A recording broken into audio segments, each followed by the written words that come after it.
Hey guys, welcome to L5 stream. And we are live. They did catch that, I'm pretty sure. All right. Hey guys. Hello and welcome.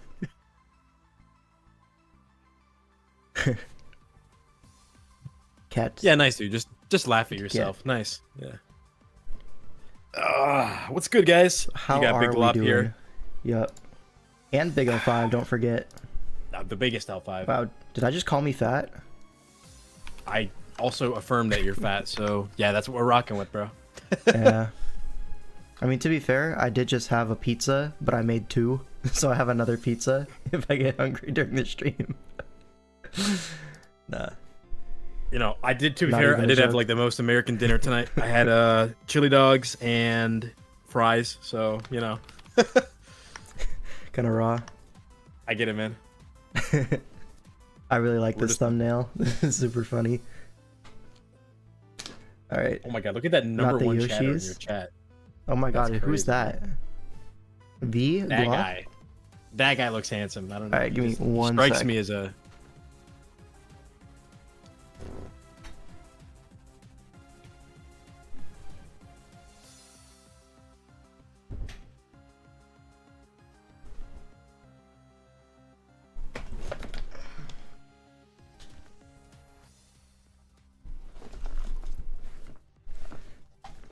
Yo, why does TSP have nothing better to do than come in my chat and spoil the games? And just hate watch? Like, Yeah. bro. They get a job.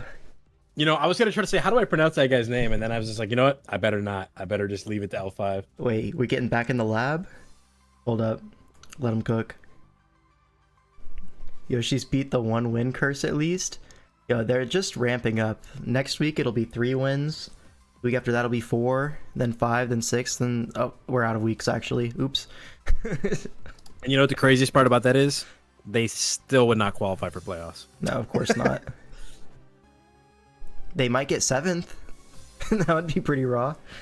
Well, see, we were talking about it earlier. We were like, okay, so if they were to win the remainder of the weeks, let's just say at a minimum 5-3. So their final record would be 4 wins. 24-32, which is just crazy work. And they would probably make playoffs off that, yeah. What's that win percentage? It's like what, like a 44% win rate or something? Less. Less, Less right? by a lot, yeah. Damn. So we have something to look forward to from Yoshi's. They're gonna go 4-0 from here on. Yeah, You know that expression? They say it's only up from here. it's truly the case for them. Yeah, It's really only up from here. Yeah, like you can't go lower. So like, Yeah. come on, guys. Like, you know, Well. like shoot for the moon. they haven't and- been swept yet. Yeah. I guess their mantra is like, you know, shoot for the moon, and you know you'll land among some rooftops, maybe. Has there ever been an 8-0 in recent memory? I know there were a few 7-0s back before we shifted to best of 8 format everywhere. Are there any 8-0s though? I think no, right? I can't think of any. I think Not in there's a few DPL. 7-1s, but I no want to say 8-0. there was an 8. I think there was an 8-0 in like, not EPC. It was a team tour I played in near the start of the gen. It was like Gen 9 Nat decks. And I'm trying to remember what it was. I was on a team with Toxic and some others, and I think there was an 8-0. I just don't remember what tour it was. That's the Yeah. only other one I could think of. Alright, but yeah, some legendary beatdowns have occurred in the past. Well, we'll see. Maybe this is the season, low-key. But, yeah. Optimism, right? It's good for you. But we should probably just get started on some of these replays, I think. So, You know, if you want, we could waffle for like another 6 minutes. Like, I'm totally down. Oh, you mean that? No, we should. No. I just want to make you feel better, you know? Oh, it's working, it's working. Mm. Alright, so let me pull this up. First off, we have the series of the Wishes versus the Surfers. So, in honor of the Subway Surfers, I have, where is it? Booyah! Get a little bit of Subway Surfer action in the top corner. No. We're chilling. But anyways, these teams are both a little bit down on the standings, right? Wait, bring that back. I actually felt like way more invested in the stream. No, I think I'm speaking for everybody in the stream when I say that when that was on screen, I was far more invested in what was. I was locked the fuck in, bro. Okay. It was like your commentary was ringing through twice as cleanly. Like it hit me on a spiritual level. Yeah. All right. Well, either way, these teams, I believe, going into the week were the 7th seed and the 6th seed, respectively. So, yeah, definitely a winnable game for both sides. And for the first game, we have J-Scurf versus Aberforth. So Aberforth was on my team, the winning team, last season of DCL. And J-Scurf, I believe he was on, DUI for DPL. So both of these guys coming off of recent championships. Should be a good game, right? You mean J-Scurf, the best draft league player of all time, top 8 at every event that he takes part in. Yeah, Some say, yeah. They go Mr. Consistency in individual tours. And we see a Diggersby, so shout out to A12. I'm more excited about the Mienshao. That thing looks really good here. Yeah? There's only a Lando T. Okay, you're right. There is only a Lando T. There's a whole 6. Skarmory, bro. Yeah. Like, surely there's counterplay. Surely. Well, let's take a look. Failed opportunity to put iPro quotes on the thumbnail. I forgot about those, yeah. I probably should have. I thought about putting that game on the thumbnail, but it did feel a little bit bullying. You know what I mean? Alright. And he just posted the link in the chat. Cool. Alright, so Mienshao into Registeel lead. Obviously great for J-Scurf. You can see a Protect on Registeel to scout the HJK. We do not see that, so could be Choppleberry. This is draft league. Yep. No, he's just lefties. He's just like, yeah, you're not high jump kicking into a Protect or like a Lando switch. Pretty ballsy play, right? Like, Mienshao lead, I would almost assume you could be something like a Sash SD, right? Like, that could be an idea. Probably not that likely into a Lando, but it's just kind of a brave play to make, but I like it, yeah. I don't know, if you look at the team, there's like a Mega Sceptile and there's a Latios, which would outspeed the whole roster if this is not Scarf.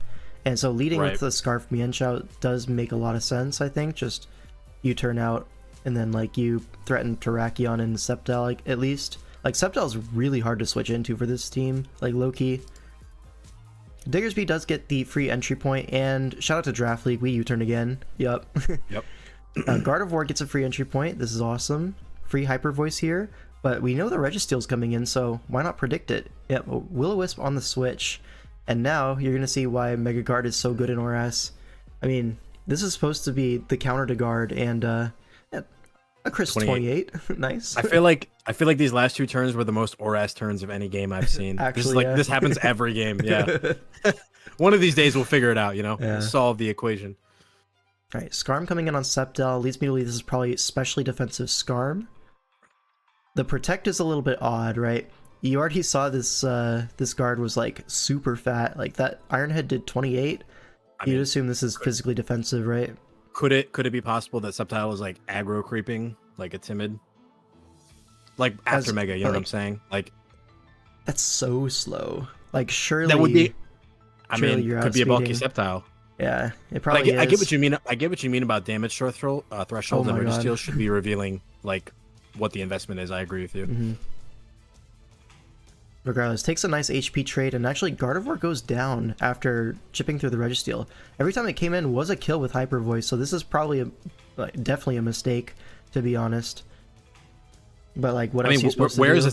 Where is its entry point though, right? Like it's only really coming in on like a Dragon move from Latios or like on a predicted, I don't know, utility move from Rotom.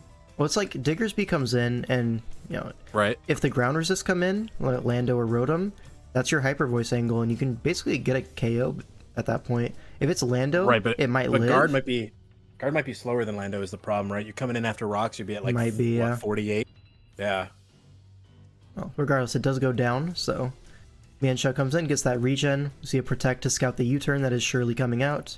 Now it can save that, go into Lando, no problem. But this does give initiative into what? The Scarp. Sure, can threaten a Defog or, you know, setting rocks up of your own. We see Toxic's pretty free as well. Yeah. Mm-hmm. Gravity gonna mean that Serp is forced in on the Earthquake. Now, do we see... It is Leftovers Lando, so there's no threat of, like, Fly or anything with a Power Herb. So Serp is a pretty safe switch. Probably just going to see a U-turn here from the Lando. And so Skarm pivots right back in. Gets that helmet chip, and now, Skarm is in.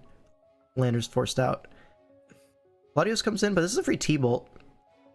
Never mind, it's a free Psyshock. Psyshock. Yeah. So definitely a Spadef Jellicent aiming to like switch in on a T-Bolt, get the Citrus, and live the next one, but Life Orb Psyshock a little bit too strong. Definitely a great call by Abe there, because I think J-Scurf recognizes that Skarmory is far too important at this point in the game, right? If gravity goes up a second time, or like, even if it doesn't, you need that Earthquake immune, otherwise you're just gonna get like swept by like Scarf Tarak or something like that. Well, that being said, like, there's no fighting resist anymore now that Jellicent's gone, so maybe the Tarak is a big threat either way. Pretty much. I don't know, I feel maybe should have been a different sack there. Maybe, yeah. Probably the idea, yeah. Like what though? You didn't have a great option. Maybe it was honestly, just the Skarm.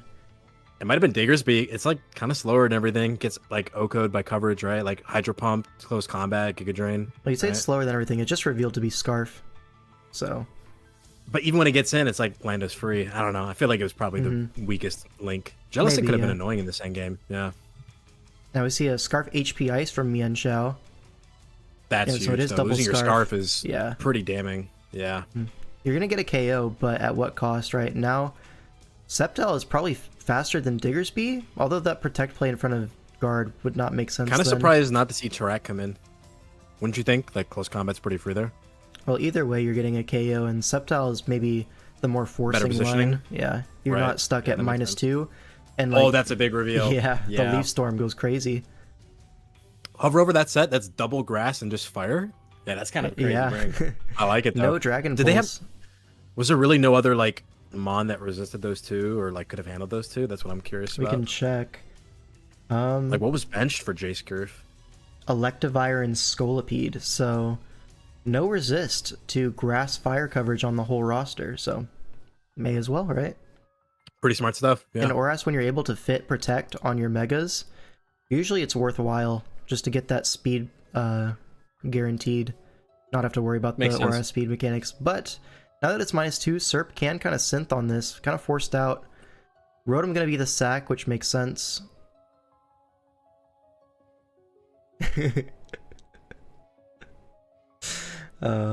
This guy in the chat, J-Scurf is cooking, bro, is getting cooked.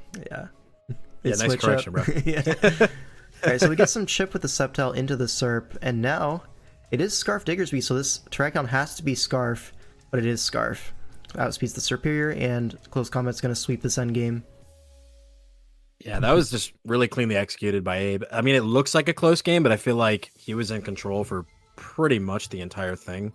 I think the big turn, like you pointed out, was losing that Jellicent. Just totally opened up this endgame with Terrakion. Yeah. Honestly, with that Lottie in front of the Skarm, I think Diggersby was correct no matter what. Because it covered T-Bolt, right? Yeah. Covers T-Bolt, which was the obvious click, right? And it ended up being Psyshock, but yeah, you lived one. You lived that. Yeah, yeah. So that would have allowed you to reposition pretty nicely there. Yeah. Well, regardless, Aberforth does win that one, and Surfers go up 1-0 in the series as we move on to Game 2, which is going to be VGC. All right, and we have a Dondozo Tatsugiri. Wow. Something that I've let me break this. I've heard that this combination is not very common in VGC at all, and this is like in draft or in regular. In draft.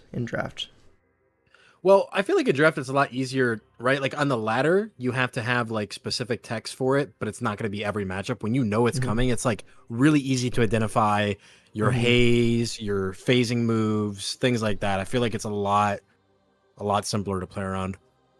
Like still strong, right? Obviously, if you position it correctly and you scout for the right texts and you like play it well, like obviously it'll do great, but a lot harder to get off the ground.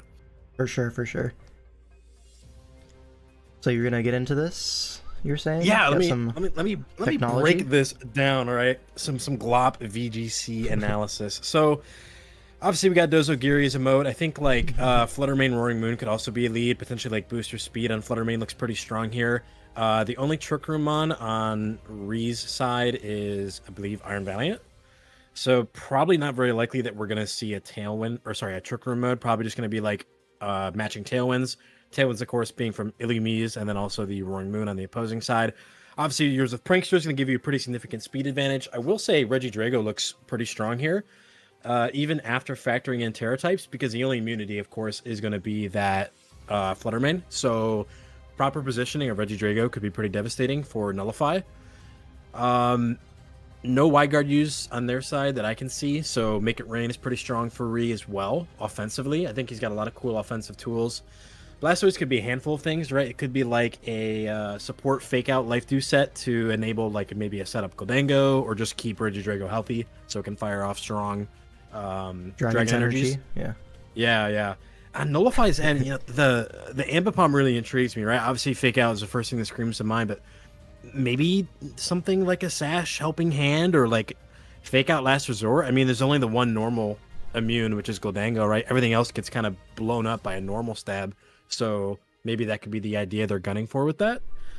And Lander is probably just a general way to keep Goldango in check, keep the Ogerpon from getting out of hand. So definitely be like very fast-paced match. Probably going to boil down to who manages their Tailwind better and positions their offensive threats properly. So yeah, and I hate to inform you, but I believe you are getting clowned by the VGC heads in my chat saying phasing moves against the Dondozo. I guess it's immune or something. I don't know. I just work here. But let's get into the game. Oh my god, bro. Get this guy. I'm like, my bad, bro. Yeah. Alright, so Illumise... Wait, correct me if I'm wrong, though. Does it, when they combine, are you not able to roar Dondozo out? Because I've never actually seen that interaction. So I'll give you that. I mean, I'll admit, if I don't know a piece of information, I'm not going to claim to be an expert. I'm just genuinely curious. Can you not roar him? Because I didn't know that. I've never seen that in VGC. Well, either way, you can't roar Whirlwind it out. All right, awesome, bro. Yeah, cool. Yep. I just drop all that actual real information, and they just find the one thing, and fuck this guy, he's a moron. Get him off the mic, idiot. Yeah, wow, it's almost like the Fluttermane Roaring Moon was the lead I was talking about, bro. It's almost what do I know? Maybe he knows a little bit. Maybe he knows a little bit. VGC amateur. Yeah. All right, and we see booster speed on the moon. Yeah. Right. Still, the problem though is that this Tailwind's gonna go off first if it's Illumise. So yes, it is Tailwind. So this forces the Terra Fire on the Roaring Moon to not, just freaking die to Moonblast. Right. Read it. This is a much better turn for Nullify, because you go into the turn now with the speed advantage on both your mons. Yeah. And really, you have a kind of a sitting duck in Illumise. You can maybe go for like an Encore or a T-Wave, but that's about the best I can offer in this position. I mean, a T-Wave would be pretty nice. You also are threatening Encore on the Tailwind user now that it's Terrestrialized out of the Dark type. It is not immune anymore.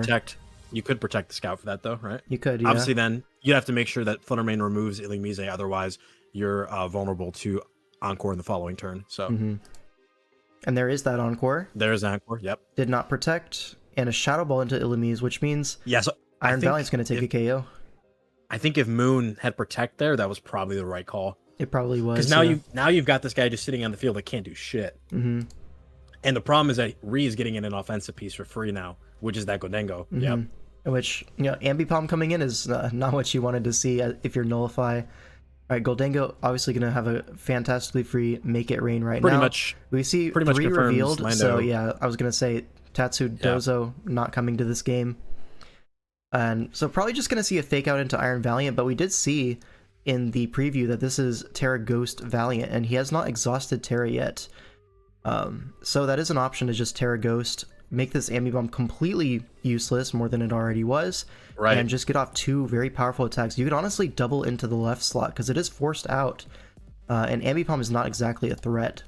Yeah, so I'd probably just double the Lando, yeah. Right. Well, not even close combat, just maybe Moonblast, whatever hits Lando harder.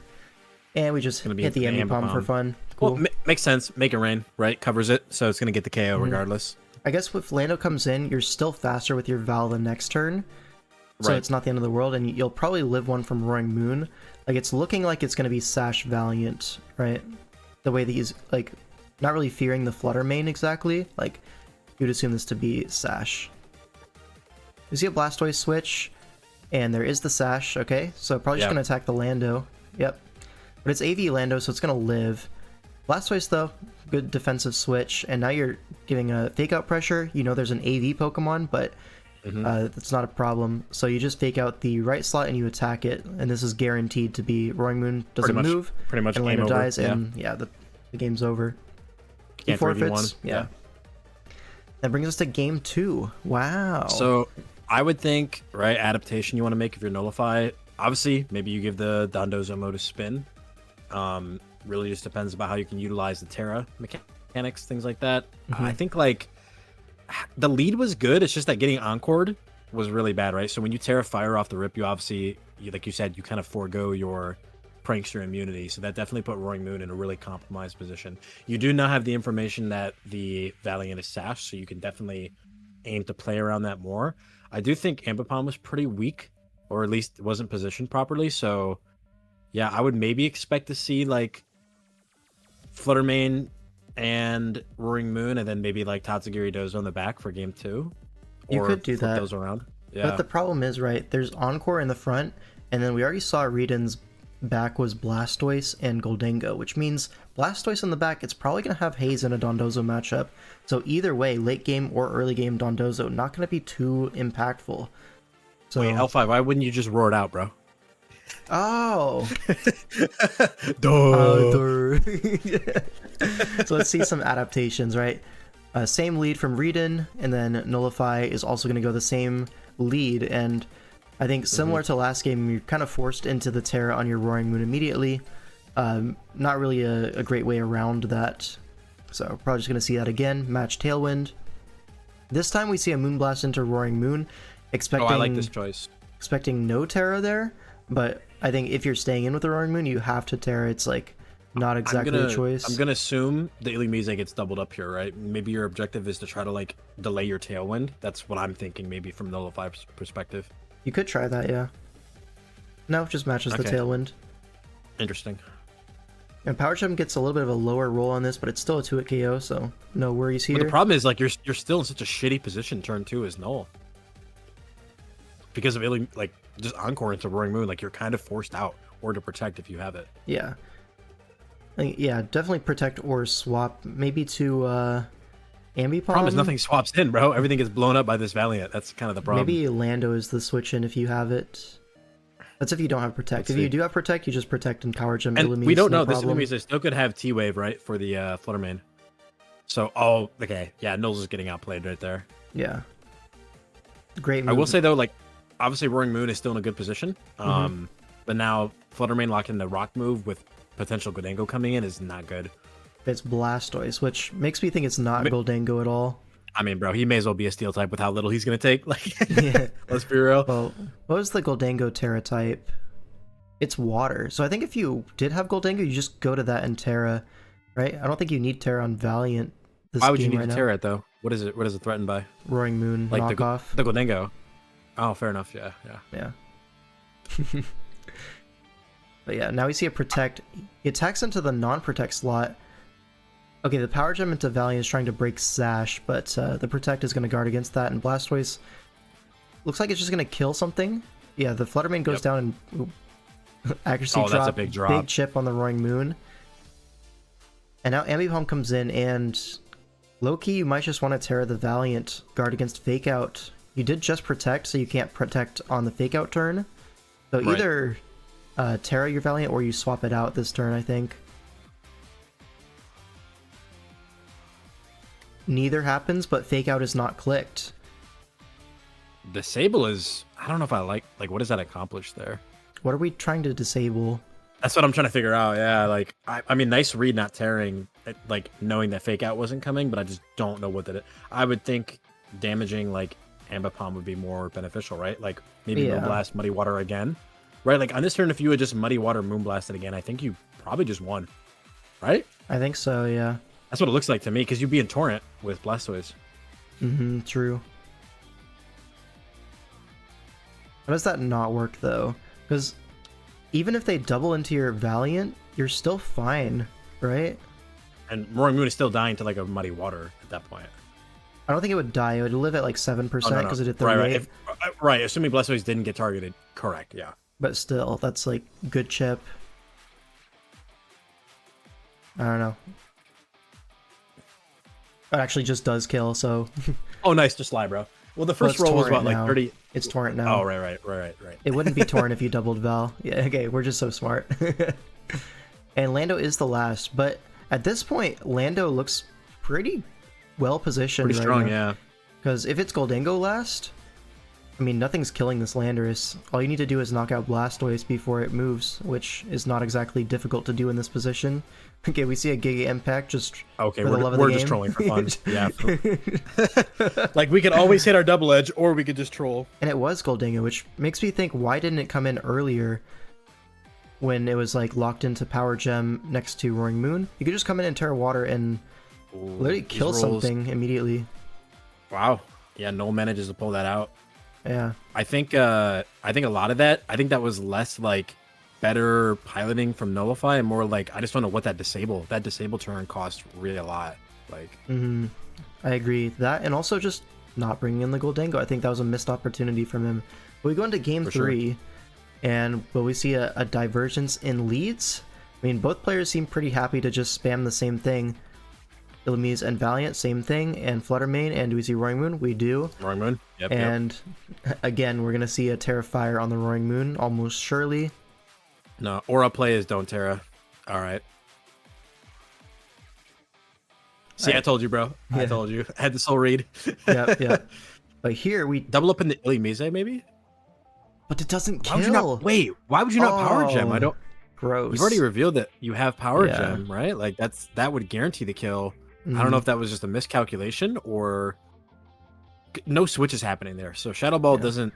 Yeah, that doesn't make sense. And now Power Reden Gem has a really big Tailwind advantage, this turn at least.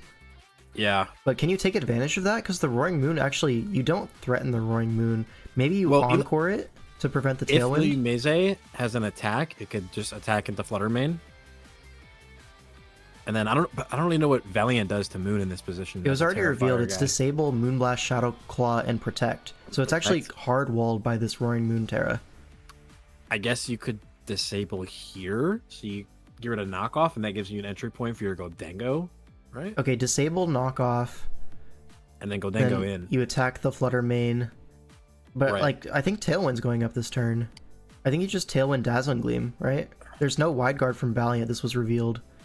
Wait, what do you mean Tailwind? What do you mean Tailwind Moon, Dazzling Gleam with Flutter. But the problem is you're gonna get out. Like, Valiant can target the Fluttermane here and just kill it off. It can, yeah, actually. Yeah. Maybe you Protect. That's the problem. Protect Tailwind, and if you get Encored, it's a random target selection, so you'll either knock out the Illumise or you'll break Sash, not the end of the world either way, and you waste a Tailwind turn. So probably Protect Tailwind, and if Encore, then Encore, which is exactly what happens. Which one do we see? We see the Sash getting broken, which honestly is not that bad, right? Illumise is actually the Sash was not broken; it was knocked off. Okay, the Iron buddy. Valiant. Okay, whatever you do, whatever you say. All right, so now Sash is gone, not even broken. It's just obliterated. Thank you. But Illumise is not exactly a high value thing to have on the field with Tailwind up, and this Val, it's gonna kill the Flutter, but yeah. I would almost argue you want to try Disable. to preserve the Illumise. No, like save it, because like if you can get a late game Tailwind, that might be what you need to get the advantage over like Landorus and Ambipom in the back. Maybe, yeah. But what's switching in? The Blastoise? Probably Blastoise, yeah. Blastoise, and you attack the Flutter? Exactly, yeah. Yeah, because I think that makes sense. You have Fake Out in the subsequent turn as well then. We see a Lando swap, preserving the Fluttermane, and we actually see a Disable. Now it's Encored and Disabled. This Roaring Moon is completely useless. That was a great turn for Reden. And U-turn to get the Blastoise in? Can we pause for a minute? I'm almost wondering, was Illumise not faster than Fluttermane after Tailwind? No way. I feel like in the... No way. Really? I feel like it's close. Maybe I'm trolling. Maybe 205. It's got to be closer than you think. Like with no investment, surely it's at like 100 something, right? You would think. Yeah, actually, so it so might. you could have U-turned. That's why I was saying like if the Illumise had an attack, that turn should have been an attack. Well, it did attack. It U-turned on the Fluttermane. No. If you go back, if you go back, I was saying like a turn before it should have done that. Like go back one more turn when the Fluttermane was at one after turn. Right here I would have done it. I would have U-turned with Illumise and then do whatever with Valiant. Because what did he go for turn 2? I went for Encore on the Roaring Moon. Oh, protect. No, protect. You went for protect. Mm-hmm. Thank you, Okay. Berna, for the member. Appreciate that. Flutter protected, right? Okay. Yeah. So that would. And then here, what about turn 3 then? Turn 3 would have been an opportunity. No. well, turn 3, if your Illumise is faster, it's really free to just U-turn Yeah. and then disable the Roaring Moon because it's Right, already right. encored. So it's actually a completely free play. Right. I get it. Too smart. Too smart for your own good. Crits the Lando, huge. Now Stoice is in No, a really nice position. I got tripped up. I like lost track of my turns, bro. I get it. I get it. Now we're just gonna see a double here with Muddy Water and Moonblast into Lando, which is gonna bring it quite low. Gets a hit off at least, but now threatening Fake Out. We're gonna see it switch to Roaring Moon. Do we see the Valiant Terra to block the Fake Out, or do we just see it Protect? We just see it Protect, and we fake out the Blastoise. So good call from Nullify. Gets Roaring Moon back on the field. Okay, and we knock off the Iron Valiant. We have Acro. Yeah, that's Some say a Interesting. misprediction. a very interesting play. Did he like expect Goldango to switch in, or that's the only Surely way not. that makes sense? No, there's no Tailwind though, so like there's no need to predict because you just outspeed the next turn anyways. Yeah. There's no need to predict that. Outplayed himself on that turn, and gets rewarded with a crit on Blastoise to knock it into Torrent range. Gonna 2-hit KO Roaring Moon from there. Oh yeah. But doesn't matter because Fluttermane is in a great position. With Tailwind Go up, you Aqua just Jet? Dazzling Gleam. Oh my god. If No had- Aqua Jet. If they had Jet, it would have clicked at game Amateurs. 2. Or game 1, Yeah. whichever Oh, there's one. the Drago. The Drago. There's the Wait. Drago. It's time. You can match the We're seeing a Tailwind Tailwind. here. Oh, we don't match Oh. Tailwind. I guess you're still slower, so And we're matching just Tailwind touched. doesn't do anything. Wait, but we did Terra Blast the Fluttermane. But you're dead to knockoff, right? Yeah. And 2 turns of Tailwind. Wait. I'm waiting. Knock. Protect, Endure, Custap, Regidrago could bring it back. Oh. Let me know. How would And that bring it's it just not back? Explain how Wait, that would yeah, bring it back. Because your Custap gets Dragon- knocked. Arg. Not only that though, your Dragon's energy would be 1 No, base it would- power. It would have been. It would have been Dragon's Thief. It's a multi-hit move. You wouldn't get it, bro. You're Yeah. right, I wouldn't get it. My bad. Alright. And I forgot to do the loop on my music. My bad. But anyways, that was some VGC action. Awesome analysis. And Nullify comes out with the win, which is great because I picked him in fantasy. Swag. Hell yeah. And so that's going to yo, bring... Yo, this game is funny. Yeah, it's going to bring Surfers up 2-0 now because they are too tough. Now And they're TJ... too good. Oh, yep. TJ versus Sir Kill. All right, so this is the battle of the 3Ks. I think both of these players went for min bid or close to it in the auction, and not only that, in Sense of a Mirror, it's a Garchomp mirror. Oh my god! Wow, An SV Garchomp's of so all cool. places. Yeah. Yeah. I mean, I've been known to say that Garchomp is better than Tinglu. Some people disagree with that, and that's okay. I'm right. Yo, can I quickly compliment? Wait, an Amorous, is it only Overcoat or can I have Q Charm? Am I Overcoat. tripping? Okay.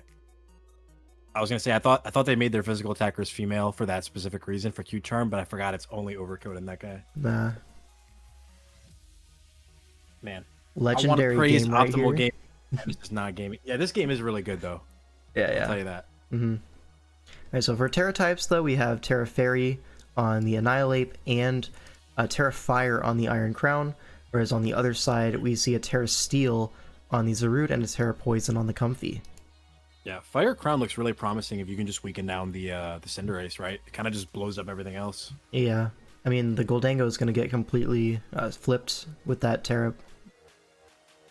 So like Latias, you Calm Mind on it alongside, and then Tachyon is doing Right. a decent amount. Yeah. So Zarude versus Enam lead, we're going to see a Terra Steel Blast immediately, but TJ is he's prepared.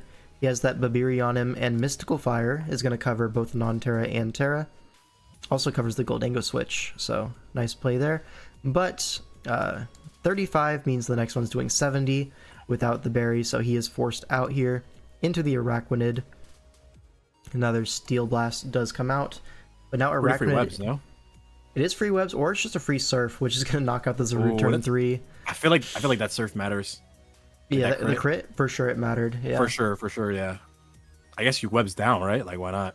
Yeah, Nothing now you KOs webs. you.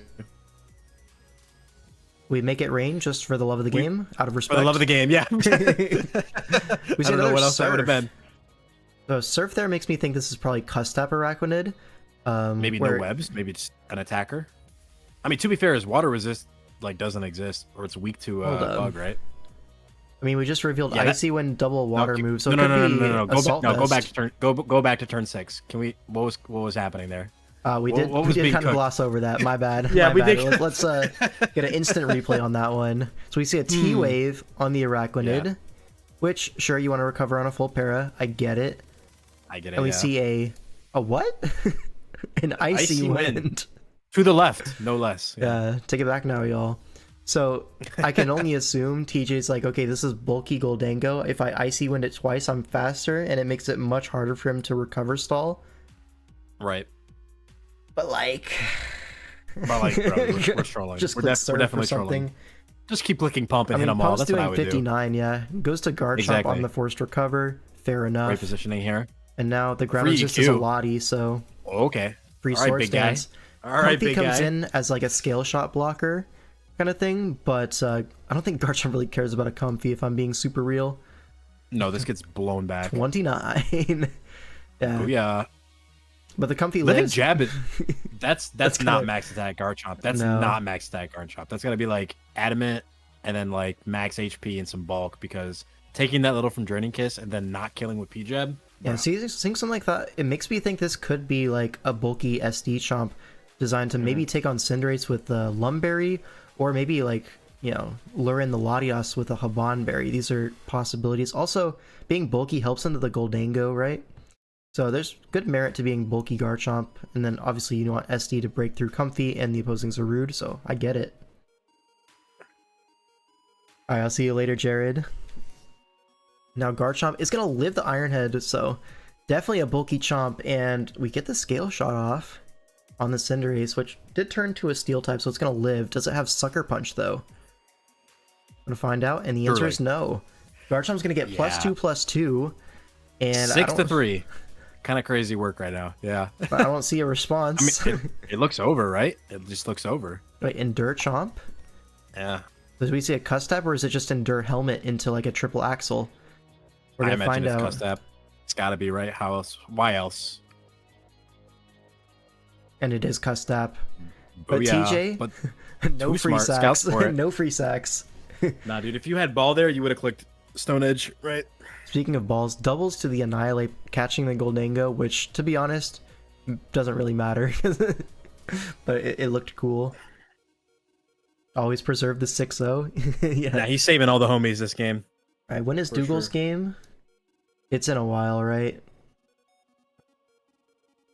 Oh yeah, because Alliance versus Army we're saving for last. Yeah, it's gonna be a minute.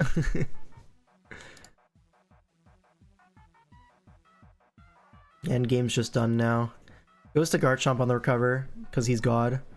Okay, TJ's kind of been all over his ass. Except there, okay, that's getting lost in the sauce. Like, bro, just click EQ. Like, come on. Yeah, it's fine, though. It really don't matter at this point, because once you chip this thing down... It would have been Aura to get it right, though. You know what I'm saying? Now Crown comes in. Because this thing would have won. Yeah, I mean, it still wins on the spot, but... Yeah, subs up on the T-Wave. Yeah, it's just cooked. That's disgusting. That's disgusting. Hashtag not a 6-0. So true. Felt like one, though. Damn. Wait. Hold on. Chance Ball? Wait, Roar Latias into a Roar Araquanid. technology. Okay, we get a screen up and a Healing Wish into Garchomp. Chance Ball? Yeah. Alright, Garchomp part 2. But you just go Enam to block the Scale Shot and then Meow Triple Axle or something, right? Or Annihilate. Ice Punch. Scarf Annihilate looks like. Scarf Ice Punch is a funny bring, but I like it. Yeah. Yeah, I mean, at this point, what, you just sack the Araquanid and then get in Crown? Yep. Crown sub and you just win on the game. Yep. Surely Hex doesn't break, right? Crown is so fat. Well, this is bulky Goldango as well, so yeah, just Calm Mind on this thing. And that's a wrap. I mean, to be fair, Scale Scale shot with like 5 hits, right? Could do it. Oh, It's not even scale shot. Man. Oof. That's gonna be it. Yeah, that was just really well executed by TJ. Obviously, he had like 1 or 2 turns where he trolled and like was getting lost in the sauce. But Well, for the like, most part, his start was really so strong clean. positioning. Yeah. Yeah, you could just coast to a win. And even Icy when did for the fans, like that made me happy in my heart. All right, now we have Who versus Finchinator. Folks, if you need to get out your Who jokes, do it now. And he's using his classic stall. This time, though, his stall is featuring double dark offensive mons. So Chi-Yu and Darkrai. You mean W Darkrai? Do I mean that? You do mean that. Okay. Soon to be revealed. It is indeed a W Darkrai set. We do see the rare HP Ice, Terra Ice on the Chi-Yu, aimed at sniping that Dragonite. As well as, it's super effective into Ting-Lu. Fair enough, right? Maybe you would have expected Fairy, just as a better defensive typing, but Ice, going who Dragonite. He keeps that cool. Ice on the wrist, bro. He does. He does. Yoshis are cooked. Yep, that is the title. What's up, Vaga? Yeah. The dictator pulled up with Satan Ting-Lu. Yo. To be fair, Ivy Cudgel guy looks so good here. Like, I mean, it's really just Petron holding it back, right? Like, everything else kind of just gets smashed by rock and grass coverage. Yeah, especially if you Terra it. Which Corbinite's going to be heavily pressured, right? From the combination of Tornadus, Dragonite, like, it's going to be taking a lot of hits, you turning out. Ruinations from Ting-Lu. I feel like that thing's always going to be at 50. Yeah, as like a Terra Fairy Torn, do you even need to Terra versus this? I feel like you don't. The only thing you want to Terra against is like Darkrai, but you have a Ting-Lu and a Carbink. I guess a Scarf Chi-Yu, right? Like yeah, I guess Scarf Chi-Yu. But still, would be kind of a crazy Carbink, Ting-Lu. Yeah. Like those two cover everything that Fairy Torn does. So that probably means we're going to be leaning into a Terra Ogerpon. I don't think Terra Torn, Terra Ogre was possible. Oh, is it not? Am I just coping? Yeah, we're trolling. Okay, yeah, I'm trolling. Dude, it's because all of the other Ogerpons in this tournament are like Terra, but this one's not. My bad. But let's yeah. Oh, nice. My name Panda. Yeah. Oh, what a great name. All right, rocks go up and Ting-Lu's in to trade the hazards back. But double layers up. Oh, and no the removal toxic. from Finch's end, right? So obviously, I'm thinking who's got to be focused on a game plan of knocking things off. So I would expect to see knockoff on Darkrai. Yeah, I think you would. Otherwise, why would you willingly spike stack into this team? I feel like surely in Mox, boot spam was brought. Yeah, it would make sense. But here we see Sub Goldango, which I think we did kind of predict in our Pred stream, is Sub Nasty Pot Goldango. And you would be Psyshock plus Make It Rain, I think. Which is walled by Chi-Yu. But you get off crucial damage, right? And if it's choiced and rocks are up, then you're already fighting that battle in a way. Yeah. So like, Claude comes in, but Sub I think almost guarantees it's going to be Psyshock. And here it is. Psyshock does 54 to Clodsire. Breaks the Sub, which is nice. But, okay, now Aloe comes in. Doesn't take rocks, despite being named AV Aloe. So someone's lying here and it's not me. But this is going to give up another free sub. But this Goldango does not have leftovers, which means these subs are completely finite. Now, Chi-Yu comes in, reveals to be Boots, and then doubles back to Aloe, trying to scout for like a Focus Blast or something, which is revealed. So it's, or maybe a Thunder Wave, right? Yeah, I mean, Thunder Wave, come on. Not well, you sub, and then you Psyshock to a KO Clodsire. Everything else is vulnerable to T-Wave. No? Okay. How's that not real? It just doesn't feel like a set that's bringable, is all. Oh yeah. Oh yeah. But Thunder's bringable. But Thunder. Okay, all right, bro. Yeah, okay. No stab please, Goldango with Thunder. You know what? I'm gonna let you explain why Thunder was the better option than Thunder Wave. By all means, go on. Well, you see, Thunder, if it hits, is gonna do like 80 to this Aloe, which is considerably more than Make It Rain. If you paralyze it, then all of its moves become 75% accurate. Did you know that? Oh. I did know that actually, but it didn't occur to me Could have been pretty nice. Yeah, and now this Goldango is completely useless. Instead, we're this moron set. Nice, dude. Yeah, I feel like if you're sub here, you need leftovers, because otherwise he's just gonna flip, flip until you die, which is exactly what happened. And Torn is not boots either, so flip turn with rocks up. Orb comes in. Are we even trying to defog this? We miss a Probably heat not. wave, and light screen goes up. So this is Probably Spit F invested, yeah. yeah. Light screen, they're aimed to stop like a nasty plot Torn from going crazy, and poison jab my on God. Darkrai. W Darkrai. Yup. Alright, now Carbon comes in, is boots, so Aloe gonna be forced in, but Aloe really does not mind coming in here. It's gonna be slow Aloe, so a slow flip turn. And Petrant comes in and doubles back to Aloe on the Really Tinglu. covers every option. Yeah. I mean, Aloe is just so free in situations like this. If you look at the game state, right, like the more times you put L in the field and you just click flip turn, it's like so good for who. Oh, and the wish in pretty the much- air? Can we Pretty heal much anything unguardable. up? A Claude is not boots, so you heal up your Corv, I guess. Right. Maybe you have defog, like Roost, light screen, U-turn, defog? No, it's reflect and then probably Dual roost. screen, okay. U-turns on the Tinglu into the Aloe, back again once again. This Tinglu, kind of happy to just click Ruination a bunch of times. Now Goldango is going to get sacked off to the flip turn, trying to reset that momentum. And now Carbon comes in, going to force out this Darkrai into Aloe, and Endeavor's pretty nice here, but it is just going to regen most of this off anyways. Yeah, free flip turn. Ogerpon comes in, takes a lot of damage, and it's just free Pecharunt. Knocking All right. off the Right now, boots. it looks really strong for who. Like, I really don't see a way he can lose this. It looks so promising. Yeah. And then the full confuse on recover. Kind of rough here. We go Corviknight. I'm not really sure why Corviknight was sacked off here. I feel like you could have just recovered again. My thought is maybe like he didn't want Pecharunt in when D-Knight comes in. I don't know why, but maybe he just didn't want that positioning. That's the only thing I can think of. I guess going Darkrai is going to force in Carbink, which you're less scared of. You get your regen up on that. And your flip turns, right? Yeah. But Dragonite comes in on Darkrai No anyways. boots, which is interesting. This is physical Darkrai. What's like, crazy to fully me is that, like, physical. what if that was Ice Punch, bro? Like, you're just cooked. Or just Ice your Beam, own. right? Or yeah, either one, realistically, yeah. Like, very a really good context read there by Finch. Because realistically, what other chance are you gonna have to try to set up D-Knight?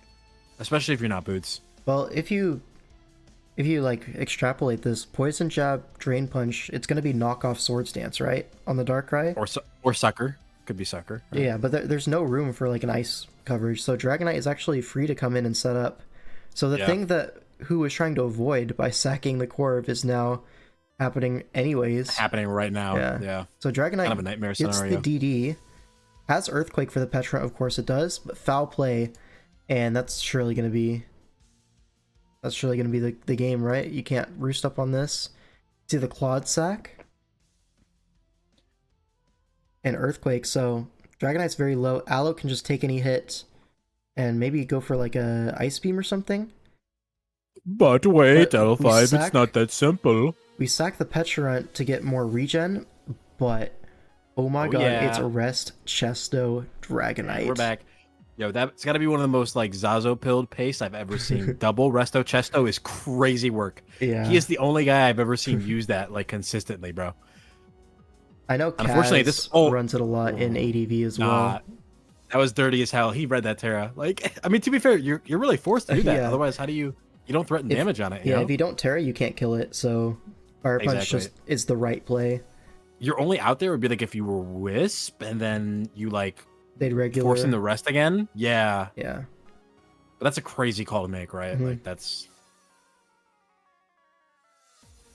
And Dragonite's just gonna Really- sweep. it's just a really brilliant bring by them though. Like Mhm. I really love that idea because like even if you don't immediately sweep with the Dragonite, assuming you've gotten rid of the Chi-Yu and like the Darkrai, none of those pieces actually threaten like the 3-hit KO on the Sleeping D-Knight. And not even So you close. could just kind of like stall. Yeah, you could literally just stall them out. Mm-hmm. Yeah, really nice set. Well set up in the end game. And yeah, that's going to be the game. So what's the series at now? It is, what, 3-1 in favor of the Subway Surfers. All right, let's see if the Wishes can bring it back. Oh my god, this game is this a game fucking was, nightmare. Yeah. So we have Theo versus TDG. Awesome. Well, we should give some context. I think. All right. So, Theo, notorious stall player, right? He's bringing. Normally, his Theo stall looks like Tornadus plus these friends, right? The Sableye, Chansey, Clefable, all those guys. Mm-hmm. Now, TDG, obviously one of the better Swish players in the format. But the thing that makes TDG so special and unique, though, is that you can't predict his sets. I don't think I've ever played against TDG and any of my teammates got any of the sets right when it comes to mocks. He's just very unorthodox with his brings. So it's going to make for an interesting game because like you have Theo who's trying to defensively answer, what he sees and what normal sets would come, but he's probably never going to be right because it's TDG. So this game is either going to, I feel like when these two players play, like it's got to be an ass blasting for one of them. I don't think there's ever a timeline where these players collide and it's like a down to the wire last mon. Like I think one of the preps either just has to blow up or the other one has to flop. There's no in between. Yeah. I mean, to be fair, I think in our pred stream we did get the Necrozma set right, but that's a 1 out of 6 hit rate, right? Yeah, you're never gonna get everything else right. It's Sableye plus Clefable, so there's only so many sets it can be. For sure. But this was a crazy game to watch. I think I will say though, like if you look at the matchup, it looks like for TDG on his end, Necrozma is incredibly threatening, right? If you're able to remove Sableye, you kind of just kill everything with Photon Geyser. You go through Unaware, the Unaware and Clefable, right? Mm-hmm. And then on Theo's end, right, like Mew kind of sits on most mons, even just a generic like knockoff Wisp set, maybe with like Volt Switch and Roost, kind of just sits on everything and annoys everything. If it's physical Necrozma, you kind of like snuff that. Mm-hmm. So I think like TDG's got to really focus on getting rid of Mew, and then making sure he's got like healthy pieces in the back to take on Zeraora late game. And if he can do that, it should be pretty clear cut. That being said, Zeraora is a massive problem for TDG. Really, the only thing stopping it is that Druddigon, which knowing TDG, Incineroar can take hits pretty well, actually.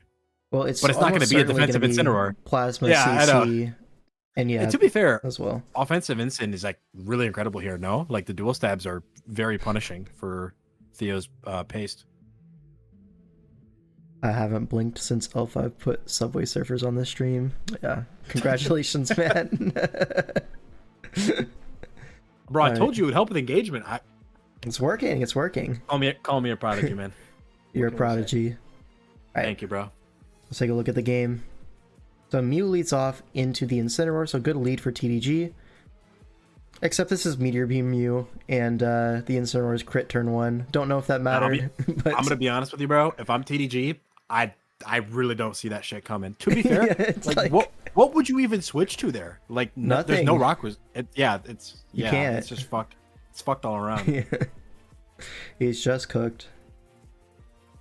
Now Zapdos is Specs. Yeah, of course it is. Probably max speed as well, I would imagine. Yeah. Because I feel like Modest Hurricane would do a little bit more. Mm-hmm. Hurricane's though into the Gigalith. Now this is free rocks for Theo if he does break through, which means the Zapdos is dead because there's no removal outside of Kartana, and TDG has never run a defog Kartana in his life. Why would you, bro? Like, right? Why would you? And there's a Swords Dance. Swords Dance makes me think, yeah, we're just going to attack the Corv. The objective is just get rid of the Corviknight, right? So that could open up for like Druddigon late game. Can also open up for like a Dragon Dance Necrozma. So I understand that. Yeah. Theo makes the heads up move of just sacking the Gigalith. It already did its job. The Zapdos is dead. And you kind of value the Corviknight a little bit higher as like something that can come in on the Piloswine, potentially heal up, You could just go Zera here if you wanted to. Yep. Yeah, and he's going to. And Oris here, so it's actually special Zera. but I mean, it still makes sense, right? Still threatening the Covers electric fighting coverage. Yeah, covers for Pilot Spine pretty nicely. It does. Now Drodagon comes in, but at this point you have the Corviknight sack, you have a Mew sack if you want it.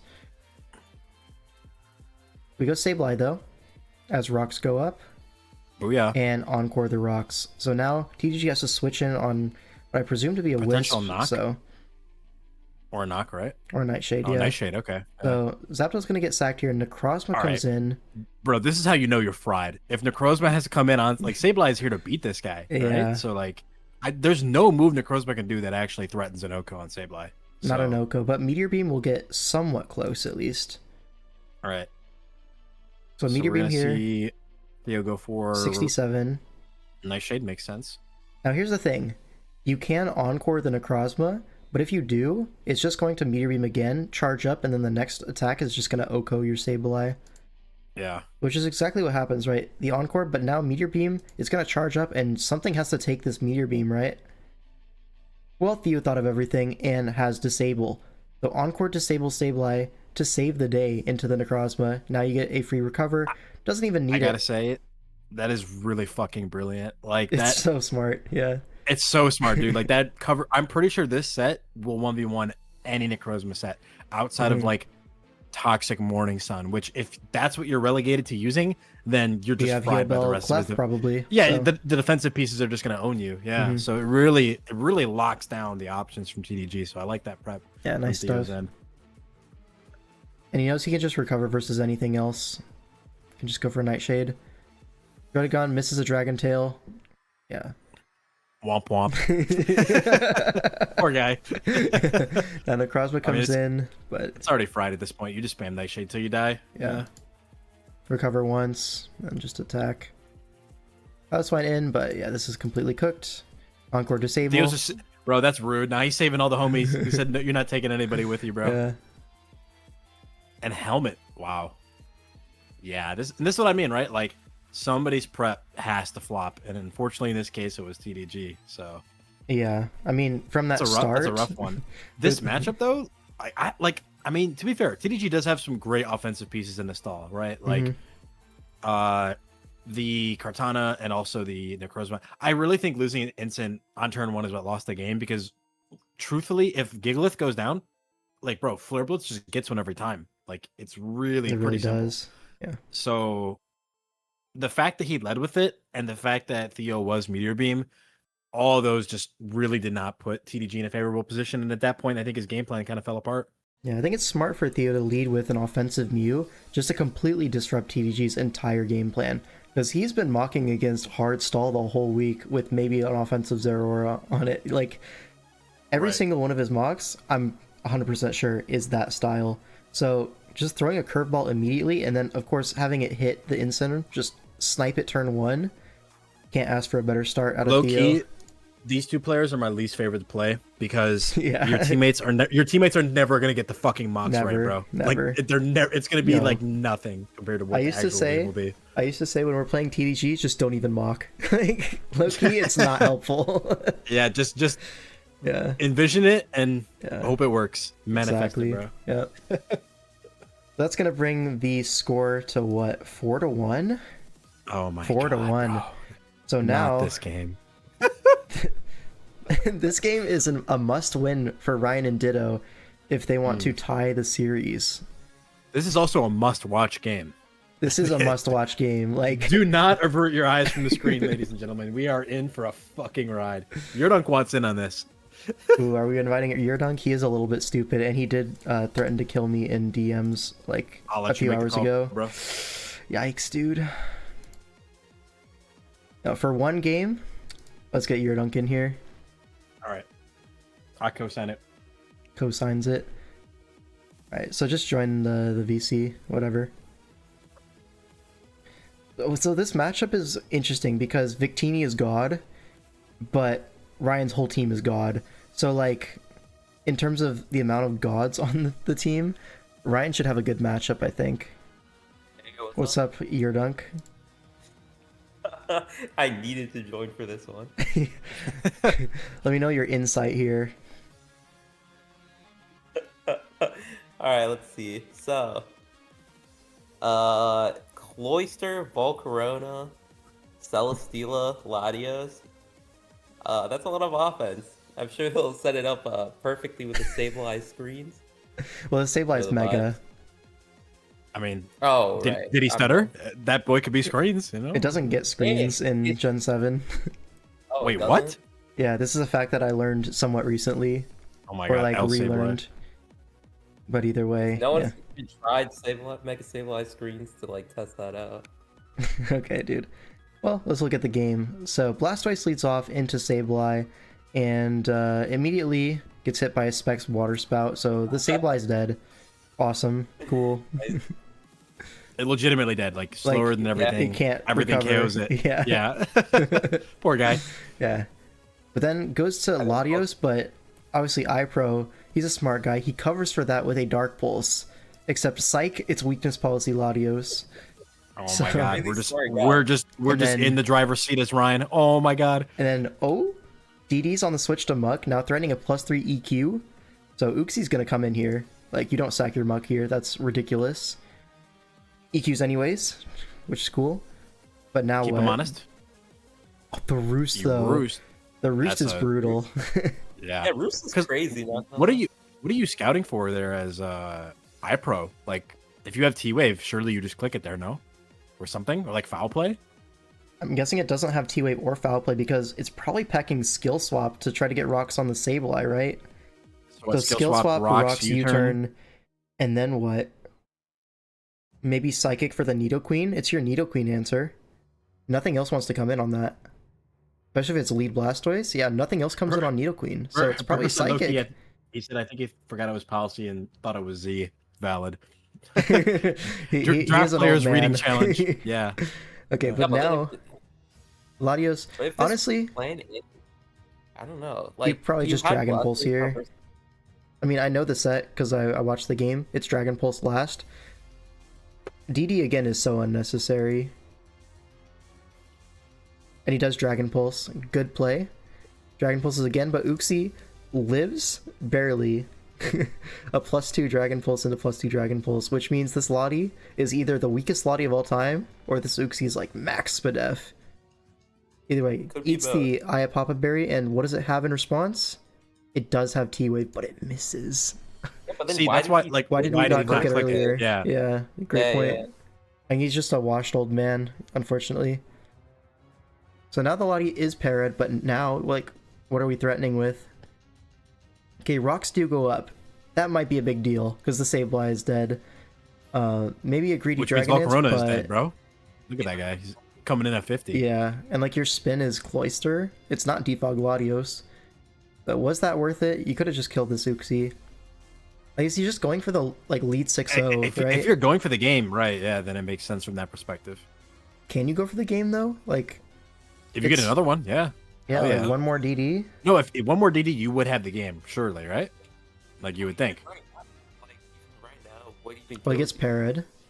But obviously Earthquake is gonna kill like 7 mucks here. And you just DD on Victini and you DD on Manectric as well. So Yeah. you? Now Garchomp comes in and versus Volcarona, there's 2 options for this Garchomp, right? AV or Scarf.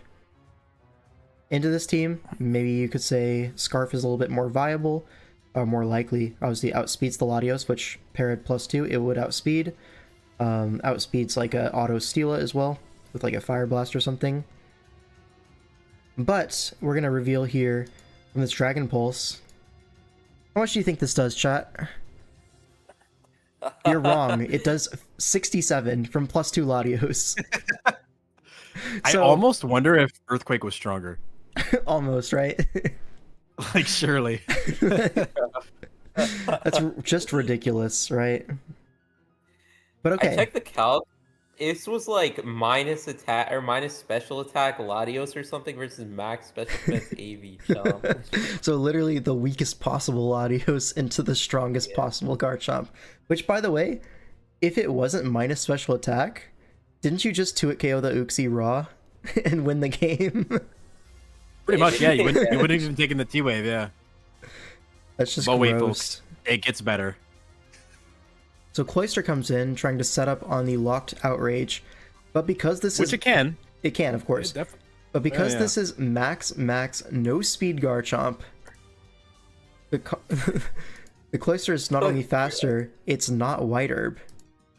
Now, to his credit, you still live. Yeah, but like, Unless, but unless you crit. but crit, which is so silly. Yeah, but just crit, bro. Yeah.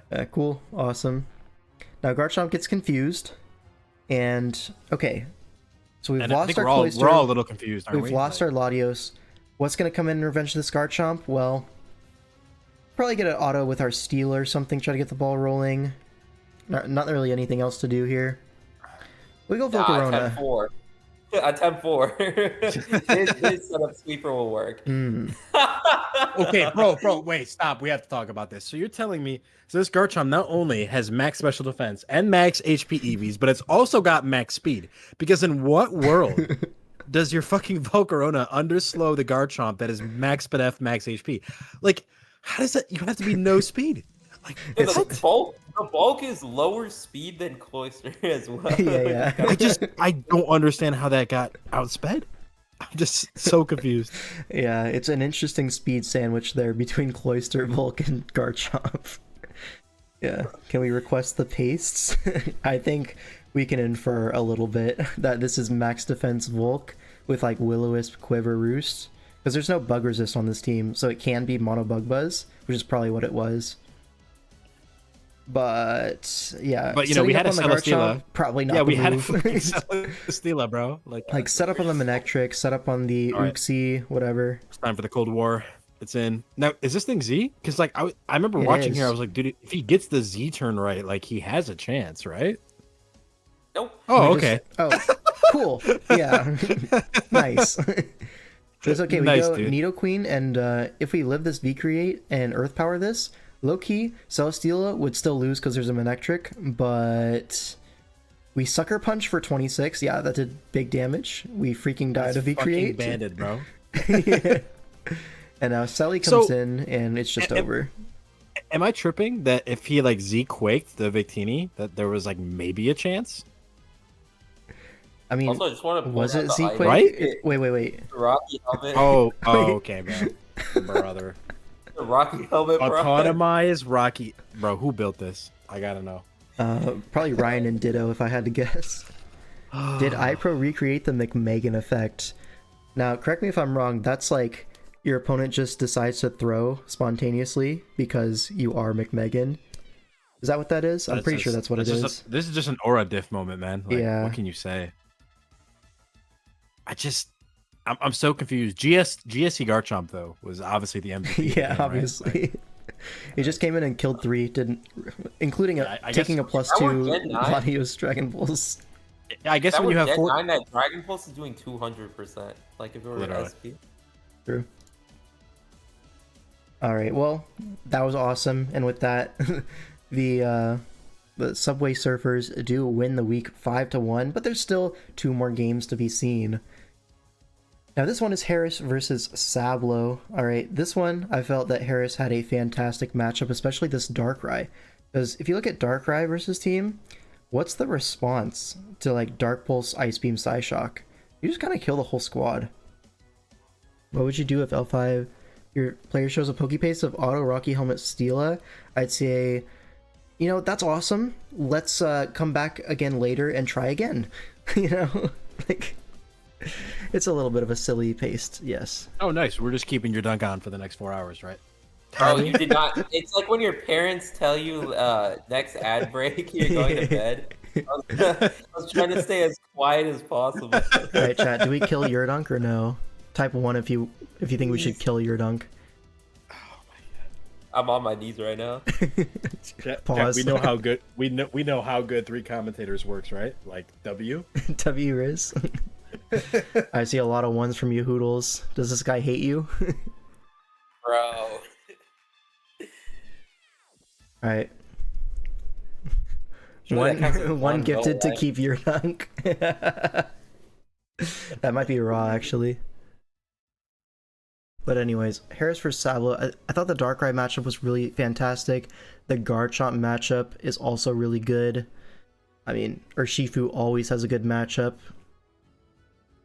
Your dunk, I'll vote to keep you on if you do a big slurp out of your mug.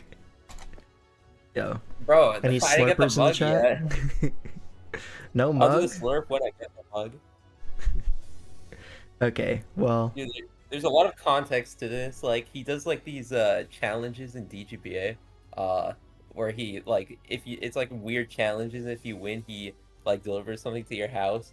And then I won the challenge where he gave me a Pokemon mug, but it hasn't been nice. delivered yet.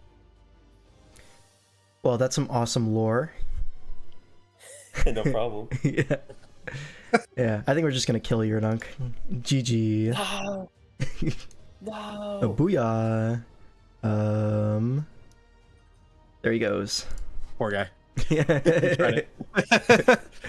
So, we have Terra Water on the Gliscor and the Iron Moth. And then on the other side we have, what? Terra Ghost on the Urshifu. Wow.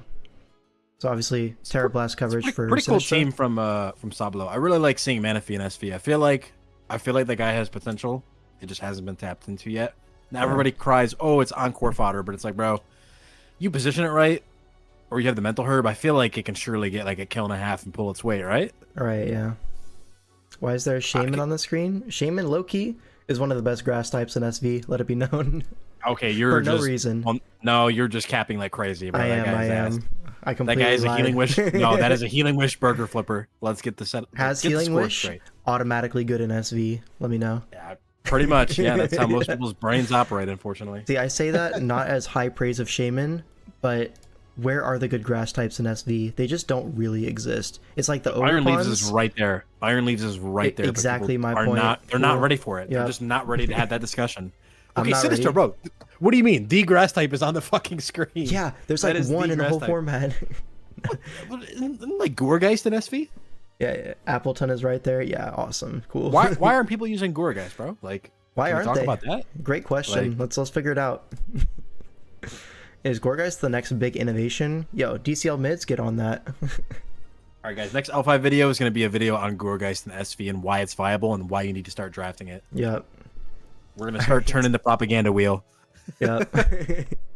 Low key, sometimes I just do a little bit of propaganda to see if people do it. I've done that in the past, I'm not gonna lie. The herdsman searching for his sheep. Yeah. Nice, dude. Yep. Alright, Shaman into Terrapagos lead. Interestingly, both switch out. We see Sinistra into Fez, probably just see a Toxic or something here, but Gliscor obviously gonna be a free switch in there. And just a U-turn. Into what? Shaman? Sure. Doesn't really pressure much, though, right? I mean, Seaflare probably does like 50 tops. Yeah. If you're offensive, right? A boss with an earth power there, but we just switch out the Shifu, which is like, man. Yeah. Now we take a Dazzling Gleam. This is just Sablo forcing the Terra immediately. Now you have no more guessing games, and you can just, attack next turn. I mean, fire move is really free here, right? Yes. So you just kind of go for that. Which is It why goes we the go for water- Terra Blast. Why, bro, why do you think you went for Terra Blast? Like, I guess Um, not to miss? Yeah. Because surely if you have Fiery Dance, you just click it there, you know? Well, it's Fire Blast, so Wow. I would presume nice, dude. no Just dance. Just don't have the good move. Nice. Yep. Fire Dance is simultaneously the best move ever and the worst move ever. Like, explain that. Okay. Explains it. Now, Thunder Wave is simultaneously the best move ever and the best move ever. Yeah. No downside. Yep, awesome. Oh, nice, dude. Yeah. Okay, cool. That was a great turn. Love to see that. You know damn well all 3 turns he clicked U-turn, bro. Like, Yeah. Shout out Draft League. Now Corb comes in on Alright, yeah, Earthquake. Awesome. Manaphy in on the Gonna body scout. press. Scouting the set, maybe see if it's Iron Defense or something like that, right? Okay, screens Manaphy, interesting. So what is that trying to pair with? The Terrapagos was Probably the- lead, so Terrapagos or the Moon, right? yeah. Maybe set up Sinistra? I would think Seaflare set up just Moon. can't connect to save his life. Now you see Fez Yes, in on the doesn't- Roaring Moon. The Corviknight Earthquake's in a again. really free click, right? Yep. May as well. You But can DD here if you have it. Yeah. Yeah. And we just click body press with reflect up, and it is weakness policy. And bro, how many weakness policies have we seen? People need to stop using this cheese dishonorable strategy. It's too broken. Yeah. And as a result of this weakness policy, Corviknight's going to take 90% from knockoff on a Roost turn, which maybe wasn't the click, but what were you Scratch his supposed to head. click? Hmm. All right, but we got a scarf somewhere, and we're not. What scarf? Nice. Darkrai, right? Like surely my boy Darkrai is scarfed, you know, like. And he's just Thunderwave dead. Dark Pulse. I And mean, we're just we lost. this Cool. is really really beautifully executed by Sablo, right? Like he positioned it perfectly. I like that he didn't just go for it initially on the Corviknight. He waited specifically to get the reflect up and to basically kind of like condition Harris into thinking that that switch was safe for him to make. Mm-hmm. And then he's just able to get off the sweep. I mean, I do think like surely if there was a scarf somewhere else, this could have been a much closer game. But I mean, the only scarf was Darkrai available, and once it clicks T-Wave, you're like, okay, maybe it's not scarf. I mean, I'm not gonna lie, bro. I've run Scarf T-Wave. I'm Yeah. not gonna lie. I mean, I've done it before as well, but it does Like definitely Scarf decrease the Trick? odds, right? Because you Well, would look at expect. this matchup. Couldn't you do Scarf Trick, T-Wave, Dark Pulse, Ice Beam? I mean, kind of, yeah, I guess. Kind of hits everything, right? Mhm. No way we're gassing screen setup, bro. Yo. It was Yo, great. I It was love- great. I love when meat riders just sit on the sideline and commentate. Nice, Yeah. bro. Awesome. Now, we do know after the fact that this Corviknight was in fact Iron Defense. He just didn't click it, which is great for my fantasy because I picked Harris in this game. And yeah, shout out to Pick'em's Theory. Whoever I pick, they just lose. Awesome. And now for the last game of the series, we have Hedja versus Panda. Wow. Screens policy, true innovation. Yep, Just mad that you didn't think of it first. I get it. Alright. Is Glop dead? No, I'm here. What do you mean, Welcome back, Wolfpack. bro? Listen, buddy. Listen. Yeah. Not listening? everything requires a comment. Okay. Well, we are commentating, aren't we? Okay, but This is just a minor. nothing about the transition from Game 7 to Game 8 required a fucking I comment get from it. me. I get it. Okay. My bad. This might be a top Hey guys, 3 Glop here. series of all I'm just time. waffling on the mic. Hey guys, I'm just gonna talk over L5. Hey guys, Glop here. Like, okay, bro. All right. So Hedja versus Panda. Some players here. I don't know. Panda I mean, has Spiritomb been looks winning like a lot. LeBron. Like Spiritomb looks really good here. Spiritomb, Loki has some nice matchups in SV. I think it's probably Yeah. underexplored as like a low cost ghost. Low budget. Yeah. hmm Dio also pretty annoying, right? Like a taunt spike set with pain split could be pretty obnoxious. Could, yeah. You paint split down the Ting Lu. Definitely a possible thing to do, which would support your Raging Bolt quite well. That being said, there is a Torn on the other side, but this Torn is Terra Dragon. For what reason, I can't really tell you. I guess it's for the Ogre Pawn? Well, I mean, no. Look at the. Oh, you mean the Torn? Yeah, the Torn is Terra It has to be Dragon. for It has Overcon. to be over I mean, Ogre. look at the other 5 mons, right? They just get blown up by it. They so do. It makes sense. On the other side, we see what Terra Dragon on the Raging Bolt. Right. So you just want Which that makes boost to your Draco. makes a ton of sense. There's no fairy, right? Mhm. So, I mean, that to me almost screams that like it would want to be either Specs or Scarf, surely, right? Yeah. Maybe if you are looking at it initially, you might think Specs, but also Scarf does just outspeed the whole roster, and like Right. Like if Ting Lu's like weakened, what the hell even answers it at that point, well, and right? and Ting Lu, right? You don't really necessarily need Specs because you have fantastic Lu switch-ins. You have Lando to match rocks. You have Corv to defog if you want to. Like either way, you can kind of dictate what this Ting Lu gets done, which is either you trade hazards with Lando, and then like obviously U-turn is going to chip it, or you just go Corv, and you can just be defog, and this Ting Lu will never get anything done long term. Pretty much. So yeah, I'm thinking from head to side, Ogre Pawn, like positioning that thing is going to be very key because the more you get that thing in, you should just be collecting a kill every time. So Yeah. All right, let's see it. All right, Avalug leads off with a choice band, typical Panda. that's aura as fuck. Yeah. We see Icicle Crash perfectly put this Deoxys into Citrus Berry, so it is gonna live the next one thanks to J Ricky.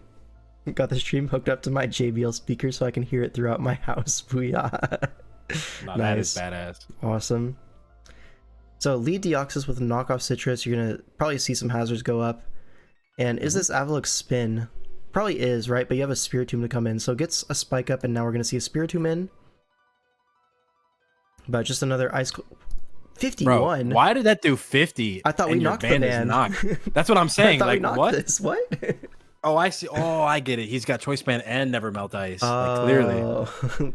We should have knocked it twice. What are we doing? Bro. And then, okay, we dodge Whoa. Will-O-Wisp. Nice.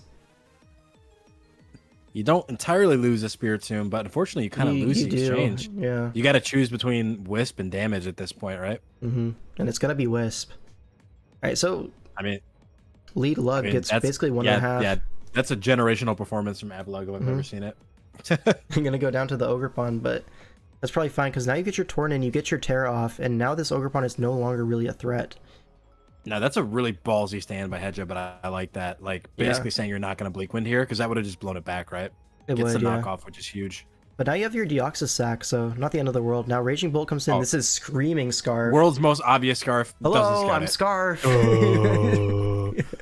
And yeah, so the Torn goes down, and now Ogerpon is back to being a big threat, which is going to come in on the Reflect turn from the Goldango. Now we see a Shadow Ball, which is interesting. I don't know why we like the Horn choice. Leeched. No, I understand that. In case that's policy. Yeah, but Shadow you Ball would did just 36. So I would mean- assume policy you still live, right? Well, at this point, I think in the turns moving forward, you're probably still scouting for it, right? Like if I see Reflect on a Goldango, I'm going to think it's probably policy, right? Yeah. So you want to time it such that like the Reflect wears off and you can get the 2-hit KO, basically. But like here, I don't know. I feel like you just Ivy. Probably. That was Because probably the Reflect turn goes to down the actually. next turn. Because if you recover here, then you're just giving it to him again. But like you see this, it just Yeah, no, freaking you're right. lives. Should have cudgeled twice. Which yeah. you had several turns to calc this red. You should know this, and so the Ogerpon goes down as a result, which was a big threat. But like honestly, does it matter? Landorus looks amazing, Yeah. right? Yeah, like Earthquake just kills everybody. It's not Balloon, so we see a Memento. So we're trying to set up a low kicks win. In comes low kicks. No, But wait, this next turn is turn 20 is fire, bro. Trust. Yeah. We did exhaust Terra on the Torn, so low kicks is not gonna be able to Terra here. So we go Corviknight on the Swords Dance. We see knockoff right. doesn't kill. W Corviknight turn. Check this out. Awesome. Yeah, I let me get just it, react though. like 6 turns too late. Because the thing is, if this Swords dances again, you just lose if you don't Iron Defense. Like it's a No, that's completely fair. lost game. That's Whereas fair. if you Iron Defense on knockoff, now you're threatening a really strong body press, right? Right. So No, you're right. This play basically does ensure that it doesn't Lando get out can of hand, live, and yeah. You get Lando in, right? which barely lives, but Stone Edge is gonna pick this off. And yeah, nice stuff. And then we're gonna switch for the love of the game, right? I still don't understand. To this day, I don't understand this switch. Like, you could just stay in an Earthquake, no? Am I missing something there? Yeah, you could. Is that not just better? Is that not safer? He- Because I feel he like by probably wants to get by the switching, Intim. but by switching, you're giving him an extra turn of an extra chance to crit you, more or less, right? I'm guessing the idea here was if you see like a Throat Chop come out, you go Raging Bolt and then you pivot back to the Lando for the Intim, and then you still get one hit off either way. But now you're Intimed into Bolt last, which is going to do less damage over time, even after taking that one hit. Like, I get it. Wouldn't your play here to be the stay in with Bolt until you die, which would mean that the turn you come in with Lando, even though he's intimidated, he has a stronger lash out? That's what I don't understand. Well, I'm saying you've confirmed- he probably didn't expect Lash Out. Like, it To makes a sense Lando if... matchup? I'm not saying it's right, but like it makes sense Right. if you don't assume Lash If you Out. don't expect it? Yeah. Right. Fair enough.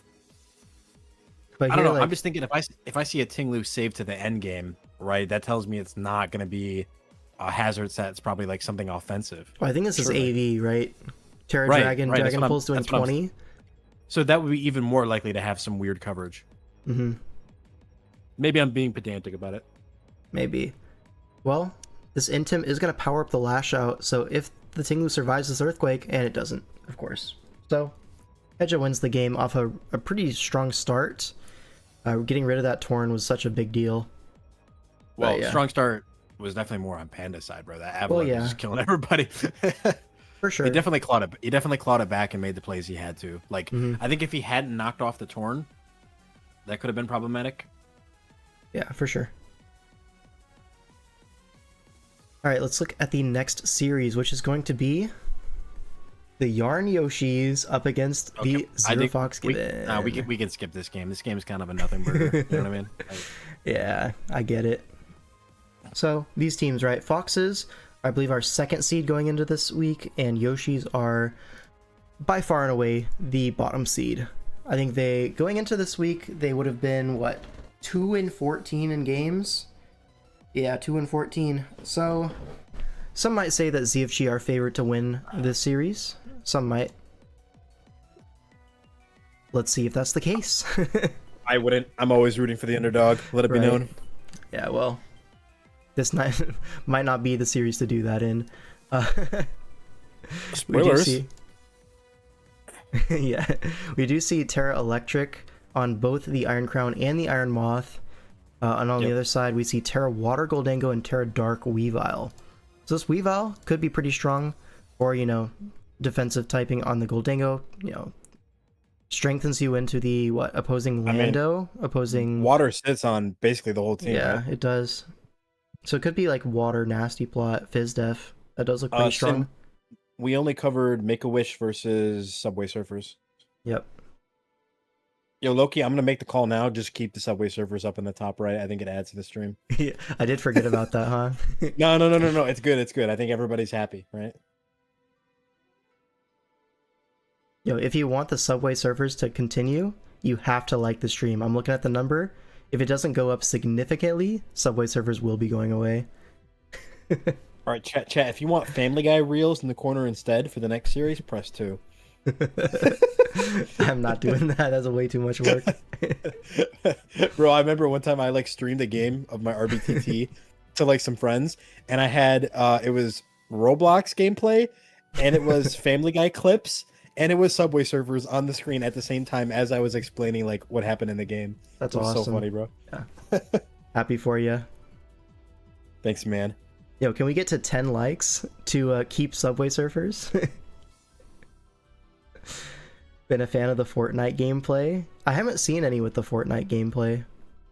Oh, Hacker has a good point, actually. He said Lash Out doesn't do double damage because you send Lando in to intimidate, and then it's the next turn. It'd be different if like you switched into... Is that true? Because I know it works at lead. He's right. You know, I was trying to be nice to my friend Hacker and believe that he knew a mechanic that I didn't. But, you know, if you were to fact check this and tell me he's a moron, I wouldn't bat an eye. Yeah. But I'm inclined to believe him. He seems very adamant about this fact.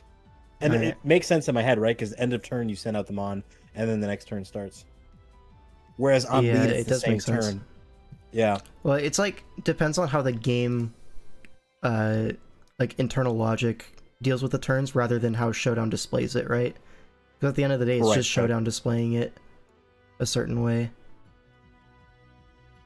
But either way, Subway Surfers is gone. GG. Now, Gorix versus Genius X. Let's get into the game. Dude, what am I supposed to watch while we commentate? I don't know. I'm scratching my head right now. Alright, Weavile leads off into Iron Moth. We see no speed booster. So, if you want to KO this Iron Moth, you're either Choice Banded or you Terra here. And you go for the Terra, and it's a dead Moth. Nice. So Terra is exhausted, which means the Goldango is going to be a little bit less walling everything. But I mean, you're starting 6-5. You can still handle the Valiant and the Crown with it, right? So I feel like it'll get value regardless. This was a roll, by the way. Are you sure about that? I don't think I really doubt Banded Terra Dark. Yeah. Jarvis, pull up the damage calculator. 252 defense CVs, and you expect us to just believe you? Come on, man. You know, L5, you commentate. I'm gonna calc this. All right. I'm gonna fact check this guy. So Weavile goes for another knockoff into Samurott, does half. We see a spike go up, and Aloe comes in with no heavy-duty boots. His Assault Vest gets knocked off. We see another spike go up, so Aloe taking infinite damage from this, but Playrough doesn't freaking kill. Oh yeah, 212 HP, 252 defense, rest and speed. Yeah, that's a set that totally makes sense. Thanks, man. Alright, and then Aqua Jet's actually going to deny the third spike, which makes sense on an AV set. But here, we're just going to sack Aloe. Sure, I guess. Now Cinder comes in and freaking dies to Iron Valiant, which is like, okay, first off, you should be faster if it's not Scarf Valiant. And if it's Scarf Valiant, it should not come close to killing the Cinderace. So this is a Trick Room Cinderace versus Choice Banded Valiant. And that's awesome. Nice, dude. Shout out to Zazo. Yeah. Yo, so he said it's a roll, right? Yeah. Here's the roll. I've got it in the chat there. It's a 50% chance. Also, if it was adamant, which did we confirm that at any point? Then that shit would have just blown it up anyways. But he is right that it is a roll, but that's not a roll in your favor. That's literally a coin flip. Yeah. Yeah. Well, it's not even a 50-50 because there is that crit chance. What can I say? He was favored, he got it. Never said it was in my favor. Alright, Goldango does come in. Shadow Ball into Pincurchin. Not quite a 2-hit KO, but this is going to be a free Great Tusk. And we see a double to Iron Valiant. Wait, it was Life Orb Valiant, not Choice Band. Oh, nice, dude. So We're just losing one. How did we kill Cinderace from full? Yeah, that's something that I wanted. Like, it was faster. So, it was faster than Cinder, and it killed it from full. So this Cinder is not fast, not bulky. It was a 200 EV Cinderace. He didn't get the chance to finish training before the match. Oh, I get it. Yeah. Oh, this game was played on Saturday, so he probably just didn't have time. And we see Moonblast just collect here. Awesome.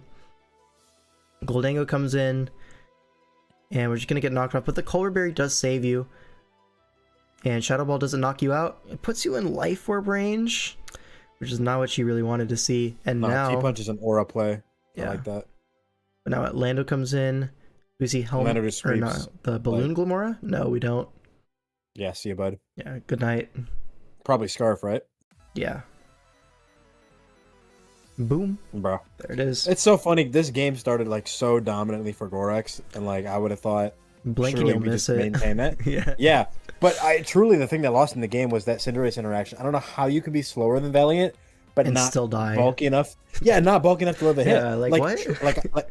like you said, pick one, bro. Like either be Literally. faster or be slower and get into Blaze and kill it off. Like if that trade had happened, I do think Zing probably lost. Yeah. Like imagine Cinderace lives, kills with Pyro Ball. Surely the game is just over. Dude, You can't Great break the Tusk rest is like so unstoppable if you do that. Exactly, yeah. Especially in Oh the my Scarf god. window. Yeah. Yeah. That's just questionable preparation, I must say. Mm-hmm. Also shocked at Zing going Val on Cinder there. He knew something that we didn't. He knew something not even Gorex knew. Well, he also knew it was a roll, which none of us knew about the turn one. So clearly Zing just has all the information at all times. Like it does feel a little bit like the Psychic Berry Nidoking incident from way back when. Those who know, they know. Isn't Val CC a roll on zero bulk ace? Look, man, I could not explain that to you. I'm gonna calc that because I'm a little curious. I feel like it's not even a roll. I feel like it always kills. Alright. Didn't factor that in. Yeah. Well, in the next game we have Lux versus Mind Gaming. Now this is a game where me and Such in the Pick'em stream, doing our predictions, looking over all the matchups, we said this game... Oh yeah, that just freaking kills. Not even close. But this game is going to be lots of hazards on both sides, and we should see a lot of boots. Yeah. So this game. Probably gonna see boot spam. The game plan for Mind Gaming is probably gonna be stack up and then knock everything with the Cyclozar, the Torn, and probably the Ogerpon is also carrying knockoff here. Whereas Lux on the other side, probably gonna match layers with his Garchomp, right? Just spin. Did he have a Ghost type on the roster? Let me check. He did have a Rotom, if he wanted to try to spin block the Cyclozar, but obviously Rotom not exactly the greatest of all time at doing that job. But yeah, Keldeo likely to be taunt. Rotom would have been pretty annoying for this team, no? You can just like spread Will-O-Wisp and Volt Switch. Yeah, you would have can been. split on Tinglu. Yeah. And it's also immune to spikes. Fun fact. Has levitate. Yeah. Mm-hmm. Now you're gonna find that being immune to spikes would be a pretty nice thing. thing. That probably doesn't matter, right? Like, it probably doesn't, honestly. Yeah. Anyways, so Terra Electric on the Keldeo, which means you're going to be bringing Terra Blast to cover for the Toxapex. And obviously you wall Torn. So pretty cool stuff. And the Torn on the other side is going to be Terra Flying. And the Cyclozar is Terra Fairy. Alright. Necrozma is Terra Fairy as well. Let's get into the game. Alright, Meowscarada leads off into the Ogerpon Hearthflame. Nothing that Meowscarada can do can really OHKO this Ogerpon outside of like Specs Power Gem, which does not exist. Does Banded Axle not kill? I feel like that's a roll, right? Banded Axle might, honestly. That's a pretty strong move. But Ogerpon is also somewhat likely to be bulky in this matchup. Bulky. Right, Yeah. makes sense. We're going to see Moltres pivot in on what's expected to be an Ivy Cudgel, but instead spikes just go up. And now Cyclozar comes in on a U-turn. Okay, fair enough. Now Meowscarada comes in. Takes a spike, importantly. Yeah, but Pex can Which just is- come in on this triple axle. Right. And it's eject button. You only get one hit on the triple axle. Now Ogerpon comes in, very confident that he lives. And another spike goes up. Now this Ogerpon is actually slower than Garchomp, so very bulky on this Ogre. Actually lives 2 scale shots, even if both get 5 hits, which is kind of crazy. That's And got to then be a Charm. Fizdef Ogerpon, right? It's gotta be, yeah. And Charm kind of like Yeah. reinforces that fact. And now max layers go up on turn 6. Surely we have boots though to cover this, no problem. Now Brave Bird is gonna do 82 to Cyclozar for some reason. Offensive as hell. Yeah. Yeah. Now Pex comes in, only does 34 though. So now that we know this is like a physically offensive Moltres, we can just go Pex every time. Actually, we doubled a Torn, which takes more than double what Pex did. But still, recoil, and you just go back to Pex, no problem. Like, these are regen mons. You can't really trade favorably as Moltres like this. And now we see another switch to Ting Lu trying to get rocks up.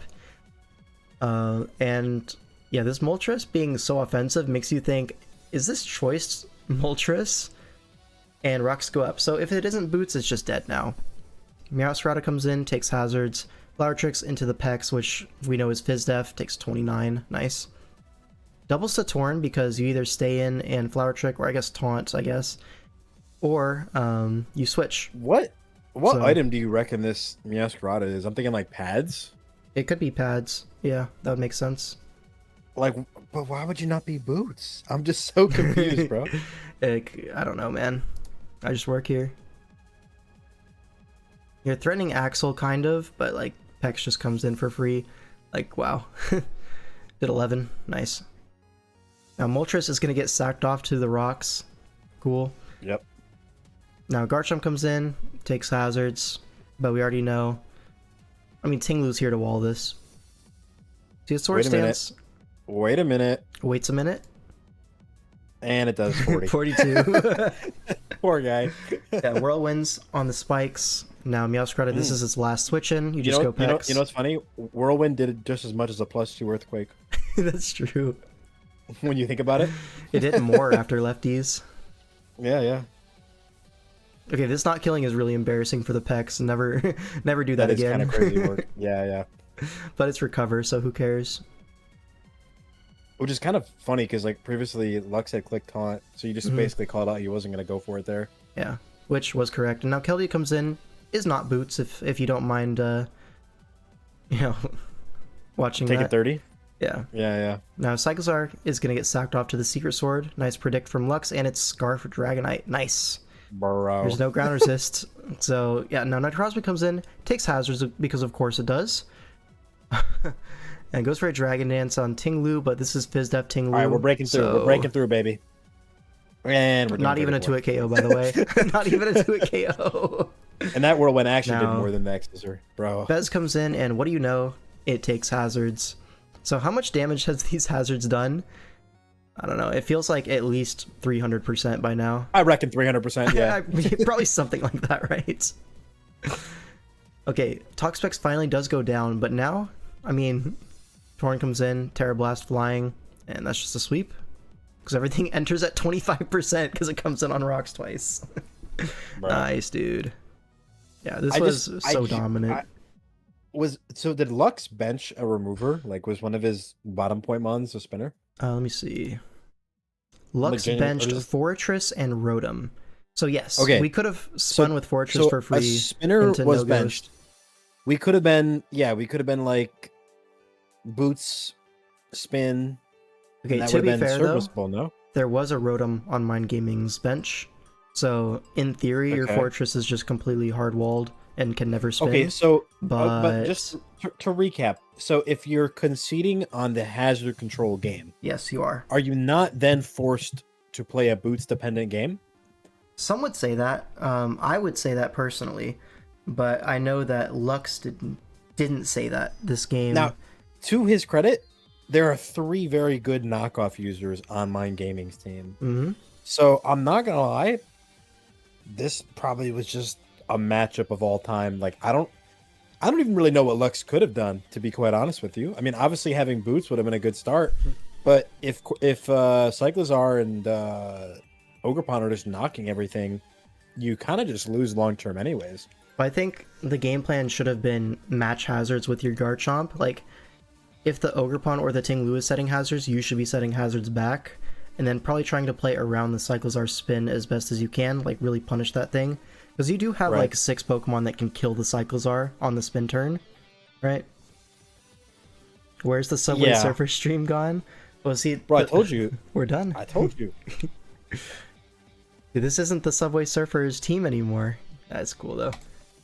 I think you definitely needed to have some hazards of your own, right? This Ogerpon Yeah. came in for free on the Garchomp Well, and took no hazards. To be fair, Cyclizar spins on everybody, doesn't it? It spins, Like you said, but though, you threaten a you- KO. it Yeah. freaking dies to everything if you want to spin. Right. So like, So you're saying like a Spikes Meow and then force it to spin. I don't think Spike's Chomp. Oh, that works too. I was thinking Meow because it forces switches more, but yeah. Yeah, like Meow forced the switch to Peck, so maybe you could just get Right. Spikes on You that spike kind on of that turn, Yeah. which yeah. would work as well. Yeah, if you wanted an offensive Garchomp, which clearly they did. I just don't see how at any point when you run through all the iterations and possibilities that you settle on no boots and no spin. Yeah, That's just like versus Ting-Lu. like that- Like, that's just like saying I'm gonna win this game before they do anything, but their team is so bulky, it's not realistic, yeah. especially with the Pex. So that's going to be, what, 2-0 now for Yeah. ZFG going into Game 3. This is Mayo versus Palkia62 subbing in for Rob Jr. Alright, now, one key thing about this matchup that I really, really want to highlight is that Mega Gallade. Now, there is no freaking fighting resist outside of Roselia, which doesn't really count as a fighting resist into a Mega Gallade, like, come on. So, it would make sense to see that Mega Gallade is the alpha threat in this matchup, and Mayo will be doing everything in his power to make sure that Gallade's free turns are limited, that he has the best check possible, which would be something like a Rocky Helmet Brave Bird Scarm, plus like Aerial Ace Arrow, something like that. And then the rest of Palkia's team, not as big of a threat, to be honest. Like, everything else very manageable, it's just that Gallade. So, yeah. If this isn't a real game, the guy saw his team 5 minutes before the game, yeah, he did sub in, but is what it is. Let's get into the game. Alright, Infernape leads off into the Roserade, great lead for Mayo. We're gonna see a fake out, so Roserade staying in makes me think this is probably like a Sash lead kind of thing. Yeah. But that fake out is gonna cover for that. And now, just freaking dies. Just sack it, I guess. Sure. I mean, from Palkia's perspective, though, like, what do you pivot to? Because if you go Gren, like, this Infernape very well could be Sash as well, right? Yeah, I could have Vacuum So as well. You kind of don't have a line of play. I'm You would guessing have had to, like, switch to Lade first, and then be Protect, and even then, that's... Nah, it's impossible. Yeah, it's pretty far-fetched, if you will. Well, we go to it now. Well, you see what I did there? That was a bar, right? Yeah. Shout out to Bars. Thanks, bro. Now we go for a bulk up on the switch to Scarm. So it's turn 3, and we're going for our Gallade endgame immediately, which is, some say, a little bit rushed. Now this Gallade ends up being Taunt, trying to prevent a Toxic or a Whirlwind, but Scarm is just going to click Brave Bird. But this is like physically defensive bulk up Gallade. So Brave Bird only does 37, and you're going to see this next turn. It reveals Will-O-Wisp, which means now, Loki, you can just bulk up to the moon as Gallade and then Drain Punch all this back. But instead, Right. we Drain Punch immediately which is going to not only give us helmets, but we get another Brave Bird at +1 defense rather than +2. Doesn't that kind of favor Mayo though? Wouldn't you argue?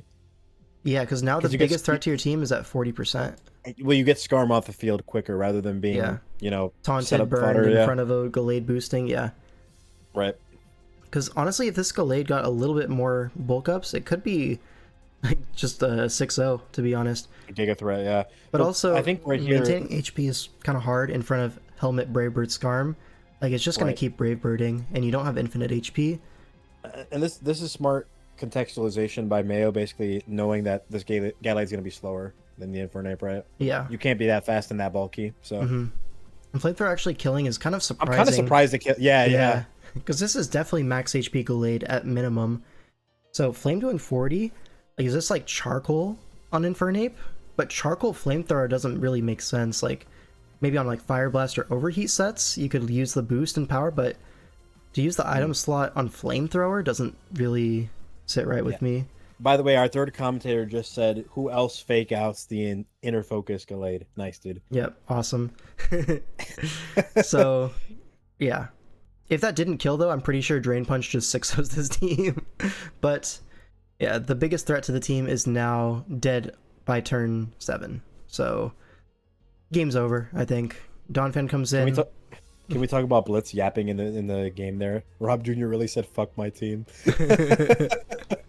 Yeah, he's busy, bro. Got places to be. Alright, Garchomp with the Yachi Berry with special Earth Power. Okay. I mean, that's going to do some decent chip to the Donphan, but at this point, we just break the Sturdy, and now Infernape comes in for another KO. Now, Thundurus comes in. It's Scarf Thundurus. Interesting enough. Gonna Volt into Gren on the Flamethrower. That does 40 to Gren? God damn. But now it switches out on the Water Shuriken. That's got to be boosting item, right? On Infernape? Like, surely that's Charcoal. Dude, why would we be Charcoal Flame? I mean, sure, fair enough. It's working. It's like I don't know, bro. The damage feels illegal. It's just a Fire Blast that never misses, I guess, which feels weird, but... I mean, maybe our head calcs are just off. Resist. Yeah. Maybe we're just off, but that does feel a bit weird. Naive Gren. Okay, sure. I mean, that's actually valid, yeah. And 2 hits on the arrow. So, gonna go down. At that point, Snorlax already won this game like 5 turns ago, so... Was it Flamethrower, Fire Blast, Overheat, Ape? Something tells me it is not that set, but yeah. We'll never know. I can't prove it. Yeah. All we need is somebody to fabricate a Poke Paste, and we can call it valid. Yeah. Nidoking at Psychic Berry. So now what? It's 3-0 for ZFG. A good start for the Yoshis, but nothing out of the ordinary for these guys. Wait a minute. I'm having war flashbacks. Agent Flame with a Weavile. Wait. Hold up. I guess the Toxapex and an Undead alt? Wait. Oh my god, I'm just is K-Crick an Undead alt, or is Undead a K-Crick alt? It's one or the other. Undead is a K-Crick alt. That's what I've come to realize. Well, I guess it's one and the same, isn't it? More or less, yeah. So, yeah, in terms of like Terra types, though, we have Fire, Annihilate, and Ghost Gliscor versus Dragon on the Raging Bolt. Yeah, Raging Bolt looks great. No Fairy type, right? Kind of just click Dragon move all game. Yeah, I mean, the Ampharos is going to be designed to take it on, but it can only do so much, right? Bro, it's an Ampharos. Right? Get it, Rick. Literally. Ape, not even Fairy, yeah. That's a choice for sure. Immediately rips a gunk shot into Toxapex. Wait, okay, so someone explain that one. We just brought it back in anyways. Why did we switch it out to bring it back in? Like, bro, just go for your Wisp or go for your Overheat. I'm so confused. Sometimes you just don't know what you have until it's gone. Like, even if you're scouting for Scarf there, if you're scouting for like... Don't you live Scarf Earthquake? Am I trolling? Maybe. I don't know, man. No, clearly, no. He clearly let the Toxapex use its item so that it would take less damage from knockoff. No. I see the vision. Yeah. This is long-term Foreshadowing. vision. Yep. Yeah. Okay, so So we could have done this turn one, but we said, nah, fuck it. yeah. Well, it worked out, right? The Annihilate is dead. Alright, Roaring Moon comes in on the Deoxys speed as it gets a spike up, and we just reveal Scarf Moon there. U-turn. Could have been Trick Room. Could have been Trick Room. Could have But been it's counter. Trick Room. It's a counter. So Corviknight that's a is now crazy ring. just dead. That's huge for Gliscor. Looks like a fucking menace now. No Earthquake resist, 3 weeks. Like, it just sits on everybody, no? To be fair, Corv was never stopping Gliscor in the first place, but now it's Iron even Defense. easier. I mean, Iron Defense does. Because if you're SD double attack, protect, then yeah, Iron Defense does beat it. Mhm. So, I would expect taunt It's- into the Corv matchup.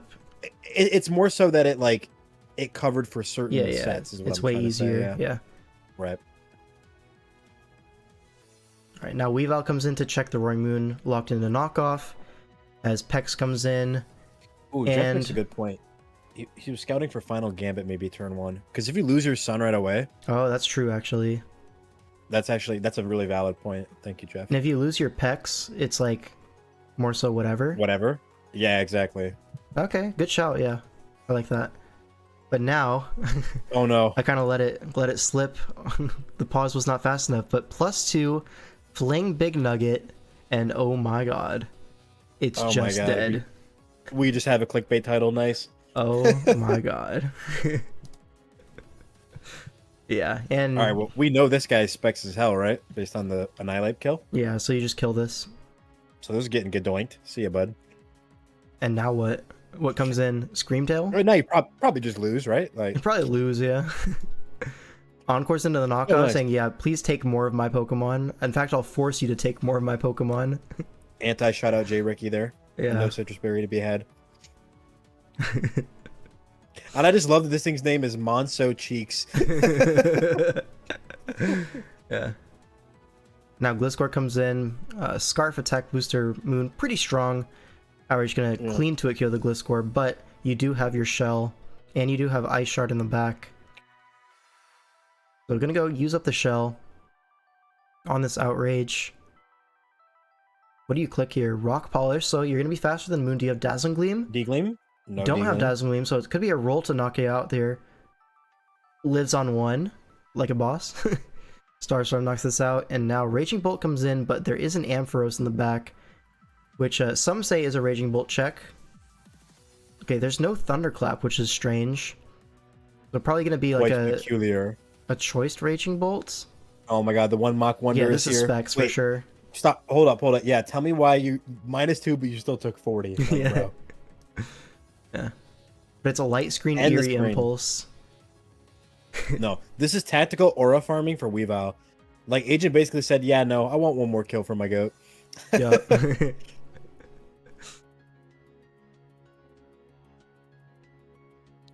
And it's just gonna be a knockoff Ice Shard, doesn't matter. Click anything. There it is. Yeah, really strong performance there from Agent Flame. I think she did a great job here. I do understand now the turn one switch more from K Quicksand. Mhm. Like, that was a good call out there, Final Gambit. Because, yeah, if you lose your Sun, you're just fucked. Like, you don't have the Yeah. speed advantage with Moon. Or, sorry, the attack boost with Moon, so you're not really threatening mortal damage onto things. Bolt kind of loses some of its efficiency, so... Alright, That was so, a cool-ass tech, though. yeah, this was a Fling. great Weavile set. Now, to be fair, Fling Big Nugget is, like, what? 2.5 base power stronger than a Life Orb knockoff. So, some say just be Life Orb, but... But it covers for the eject button. Pex. Brilliant. Oh, it does, right. Brilliant technology. So, Yeah, so knock wouldn't have been enough. Oh, exactly. Agent Agent's Flame just one too step smart. ahead. She too tough. Yup. And draws blood on ZFG, so not a sweep, hashtag. And now it's 3-1 in favor of ZFG as we go on to game 5, which is going to be Paddocks versus C. I'm just so hopeful for the Yarn Yoshis right now. I'm just like, I'm filled with determination. They Yeah. can do this, man. Filled to the brim. Do you hear it in my voice? Like, I'm so... I can hear it. I'm encouraged. All right. Well, This is going to be a Gen 8 game between C, who's had a fantastic start to the season, by the way, and Paddox, who has, coming off of a great performance from DPL, but this season has been a little bit of a slow start. But yeah, two great players. Really expect this to be a great game. We treating Yarn Yoshis like Make-A-Wish. Well, there's actually another team called Make-A-Wish, and they're 7th seed out of 8. So yeah, we got that covered. If you think about it, these guys are the Make-A-Wish of Make-A-Wish. Yeah, like they make a wish. They made a wish just to get on Make-A-Wish, who are still doing ass. It's really tragic. This is some third-party wishing going on. Like, there's layers to this. True.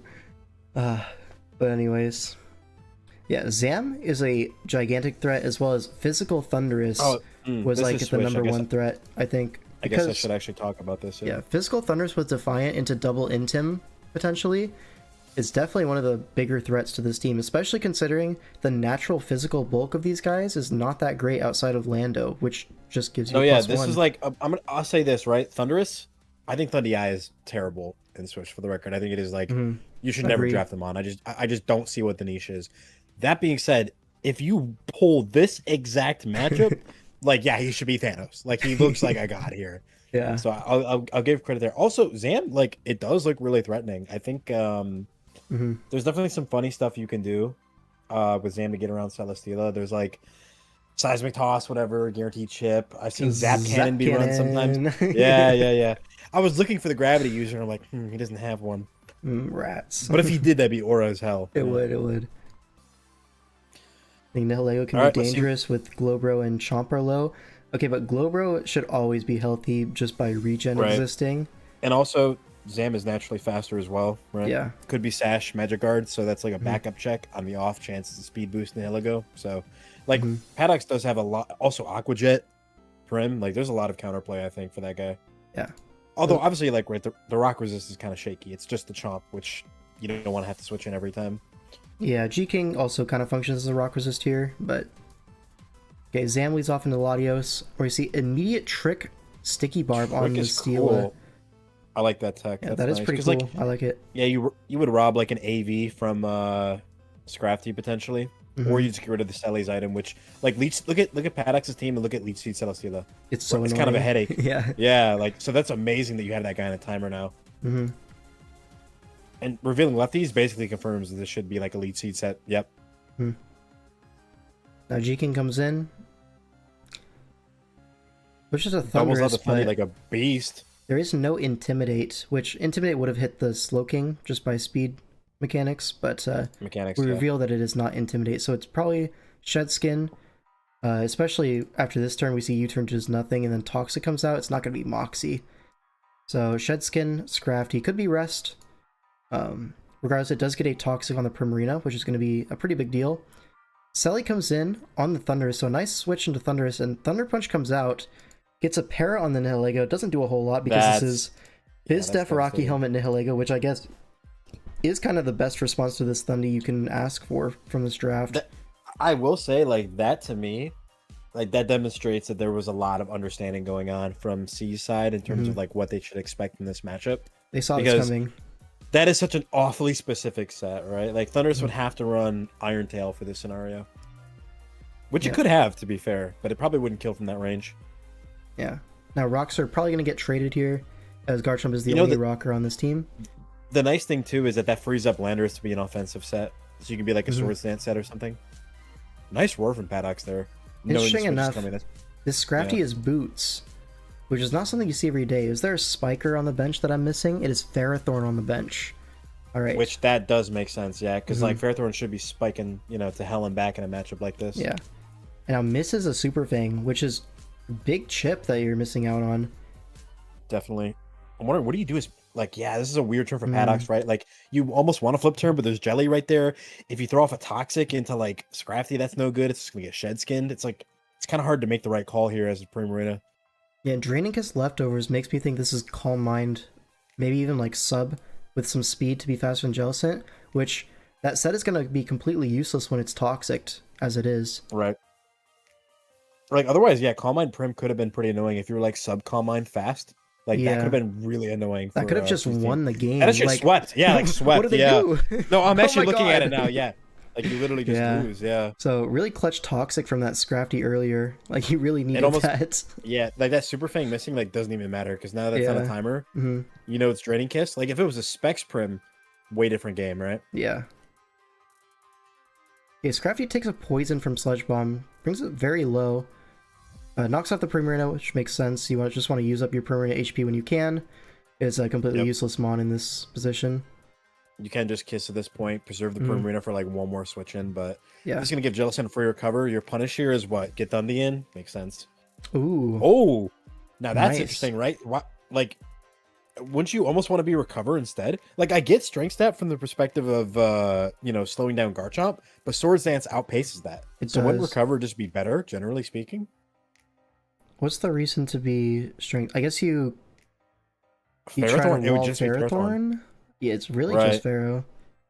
Yeah, that's interesting because that's really scary position here for C right now. And now our Thunderous, which was our best mon, is now burned. Burn and that. I mean, this just looks horrible for Paddox. At this point, I don't really see his win path, frankly. Yeah. I mean, Zam does look really good, but like Landorus, I don't know if we've confirmed. It could be Scarf. Like Scarf Lando late game could be annoying with U-turn spam. Mm-hmm. Now Silken comes in. 15 from Eladios Ice Beam makes me think it's Assault Vest. Especially because 100%. no boots. You can't do that little. Yeah. Yeah. Knockoff comes Knockoff out. though is there. I actually love this. This is a really good use in the Hillago. Like obviously in a matchup like this, getting the most out of its utility is really all you can ask for. So I think that was a smart use of it. Yeah. I mean, the Thunderous 'Cause is now, burned like- already. You don't need it anymore. But now look at your Latios now, right? Like look at the Ice Beam resists. What is it? Like Primarina's dead. Zam doesn't resist it, and G King just lost his Assault Vest. Like Ice Yeah. Beam late game could be really devastating. Speaking of Zapdos, Yeah, there it is, yep. So misses one time, but Jellicent did not recover. And we're just going to take the Psyshock to it KO. Which, fair enough at this point. This is the first time you guys are watching these games. I've seen I haven't pretty seen- much all of these games just live, or just, you know, I watch all the replays because I would I'm say- a loser. I've only watched probably So love like watching. 15% of the replays. I hadn't seen this one yet, so I'm really Mhm. I'm liking this game. So, I mean, like Paddox is up in numbers, but I'm just really worried about this Latios, right? Like if Latios is Scarf, that could be really bad. Or if it's like, I don't know, agility, like that could also be problematic. It's hard to set it up, but if you find, I guess on like the Burn Thunderous, right? Like if your weakness policy agility Ice Beam, don't you just win from here? I don't know. Yeah, It's kind pretty of close scary. to it. So Lando comes in, possible Scarf, but also just freaking lives everything. So Rock Polish Lando gets set up. Yep. Now what? Makes sense. Probably just mean, sack the now- Prim. I think you let Prem go or Zam, one of the two. I think it's Prim. Yeah, I think don't. Zam go. I don't know, because Zam is like still useful until I mean, Latios to be and fair, Stila, Chomp, like, is but Prim Chomp isn't. healthy? Is Chomp Chomp healthy? is at 100. Like, oh, but it's Stealth Rock Roar. It's probably not Scale Shot. I'm thinking, like, if you're Scale Shot, doesn't that just clean here? Like, you would just Scale Shot, and then Celesteela is taking the sticky thing, and then I you don't just kill think- Latios too? I don't think Scale would kill Lando because it's the leftovers. But you probably 2-ko it. So after Mandiba's chip, yeah. Because you could foul play here to deny Swords Dance is what I'm thinking. Well, Foul Play is just gonna kill Lando. I mean, a bulkier set could maybe, but yeah. No, Foul Play Alright, does let's so see. much to Lando. Like it's ridiculous. That's true. Yeah, like So physically Lottie's in now. defensive, no attack Landorus is still to it Well, KO'd by Foul Play. Like that's Stone how Edge- strong it is. For Stone Edge to do that little, that means that Manibuzz has got to be Fizz Def. So this Ice Beam, I think, probably kills. It if is. you're modest. It's max Fizdef Mandibuzz, yeah. Yeah. Ice Beam surely kills, no? Yep. Yeah. This looks really fucked. Because, Slowking comes Yeah. in. I mean, you live or anything, but... Mhm. Okay, Sack Steela makes sense. Right. Probably just Slam here, right? You probably just Like, sack Prim else are you here. gonna do? We go Garchomp. No, you don't- Yeah. But this is what I'm saying. Like, imagine it was Scale Shot in the Chomp, though. Right here, don't you yeah, just win? now it win. Yeah.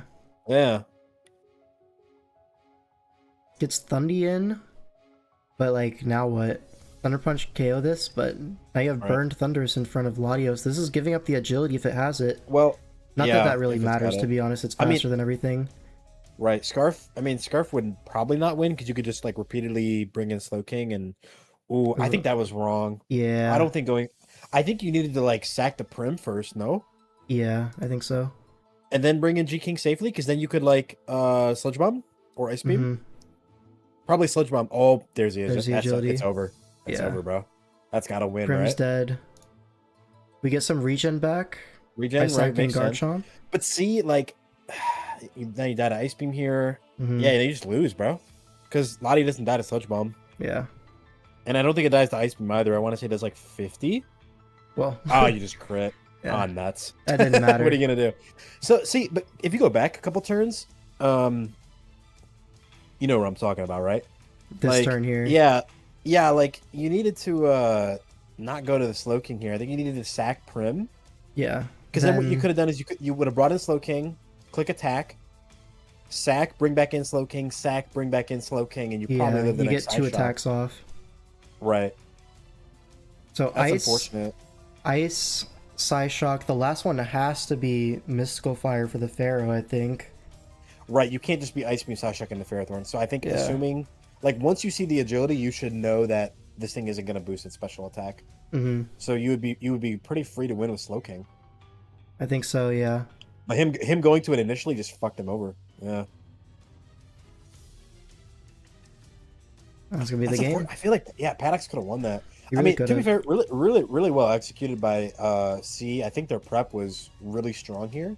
Mhm. The only thing I'm questioning is like strength sap on the Jellicent. Obviously, he was a little bit sussy, but Paddox had good prep too, man. Like the Tricky Barb on Zam lead was phenomenal, right? Celesteela felt like almost a non-factor for most of that game, and I feel like if the Toxic hadn't landed, surely Primarina won this game. Like sub CM Primarina could have easily swept. Yeah. for Especially sure. after that para on the Heligo, right? So Yeah, 100%. that was a nice game. Definitely a I love close when one. Swish is dynamic. Yeah, like Mhm. that. All right.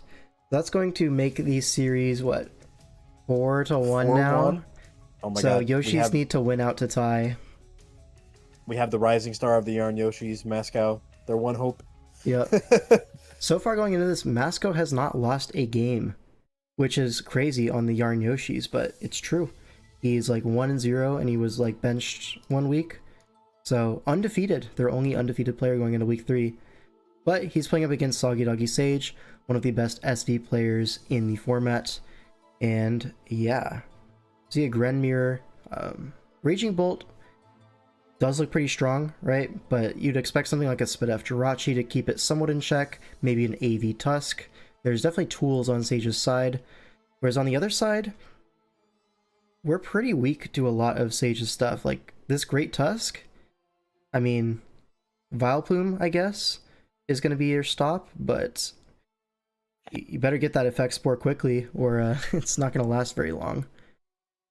Yeah. I think the Cudgel guy looks really strong here. This one is Terra, right? The Ogrepon? Yes, it's, Yeah. is it? It's really just Rachi. And if Rachi's taking chip, then like I could see a late game Latias being pretty annoying, right? Like maybe like a agility, Ice Beam, Thunderbolt kind of set could be pretty problematic. Because you're probably gonna force damage on Skuntank with your Vileplume or your Greninja. Being as it's one of the, I lied again. This Ogrepon is not Terra. Oh, okay, bro, just keep lying. Well, either way, non-Terra Cudgel guy is still really strong, I think. So I'm curious to see how this will be executed. Right. Terra Fire on the Bolt. On the other side, it's Terra Grass on the Ogre. No, it's Probably this is a raw indicating Ogrepon. like So Steel on Terra the Fire EM. probably screams Weather Ball, no? Maybe. It could Like, be what are you Weather trying to Ball. Yeah. What are you trying to snipe with Terra Blast Fire? Jirachi maybe. I guess I don't know. I guess Fire is hope to just see. your best option into Jirachi. I'm just thinking like if you put up Sun, you could also help out your Slither, but we'll see. Yeah, like Sunny Day does look pretty nice with Vileplume, Slither, and Raging Bolt. So Slitherwing leads off into the Ogrepon. We see a Spiky Shield to scout the first impression. Look at their team, it's Manual Sun. Yeah, it is. So Scarf U-turn into Latios on the spikes going up. Leftover spikes. Ogrepon, you'd expect maybe a Leech Seed kind of set. but Sunny Day does go up, and Oh, Skuntank, and there's a sun. Yep, nice. yeah, knocks off the specs on Greninja, and we see a Weather Ball come out, does 40 to an AV Skuntank, and Greninja just freaking dies.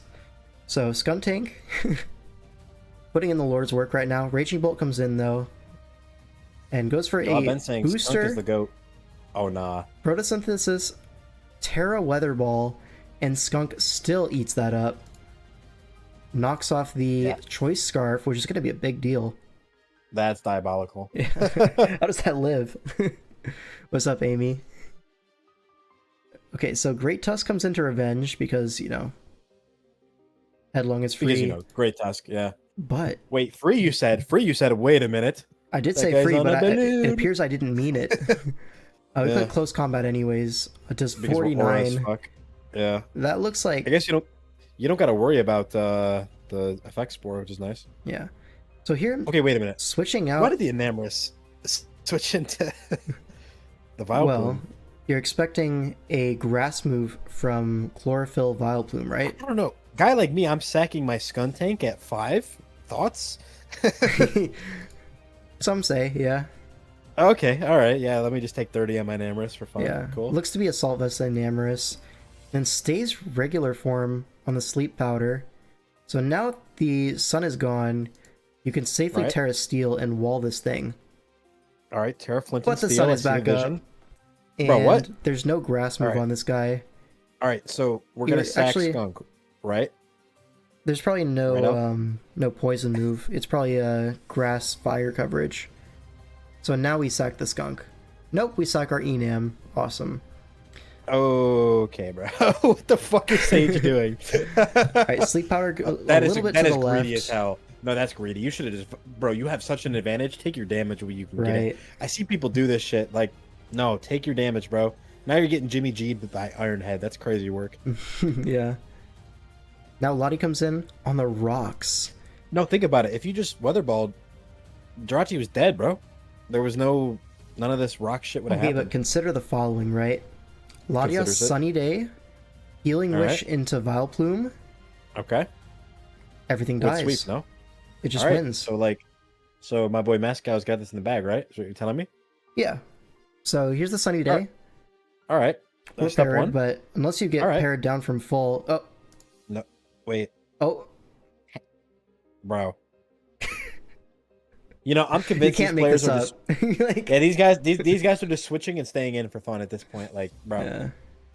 Sacks What? the Vileplume out No, of no, respect. no, no, no. Like, no, genuinely, Vileplume swept. No? It did. It kills everything. Grass fire kills every Pokemon. It What am I does. missing, bro? I don't think we're missing anything. I really There's don't no think way we're I just missing saw that. anything. Is it not H-Wish? That's like gotta the be it, only right? explanation, right? Bro. What am I watching right now? Well, regardless, Slitherwing comes in for free. Awesome. All right. Now we sack. CC I is thought- a kill. I really would have thought we would have sacked the Great Tusk to preserve the 2% Skuntank, but what do I know, you know? It's actually Scarf Great Tusk outspeeding the Scarf Slitherwing. So, yeah, awesome. This also explains a little bit more why we switched into Vileplume in the first place, although we probably would have done that anyways. Right. Goes for another close combat on the Latios. We attack, But you knock don't this wanna- out. No, you don't want to kill this. No, you're just gonna lose the Gren now, right? Yeah, Isn't it just over? we just lost the game. Uh-oh. And this could have been Protean or Battle Bond, like you don't cover either one. Bro, you just Oh, shit. lose. It's You- over. You just freaking lose. Now, into Raging Bolt, this thing could have Thunderclap, but revealing Weather Ball and your Scarf, it's pretty unlikely to be Thunderclap, right? But doesn't because matter, you you're want- slower. Well, yeah, if it's Water Shuriken, which Yeah. it could be.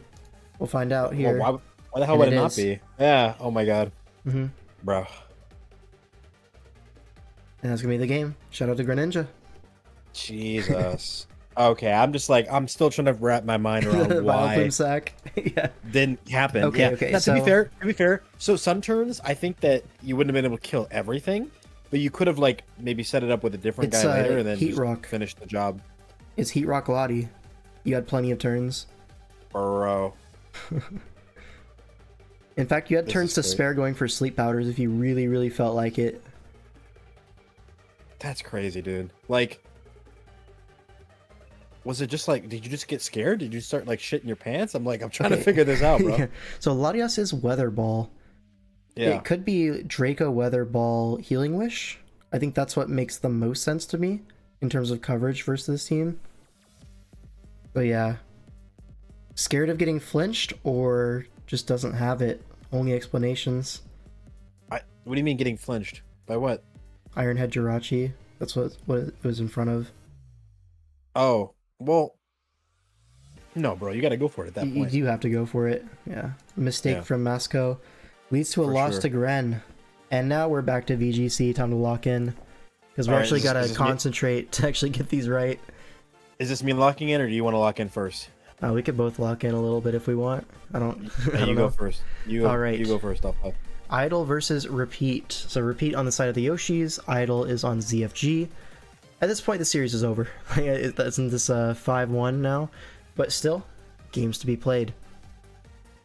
So, looking at this, there is a Reggie Draco, but there's multiple Terra Fairies and a Ting Lu on the other side, so probably not going to be super impactful, as well as like Terra Steel and the Annihilate if that starts getting out of hand.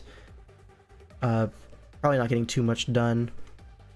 There is Tailwind on the Idol side with the Thunderous, so you could see Thunderous plus maybe Iron Hands, because Repeat doesn't really have the tools to match Tailwind in this game. It would have to be like a Trick Room from Chimecho, which, I mean, it's a Chimecho, just double it. Surely it'll die.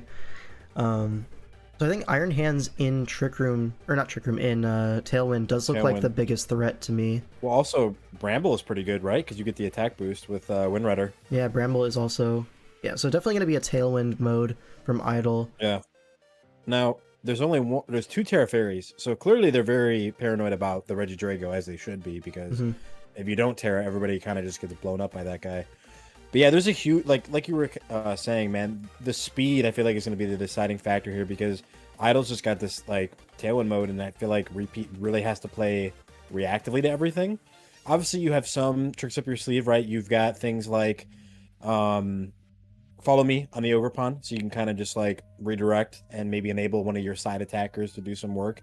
Or like you were saying, potential Trick Room Chimecho. I don't know why else it would even come to this game. Yeah. So I'm not seeing any like interesting text with what's it called, the Annihilate. Like there's no side beat up, side bullet seed shenanigans, so I don't really think we'll see anything like that. Annihilate probably going to be something like Assault Vest or maybe Scarf Final Gambit here, maybe. Just I think, yeah, AV thoughts. makes a lot of sense, I think. Right. Especially with Yeah, Terra Steel. Hand's going to be a giga threat, bro. I don't know how you deal with that guy. Yeah, it's Let's probably see. going to have to be like Fairy Lu and just Earthquake it down, or Stomping Tantrum, I guess. I feel like the way Repeat utilizes Gouging Fire is going to be really key to how this plays out. Yeah. Alright, let's see. Torracat leads off with the Iron Hands, so Fake Out Pressure plus SD opportunity. Double Intimidate, we reveal no clear amulet on anything. And we see a Taunt, so no Fake Out immediately. Is this going to block a Swords Dance? It is going to block a Swords Dance, so probably going to be Covert Cloak then if you're not fearing the Fake Out. Right? Most likely, Would that yeah. make sense? Yeah. Yeah, no, I agree. Yeah. Wouldn't Covert Cloak stop Parting Shot, though? Or does it not do that? Covert Cloak doesn't block Parting Shot because the move's effect is... It's that like a gonna Sheer Force cause that kind of shit. thing? No. It's just that Oh, yeah. Parting Shot stops added effects and moves. Yeah, Yeah, what I'm saying is like drop- it affects things the way that Sheer Force does. Like the category of Oh, moves. That wasn't well said by me. It wasn't well said, but now I see what you're saying. Yeah. And yes, Amulet would block the Parting Shot, but not the Not Covert Cloak. Okay. Right. So we do stop the SD, which is kind of the biggest threat in the matchup, so Which is massive. job well done. In fact, if you want with Ogrepond, you could potentially Encore if you're faster than Hands. But just gonna go for No a cudgel. way. Yeah. Get some meaningful damage, yeah. Doubles the Torn, gets 2 crits. I don't think that mattered. I think combining those 2 moves, more than enough to knock it out. Thinks about it, realizes you're right. And now we just Right get now, the T-Wave. Yeah. Nice speed control there. Right, because like I said, Repeat's got to have some way to play around the speed. definitely having that Prankster Thunder Wave is one way you can circumvent the Tailwind. For sure.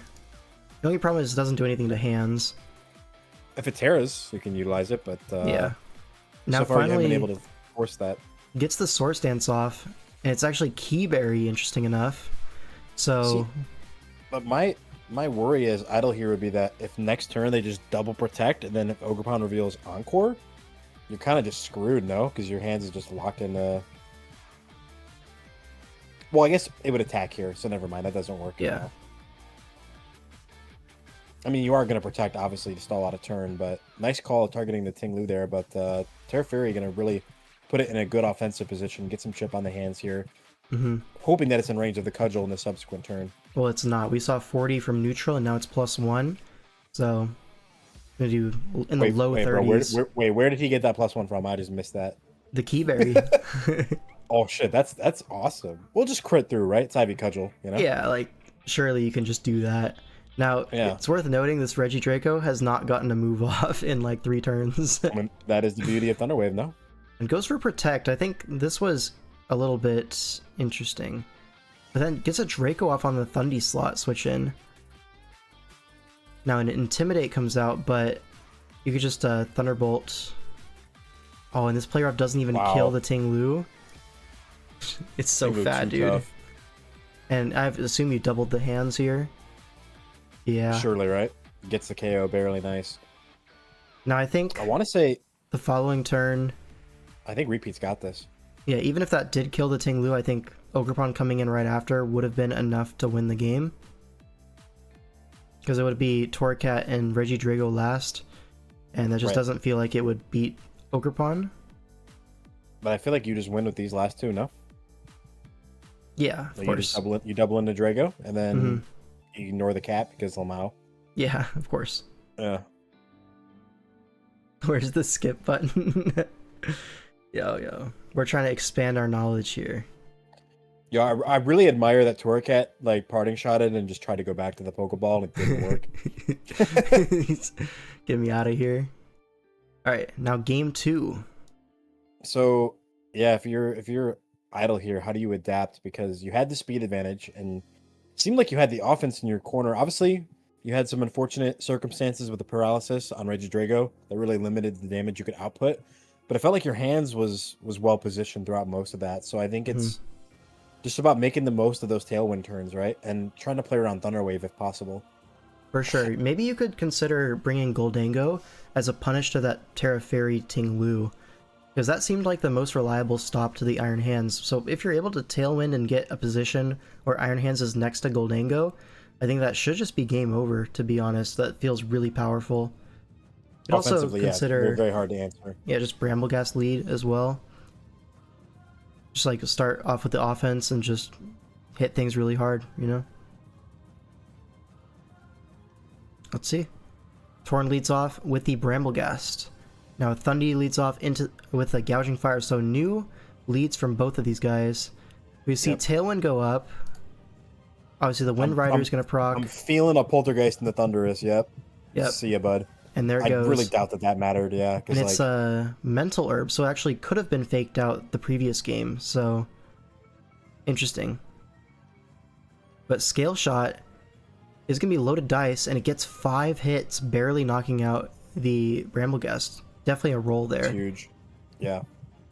But now, so it's a 1-for-1 trade, but you have Tailwind advantage. The thing is, though, they've got both Terra Fairy Mons on the board, and the Vessel of Ruin is activated, so like, if Regidrago comes in, it's probably not doing much versus this combination. It's kind of really all just on Iron Hands' shoulders, right? Yep, so we're going to see the Terra commit. Makes sense. Logical. Dragon Dance is a ballsy call on the SD. Okay. I don't really get this Protect. Yeah, no, you kind of don't want Tornadus on the field, so I feel like you want to just attack there. Like, if it dies, that's good for you. You get in your attackers. The only thing I could think of is like if Idle is trying to preserve this to reset the Tailwind for get a second late game Tailwind, but then you're really putting everything in the Iron Hands basket, which doesn't feel like it's strong, but I don't think it can do everything on its own.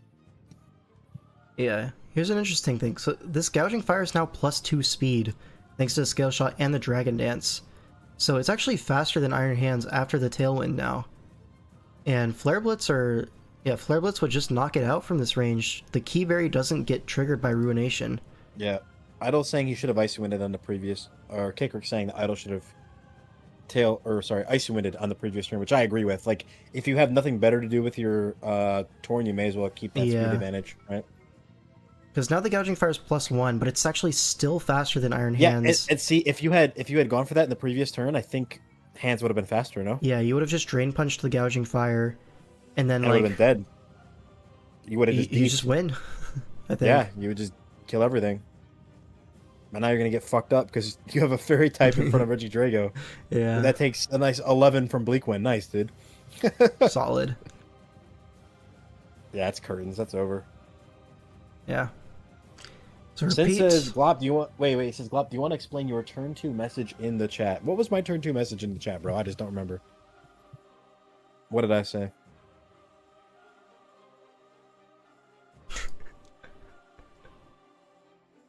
Here it is, yeah. You know, we can gloss over that.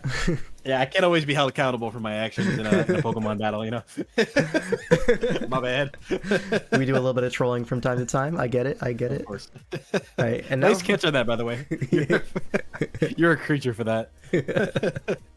All right, now we have Violet River versus Street Cred Cookie. All right. Ally Switch Andy.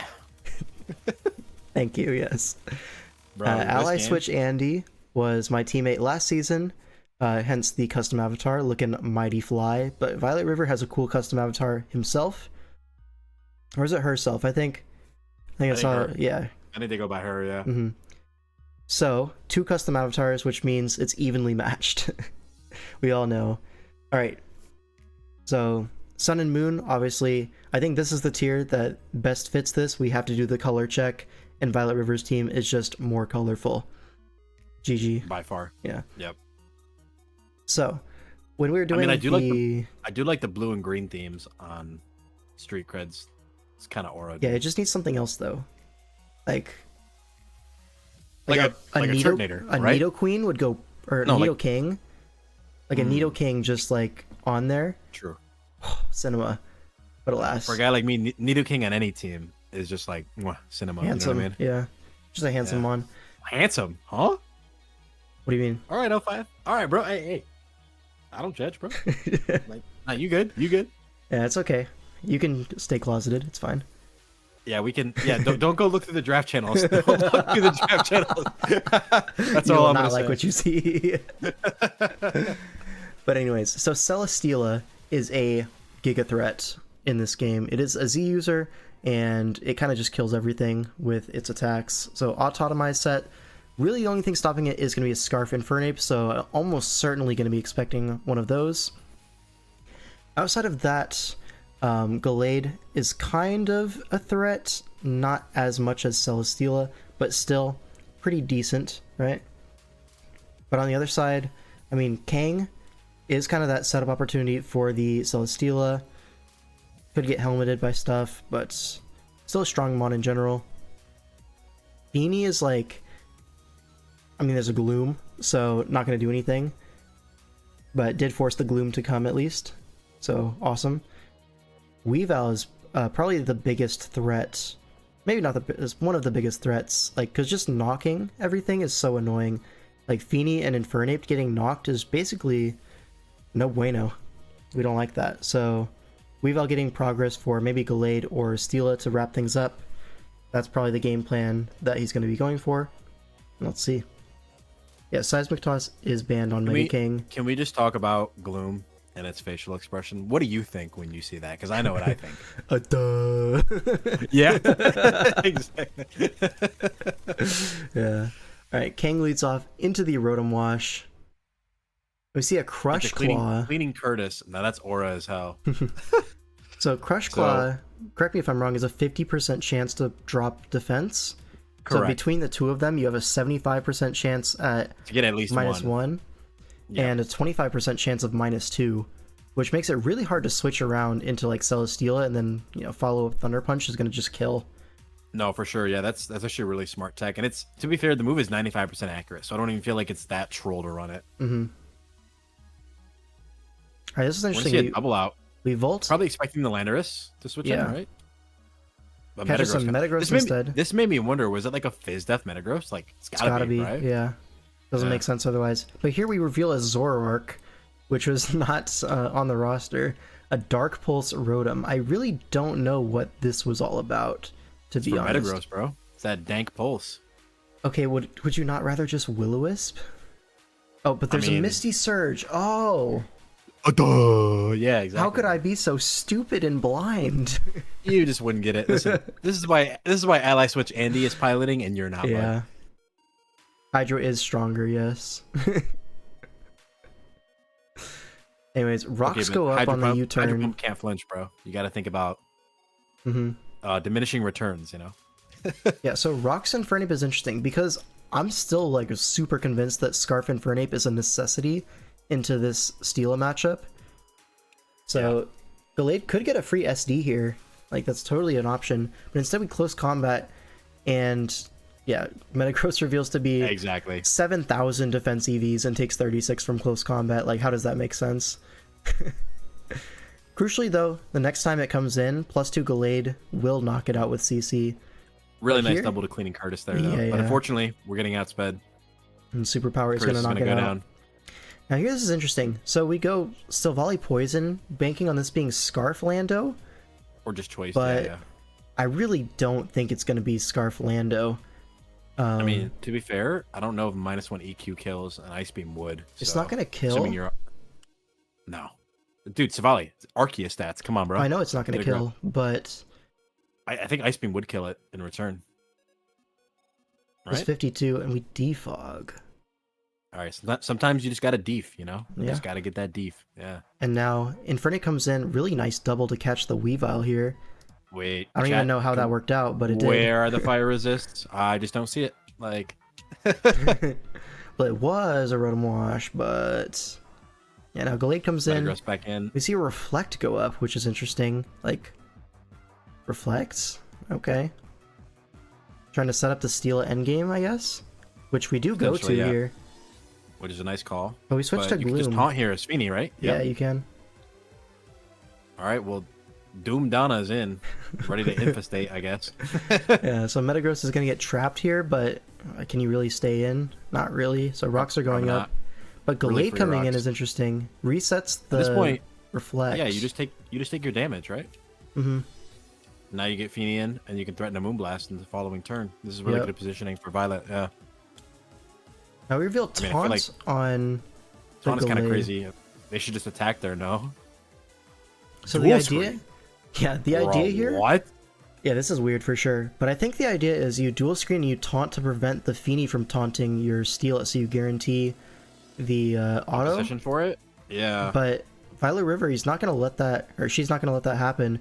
Just spams Nature's Madness, and now as the taunt wears off, now is when you attack. So you keep your taunt available, you stall with the Reflect. Now Steela comes in, but you can just taunt.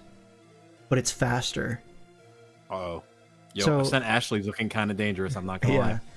Really nicely positioned from River, but the Steela is just max speed and outspeeds this Feeny. Now at +2, it is going to be revenged by Scarf Infernape still. Look, she says, no way you're max. Yeah.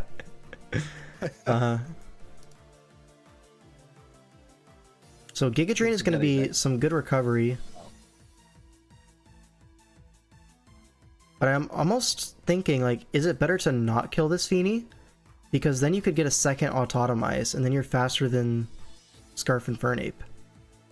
And low-key, probably would just... You kill a lot of these guys. Kill everything. Yeah, but to be fair, though, wouldn't you be in range of Superpower anyways? Like, assuming Lando doesn't die from a +1 attack. Well, the last move that you hit Feeny with is going to be Giga Drain, right? Okay, So then if you Giga the Lando as well... I'm thinking the Lando's probably Z fighting, though, with Swords Dance. Because that's, like, your strongest move into Steela and Rotom.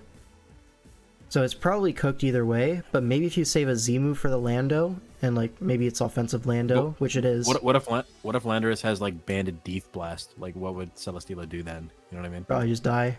Yeah. Like a +1 Z move probably kills Lando, right? Yeah, for sure, for sure. So at that point, I see what you're saying. I do agree. I think Autotomize again probably was the correct call. Well, you're taunted here, so like you probably you're needed saying, to air go for a slash or move that something doesn't- Yeah. I get it. and not 3-hit KO this through Iapapa. And then taunt wears off. So the Feeny would still be alive at the end of this turn.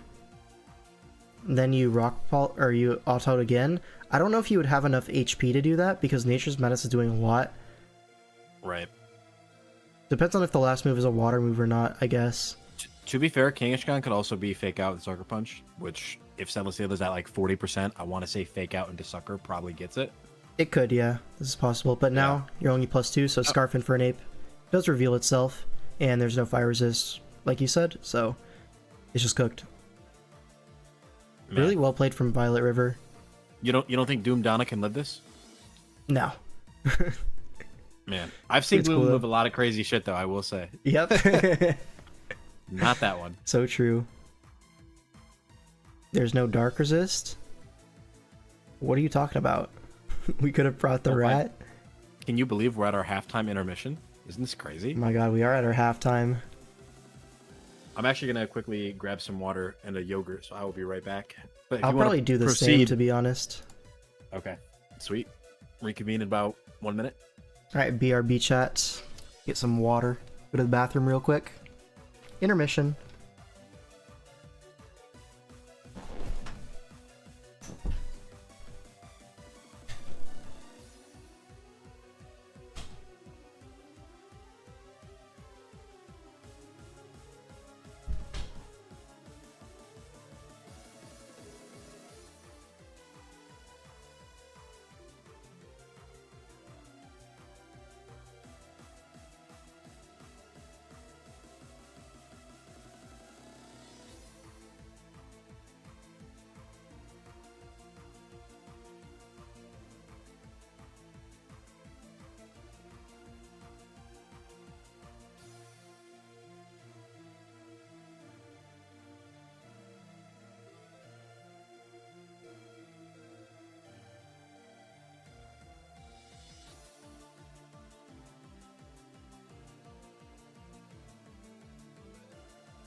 Alright, we're so back.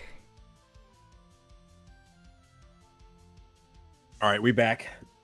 Yo, good timing. I just got What back. fortuitous timing! Oh my goodness. Oh my god. We're synchronized. Yeah. Oh my god! I just realized who's on the screen. Duh. Did I wash my hands? Of course.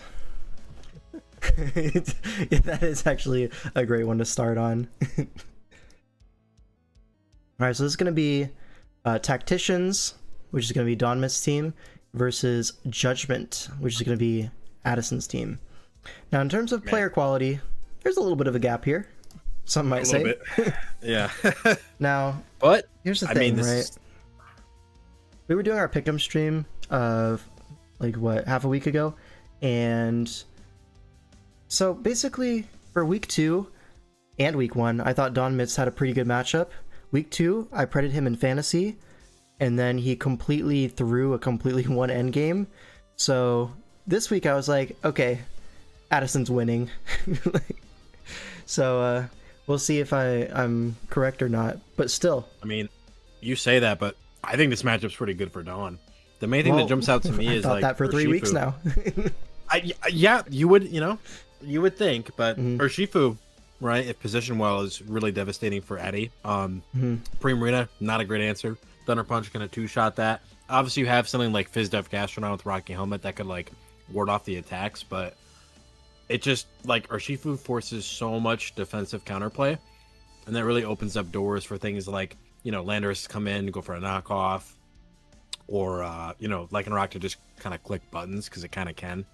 I will say though, Eddie does have some really nice pieces to cover for Dawn, right? So she's got Landorus can handle both Coco and Dawn's Landorus, which is really nice for her.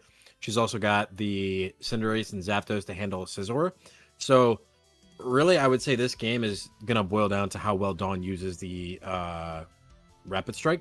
And if he's able to make good use of it, then one of those offensive pieces in the back should be able to clean up. Otherwise, Addy's just going to sit on everything.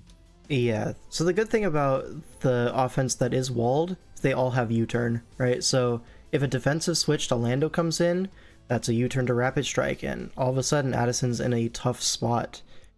So I think that combination, like really you have to play through your Rapid Strike here to get stuff done. The other advantage Eddie does have too is static Zapdos. So like worst case scenario, she can kind of just throw that shit out in front of Shifu, assuming it's not pads or if it's been knocked off. Then that is an out for her as well. So like Dawn really does have to be surgical with the Shifu, but if he is, it could be a pretty easy game. Yeah. Make sure to respond to your DM. What did you DM me? No. The answer is no, for sure. Are we going to share with the class? Like, what's going on, bro? It's a trade. It's like a trade proposition, which would basically just be robbing our Keldeo and Oras. Oh, I get it. Yeah, nice, dude. Yeah. Awesome. Respect the attempt, though. Alright, so Addison gonna lead off with these Zapdos, which does reveal to be Static versus Balloon Coco, which is an interesting lead. I always prefer Shuka if I'm trying to just beat a ground type. But I mean, okay. There are definitely advantages to it, but yeah, it's a little bit strange. They're going to shred on the Zapdos, so this is looking amazing for Shifu. Like, I'm thinking, okay, the longer this game goes on, Zapdos is going to be pressured into like recovery more. You're not going to really have this option versus Shifu into the later half of the game. So probably going to see rocks come up from Uxie now. Yeah. And there they are. Probably going to see a slow U-turn next turn as well. If the Zapdos tries to roost, then cool. If it does anything else, I mean, it's basically dead. This is so good for Dawn, dude. Landorus is in. Yeah. Like, you could just go for a knockoff here, or if Psychic, yeah, sure. Beautiful, that's a kill. Now that's the really Defogger's dead. Your Rocker's still at relatively high HP. Could come in this turn if you really wanted to. Just establish rocks. You don't have the cheese for Shifu. Yeah. Like, every time it comes in, CC is a really free click, realistically. So, and here's gonna the use this opportunity. Yep, those to get up rocks Stealth up. Rock makes sense. Scarf on the Perimeter, most likely. That's a really smart knockoff.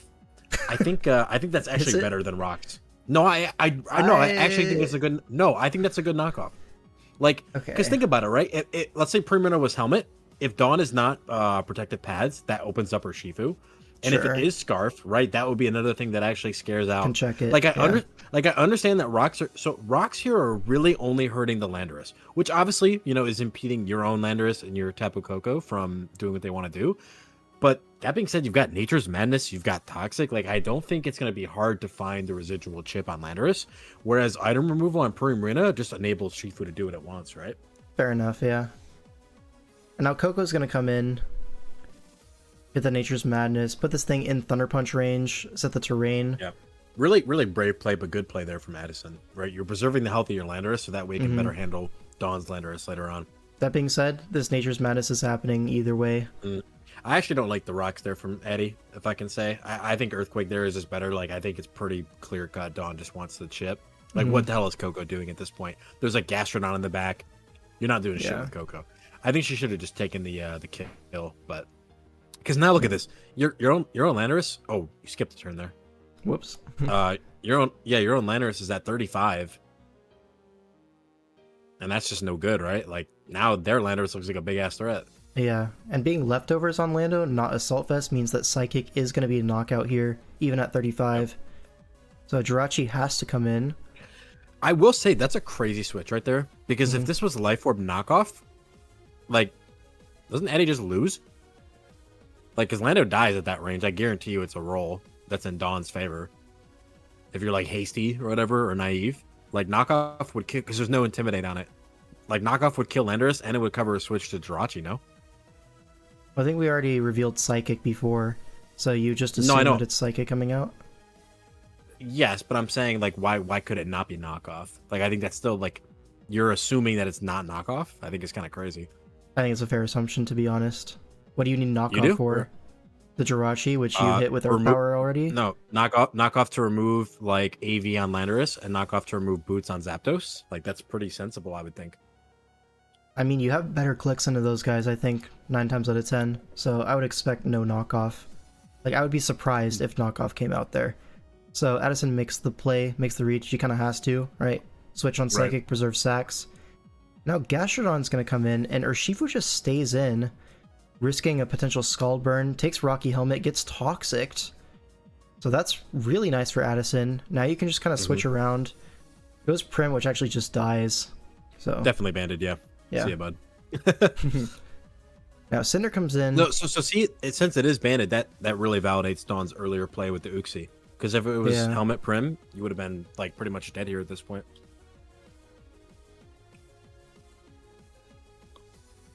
All right, Lando comes in on the Gastrodon switch. Now Earth Power's into Lando though, so Lefties is going to start accruing, and Psychic actually doesn't pick up the knockout. So slow momentum into Jirachi, threatening a Scarf Ice Punch, potentially. Man, imagine that Jirachi didn't have its Choice Scarf right now. Yeah. And there it is. There it is. All right, yeah. so I mean, Dawn's really putting all the eggs in the Scizor basket. I mean, to be fair, all he's got to do is get a little bit of chip on Cinderace, and it should be able to clean, no? There is that, but also Lycanroc should just pick up a KO this turn, right? Like, Crunch is very unguardable. Right. We go for Sucker Punch, which isn't Crunch, sadly. So it's not going to KO the Jirachi, and we get Frozen for it. Ooh. Awesome. That is now one less Pokemon that can take a Bullet Punch now, though. So Scizor, I mean, still there's a full HP Cinderace, which, by the way, just sweeps when it comes in, I'm pretty sure. We go hard to it, which is kind of crazy. You kind of have to. Akaberry Scizor is just going to freaking die. And, well, because yeah. No, to be fair, I get what you're saying, because if, like, Dawn close combat's there, then you just switch out, come back in, quick attack, and then Bullet Punch the last 3, right? Yeah. I really would have expected a Lando sack there, to be honest. Yeah, that was probably like the more smart play, because even if he does SD, you deny him a second one, you force him to KO you, Cinderace comes in, Scizor's only at +1. Yeah. So I agree. I think Lando should have been sacked there for sure by Eddie. Either way, it worked out, right? Sure, yeah. Now, CC's going to be a kill, but this Urshifu's getting closer and closer to Pyro Ball range, and it's in range with the drops, but yeah. Goes for a U-turn. This is cool because Rocky Helmet and Poison is going to do enough. And Toxic, yep, should just barely pick it off. Yeah. I know Dominance was sitting there going, wait, I thought Helmet did 16, it rounds down, right? Shout outs to last week game. So Lycanroc actually thaws here, which is potentially a big deal. Bro, it don't matter, bro. It don't matter, bro. That Cinderace is coming in and sucker punching. Yeah. I know. Come on, bro. That's me 1-0 to Judgment Day. All right. Sin as does Lando force Scizor to kill it. So it would, I mean, I guess theoretically Scizor could SD a second time on the Landorus, but even if you do that, the problem then is that you might be in range of Rocky Helmet from Gastrodon, and even if you're not, you're definitely in range of Rocky Helmet plus Sucker Punch from Cinderace. Yeah. And then on top of that, I believe if you're not Life Orb, +3 Quick Attack does not KO Cinderace, so that would also be a safe line of play to make. Yeah, I feel like it's not even close either. Yeah. But anyways, now we have Fagos versus Bobbert. All right. Oh, no. You see them, right? God. The elephants are in the room. They're in the room, and I've seen this game. Brother. So this is my heart. Yeah. All right. So this is going to be what, Terra Cress and Terra Ogerpon. So the Cress is going to be Terra Fairy. On the other side, we have a Terra Tusk, which is going to be Electric, which makes sense into Zapdos. And then Ghost on the Abomasnow, but probably just going to be the Tusk tearing this game. Come back to a top tier game, of course. Let's get into it. Okie Dokie leads off into the Great Tusk. Not what you wanted to see as Faye goes, so he's gonna have to get out of there. Go into his Cresselia on the bulk up, and this is attack Wow, booster plus this is 1 dangerous. now. Yes, Yeah. already like, oh my god, am I losing the game? Okay, what tier was Crest was fairy, right? Very yes. Okay, imagine this was heavy slam. Yeah. Was this shit not just over? Well, the thing is, it doesn't have a speed boost right now. Yeah, but what's the Terra type on it? Electric. All right, so my point still stands. Yeah. Doesn't this just win? It might, dude. It might. Yeah, like if it's heavy slam, he's just fucked. No. Mm-hmm. Mega horn. Horns like a noob into a Different. Rocky helmet. Reflect. That's smart. That's really good prep. Yeah. Bulks up again on presumed Healing, yeah, recovery. yeah. But now I feel like as Faye, you want to make the most of your reflect turns, right? So probably just try to chip this thing down. Yeah, of course. So we revealed Terra Blast, which means there's no spin on this thing. Like, surely. Because then you're walled by treads, you're walled by a Hell no. bunch of stuff. It's probably last move CC or CC Headlong, or EQ. EQ. Yeah. I actually really like this lead from them because, like, when you've got the double spin guys, you can just afford to use one as, like, you know, a brute force breaker. And it did its job, right? It got through the crest. Yeah, and that's That a opens up big deal. That opens up Iron Bundle significantly. Yes, it does. And the thing is, you could also just Healing Wish this back with Aloe, potentially. Like, this isn't even Right. necessarily dead yet. But, okay, we do go Aloe. So, Yeah. that kind of signals to me that this is a Ooh, eject button. Healing Wish Aloe. He's trying to save it for later. Gets the eject button into the bundle, so gets nice momentum off of that. And now you're up in sacks, you're up in momentum. Now Gudra has to come in. I just love your dunk being a hater in chat saying opens up Iron Bundle. My brother there is a Gudra. I understand, bro. But like, U-turns do in you the think Great it's better? Tusk. This guy. I'm getting baited by chatters. I know. Bait used to be believable. But like now what? You have to go Zapdos, I think. On Go Tusk, Zapdos, yeah. yeah. Kind of forced into it. It's CC last, so we have revealed the full set now. But we have a Treads for this. That being said, we have a Zapdos for the Treads. Low-key, you know what I mean? Like Heat Wave just pressures it, right? Yeah. Goes for Stone Edge.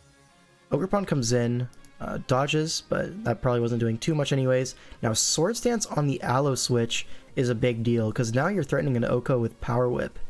So we Right. might see a switch out to a Abomasnow on that, which is exactly Maybe what a we see. Maybe a U-turn here from Faye? Or a Horn Leech? Nah, Okay, Horn makes Leech sense. is fine, because now you U-turn.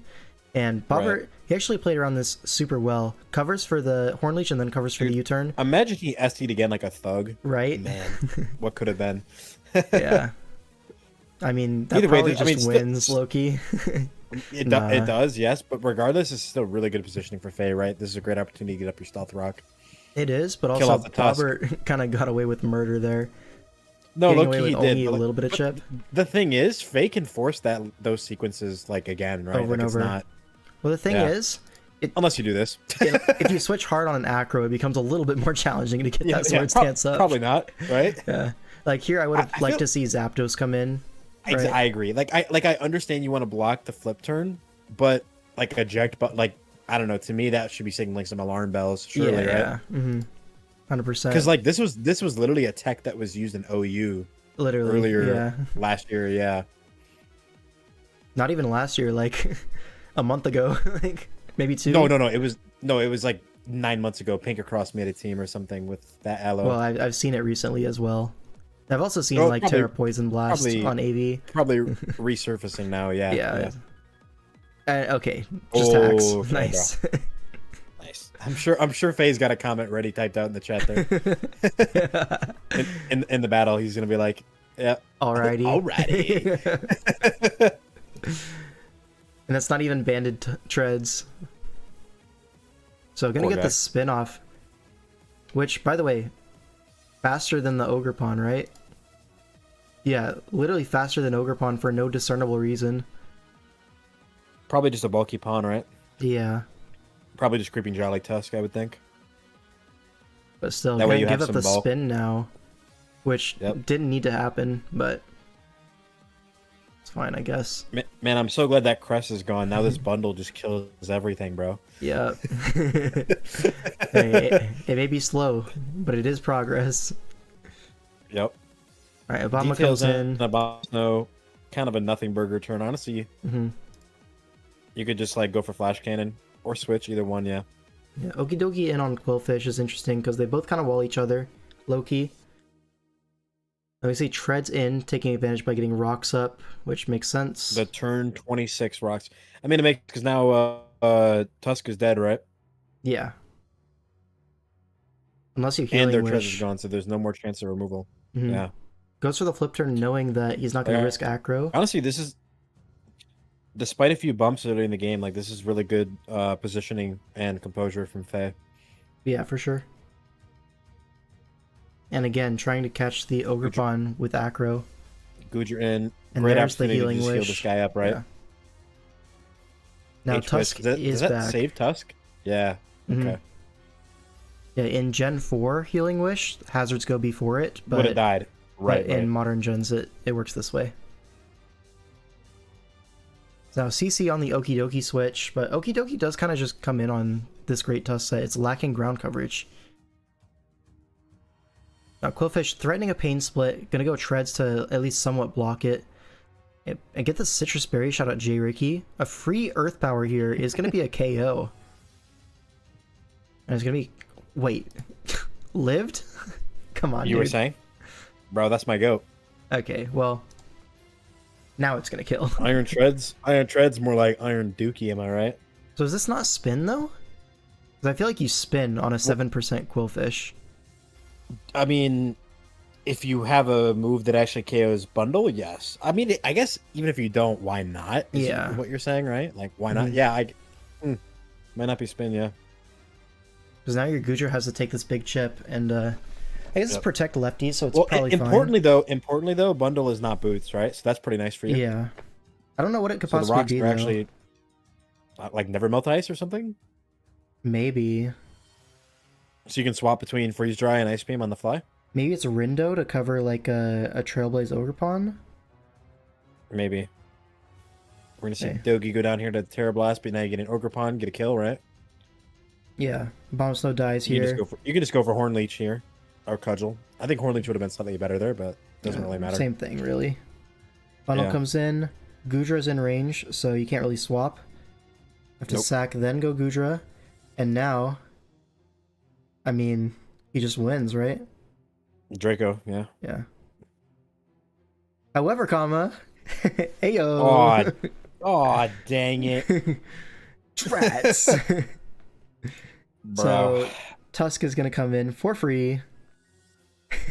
Yeah, for sure, bro. The thing is, he still wins if this is spin treads. But I think it's just not spins treads. Because you would just sack the Gudra, spin. But spin doesn't kill Tusk at 11, bro. What are you saying? It sure does. I'm so No, it confident. doesn't. No shot. No shot it kills it at 11%. A 50 base power move? Bruh. You're looking at at -1, I believe at -1 It has to close combat to kill Gudra. There's no way it's a roll. Come on, dude. Be so for real. Okay. I'm being so... Dude, that is a... You see him? That is a great Tusk. Yeah, and this is an Iron Treads. I'm pretty sure that guy is HP invested. I'm sure that's like max HP Tusk or damn near close to it. I'm gonna look it up because Iron Treads is obviously like timid, right? For the Probably power damage. Probably, yeah. Okay, so max HP. I'm gonna put the calc in chat because I'm pretty sure their Tusk is like close to max HP. Sure. This is the roll. Oh, whoops, wrong one. Hold on. That was one with level 100. I need to fabricate the calc first. It's 11%. No, it's not. Yeah, 9.9 to 11. So it'd be a roll. All right, man. Those are the facts, bro. I didn't make that shit up. Okay, but why not go for it? At least. I hear you, but I think Fagos was tilted because he talked about it after the fact. He's like, I think I had a way to win, but I was just tilted and didn't see it. He's like, and so I think what you're saying is true. That he should have sacked Gudra, gone for the roll, basically. Blitz says it was max SPDEF from Crest Calcs. So no HP, 252 SPDEF type stuff. Okay, so Faye just got tilted. And So lost. he's just Nice. a stupid little idiot. And Yeah. Awesome. Nice. Cool. Apparently it was 220 HP. I guess we're just inventing stuff. So someone's lying in my chat. I don't know who it is, but it's probably someone. Now, see, here's the thing. Wait, can you go back real quick? At the end there, Faye says, LMAO, you're nuts, dog. He responded to somebody. But in my head, I like to think that he was calling Bobbert, like, nuts. I think like, he just was. a pair of nuts. Yeah. Is that what you think? I think he's saying Scroll it up, scroll up. sarcastically as like, wow, you're so good, you won this by haxing me type stuff. No, see, I read it Double more as elephant like, can't be touched. Dude, he's no, like, you know how provoking him. people say like, oh, like your balls. I read it more like that, like you're nuts. Like that's how I read it. I think he probably meant it more, but you're saying like the sarcastic, like, Yeah, whoa, wow, I think it's like you're like crazy, Bobbert bro. gassing himself up over this is the funniest thing ever. But anyways, that's what 2-0 for the series now. Nice, dude. Yep. 2-0 for Judgment Day, and now we go into game 3. So Twin Norita, who is this? This is Bro, Max. this team looks like a fucking fever dream. Why is there a Skarmory, Skuntank, and Tauros on my screen, bro? What is going on? So on the bench Gen there 7 is a Mega Bro, Gen Gyarados. 7. Okay, Gen 7 is not a real tier, bro. What the fuck is this? Some say it's the best draft gen. I am not one of those people, but they do say it quite often. They Every just be lying time- for fun. Every time there's like a tiering discussion, they're like, well, actually, Usum is the most popular old gen by far. And it just isn't. It's just Oras, and we all know it. Low key though, Swish. Maybe I'm biased. Swish has been gaining some. Swish some is aura gaining lately. steam for sure. Yeah. Alright, so this is Jake versus Max. Jake is Tech Frokies, and again, he has the color advantage in Sun and Moon, so he's probably going to win. I keep saying this because it's funny, but these teams are pretty similar. This one and the one that we saw earlier from Violet River. It's like Infernape, Feeny. Like, it just looks similar. There's also a Lando T that was benched on this team. There's a Metagross. It's like almost the same teams, like 5 matching Mons or something. I think it's 4 actually, but who's counting? Who is Twin Noretta? Who is that? That's Max, Fortunate Son. Okay. So Max was like trying to draft Theo Stall and then just decided to like put other guys on there, Yeah, right? never mind. I give up.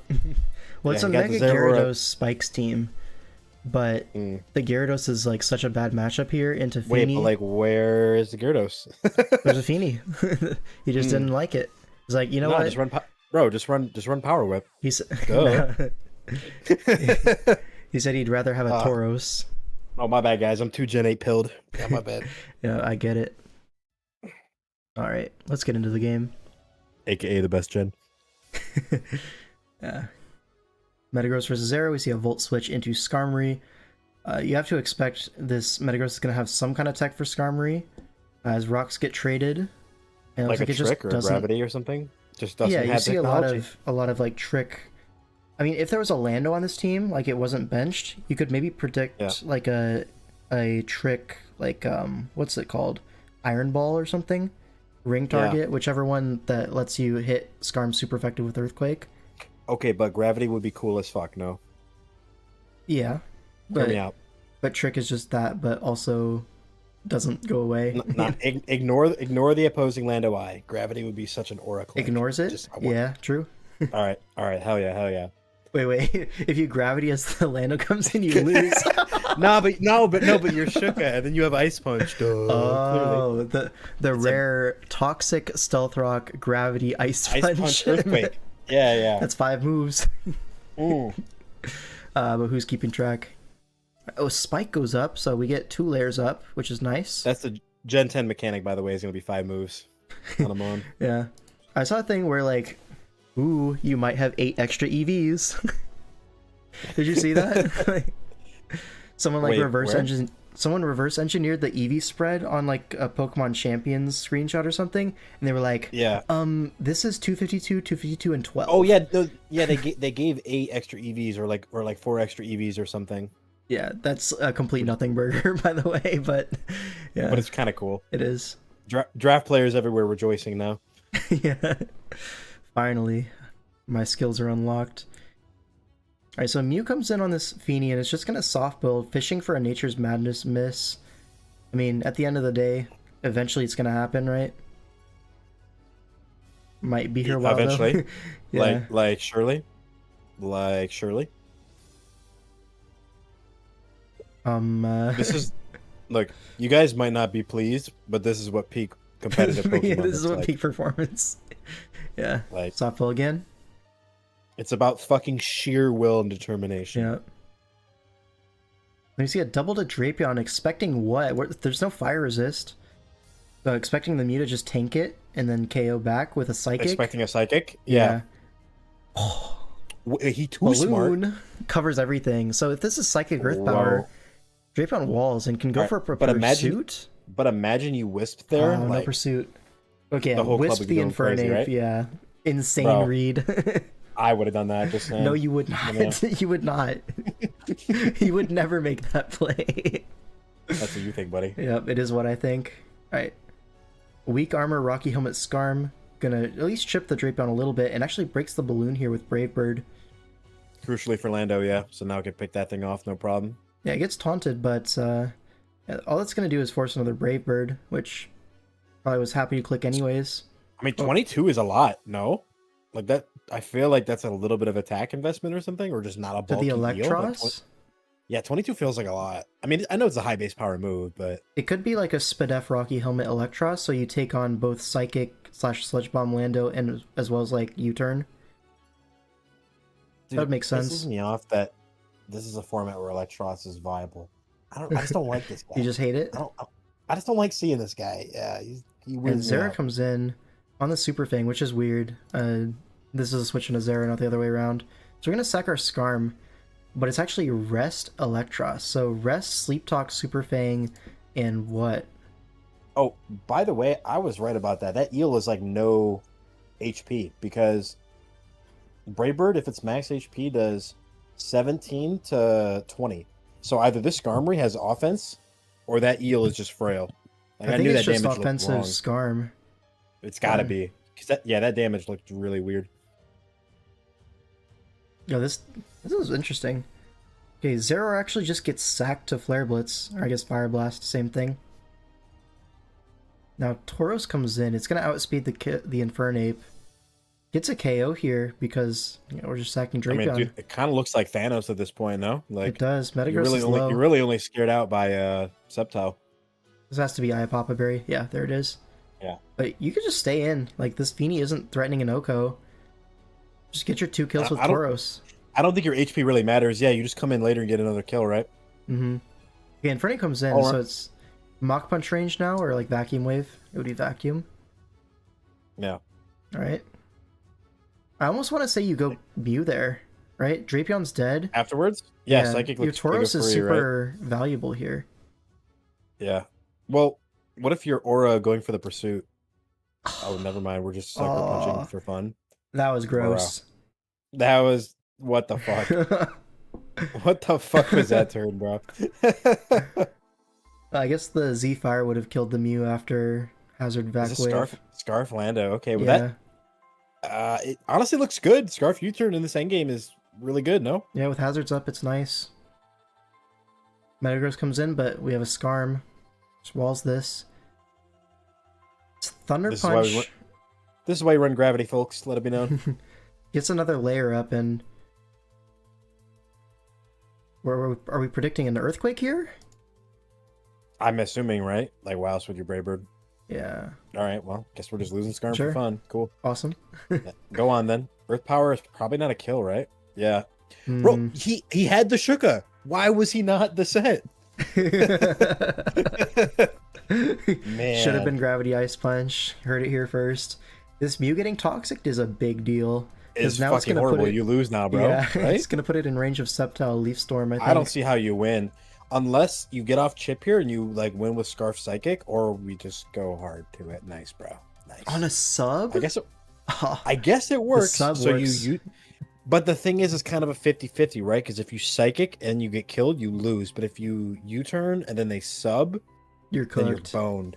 Yeah. I think you just So it's sub. like- Dude, I would Psychic here first, and then I would sack the Mew. That's what I would do. Well, let's Let's see see. what happens. Earthquakes, do we see a sub? Would Glopper be in a winning position? Wait, it doesn't kill. Looks like. But is that? Yeah, no, Glopper would be losing this game. Shit. Well, it depends on if Mew beats the rest Electros, which is not guaranteed. It could be Earth Power Wisp. Right. Although, no way, dude. Knows its Well, scarf. unfortunately, yeah, you're just goobed now, so Mhm. you just have to sack this and die, and then still lose. So we just let him sleep peacefully for one turn. We allow that. Predicted the I'm like- double, I guess. No, he's never doubling. I don't know. I guess you Just gotta go for the play choke. Go for the choke, yeah. Not yeah. If I was him, I would just start switching. Let all my Pokemon take Stealth Rock damage. Like it's already Wait. cooked. What did you just click? What is his Z move? Rock Polish Go on. Musey? Yeah, Musey. Bro, you know what's a shame is that if you got off just a little bit more damage on this Electro, this shit could have won. It could have won, yeah. Wow. Damn. This game was like very depressing. The Sucker Yeah. Punch not killing Infernape. I feel like, Like- nobody won this game, not even the fans. Yeah, no, we as the viewers did not win watching that. That was No. just, man. That's what now? You know, I had a comment I was going to 3-0? make in my head, and then I realized probably not a comment for stream. Shout outs to having a filter. We love that for you. I'll DM it to you though. Oh, great. I think you'll enjoy it. I just leave the viewers in the dark. I get it. Yeah. You could have said that. That's fine. Okay, yeah. I mean that game was basically just us getting edged. That's all it was, bro. Yeah. Alright, now we have Helm versus Lax, who is Silly Guy 5. And, yeah, so What a silly guy. He brought a Vulpix. What a silly he did guy. bring a Vulpix. Vulpix plus Terrifier Chi-Yu. So someone told him, hey, have you seen those Terrifier specs Chi-Yu in the Sun calcs? Oh, I'm thinking of those gifts where it's like the Chi-Yu Fire Blast, the Abomasnow, I haven't seen and then it, it gets but killed. yeah, Oh, you know what I'm talking about? You've never seen that one? no. It's like a Chi-Yu Fire Blast Abomasnow. It's got a little Santa hat on. It lives the Focus Ash, and then it Oko's back with Earthquake. Nice. That's actually raw. But yeah, so basically, Lax's only way to break through Helm's team is with Chi-Yu. So he really needs to play through that Chi-Yu and get it in as much as possible for these, Specs Fire moves. Outside Also, of that, yeah. I mean, obviously Fortress, but otherwise Metagross offensively is like kind of annoying. Yes, Like it comes in on Pecharunt, kind of. but don't you need if it you're for pop- the backs? I guess. Yeah, no, that's true. You literally have no other answer for it. Yeah. I guess Scarf, Moon, but if it's ST Ice Shard, then you're fucked, right? Yeah.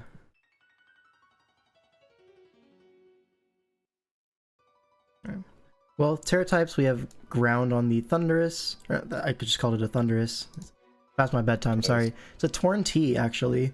We see Terra Normal on the Cyclozar, and on the other side we see Terra Fire on the Chi-Yu. Wait. Cyclozar is actually like really good here, right? Yeah.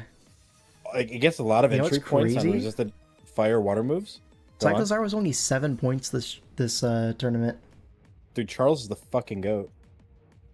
Like, yeah, you get a lot of entry points on resisted fire and water moves, and then on top of that, there's only one normal resist. Which, if you're hitting that thing with like a double edge, then Baxcalibur is just gonna have a field day, no? Yeah. You could also even be like eject pack on that thing, and then Draco is like super duper free. And like if you predict the Metagross, True. you could overheat that in Sun, and yeah, you just win, I think. Oh my god, and you just Charles all over them. Yep. Alright, Tinglu leads off into Vulpix. Awesome. Love to see What a it. lead. Yep. How much you think Ember does for the Tinglu? in the sun? Recovered by leftovers. Probably. Alright. Knocks off Knock the off your- could Roselli be a body berry. press. It's gonna be a ruination. Okay. Alright, so Roselli tells me that they were facing a lot of Terra Fairy Chi-Yu in Mox, and it was doing quite well. Which makes sense, because your Torn is an offensive Torn with Terra Ground. Or I presume it's offensive. Might not be, but yeah. Do you think it could have been for like disarming voice Vulpix or no? Probably not.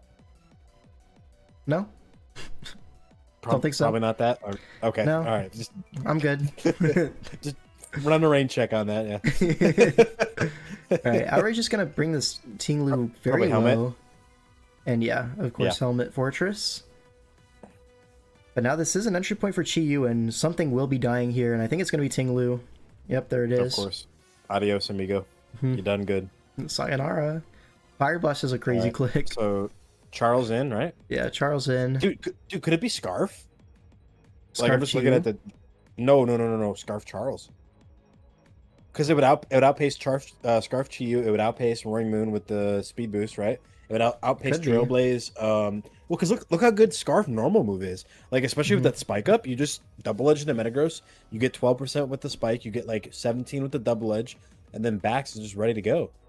Yeah, Because it comes in at 50 next I kind time. of like yeah. that. We see Terra Oh, it's- Normal. oh, yeah, it has to be. And yeah. Lakshus sacked his best Pokemon, but what was Bro, he to do?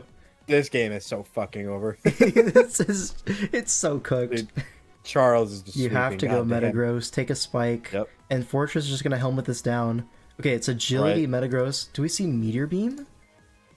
That No, would it's break- leftovers. Nope, lefties. Oh, it's Double Iron. Dance. That's kind of cool, but is cool. unfortunately, this Pokemon called Petron exists. Well, it'll be Body Press plus like Psy Noise or something, right? Or Psychic? Yeah, but oh, true. Yeah. But Okay. it doesn't do half? Are you kidding me, right? No, Oh my god. bro. Get a job, get some- Metagross. Can we get some wilted flowers in the chat for our boy Metagross? Like, that's really And sad. doesn't get the roll. Dude, Petron is such a piece of shit. It really is, dude. Like I said, not gonna lie, this set swept. What was the Terra on Metagross? Was Metagross Terra? It was Terra. It was Terra Poison. It just won. Oh wait, dude. that shit actually won. Wait, actually you literally won. Wait, he's actually onto something there. Okay, did we That need is the really- Terra Fire to kill the Fortress in front of us? Maybe not. Maybe not. Bro, nah, Lax trolled as fuck. Yeah, if you save the Terra on that Metagross, he's right. You did just win. There. Just Shadow win the Ball's doing, game like, immediately. yeah. What? Although I guess you could Psychic. Sorry, you could recover. But the problem is like You- you're susceptible no, to you, certain F drop. You IDF to +6 then. But no, I'm yeah. saying Petron can just recover spam. But at But the you same don't time, have if it's enough. recovering, well, yeah, if it's recovering, the problem is that you're giving Metagross lefties. Lefties, yeah. So, yeah, You definitely Damn, win bro. that. It's Metagross. Also, Shadow Ball's doing 20, like 23. 20-25 around there. Yeah. Yeah. Now Tarap comes in, does KO the Petrunt, swag money. But now Cyclozar, the god, is in. Yeah, but Charles is here to just body everybody. U-turns, breaks Yeah. the shell, goes to Bax. On a Calm Mind.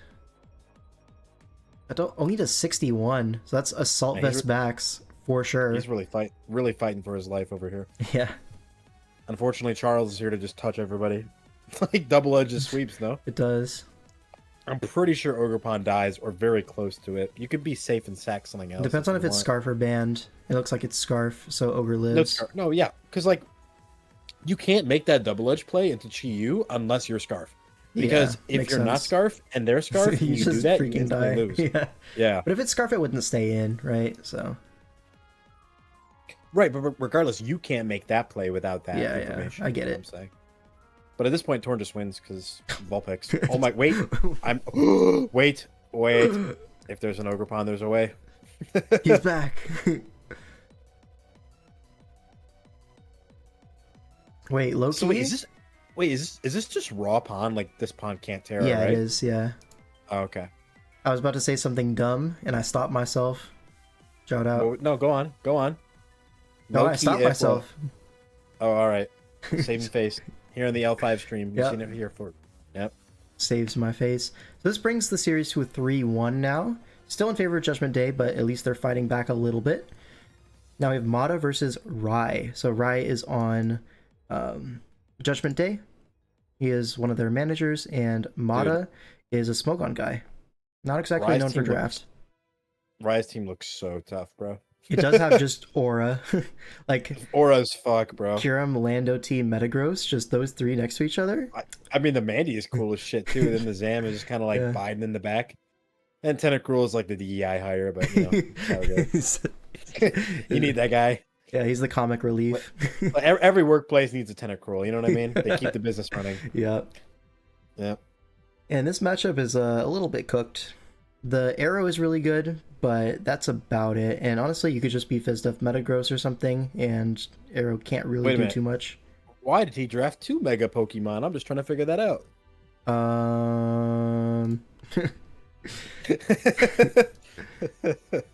We got Mew leading off, knocks off the Kyurem, which was That's big. Specs. That's huge. Yeah. Oh, but I'm looking for the Shadow Ball resist. I'm just like trying to find him. He's right here, bro. All right, my bad. Yeah, that's 17. Yeah. Yeah, fair enough. Free rocks. Yup. I think this Kyurem is probably never switching until it dies. Thoughts? Yeah, it's just staying in, bro. Yeah, I think it's just gonna be here forever. So we just lied. Okay. I just lied to everybody. I'm so sorry. My bad. I mean, to be fair, offensive. Yeah, bro. Like I was gonna say, Life Orb Zam just Yeah. touches somebody here, right? Yeah, getting the entry point on Tentacruel is like- really valuable. I'm gonna assume that that's got Protect, so that you can outplay around like Scarf Scizor or something. Oh, but this is probably just Maybe. suit on this, no? Wait, But it just he's lives. just too tough and he stays in. And that's definitely Life Orb, right? 73? Yeah, 100%. No, that's 100% Life Orb. That's Yeah. really great value from Zam, to be honest. Yeah. And this arrow is like the biggest threat to your team, so Apparently, guess Mana so. benched an Infernape. as one does. Yeah. Yeah, Tentacruel was just, it was too much, bro. It was too much to handle.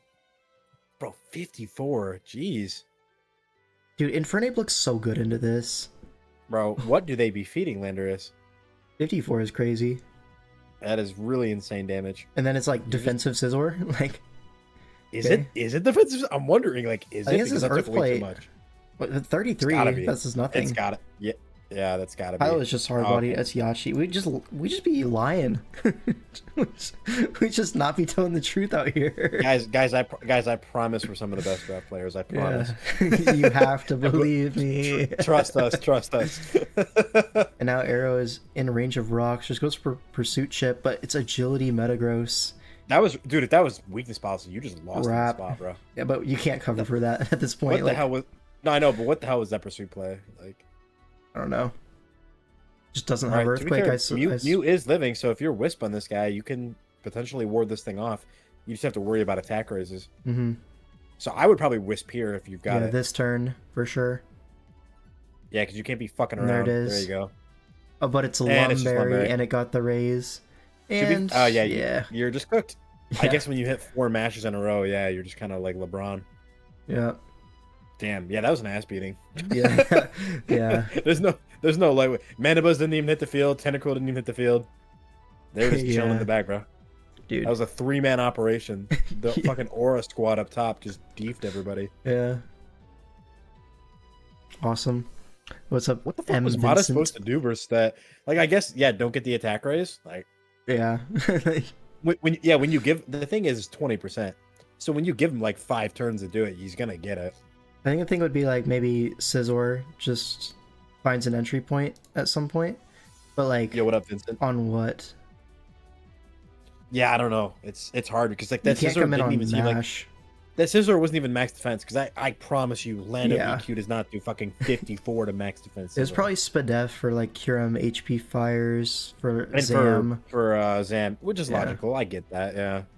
But unfortunately, left yourself pretty vulnerable to that quake, and then you just got run over by the Metagross. Yeah, being Lum is like such a good call into this Mew.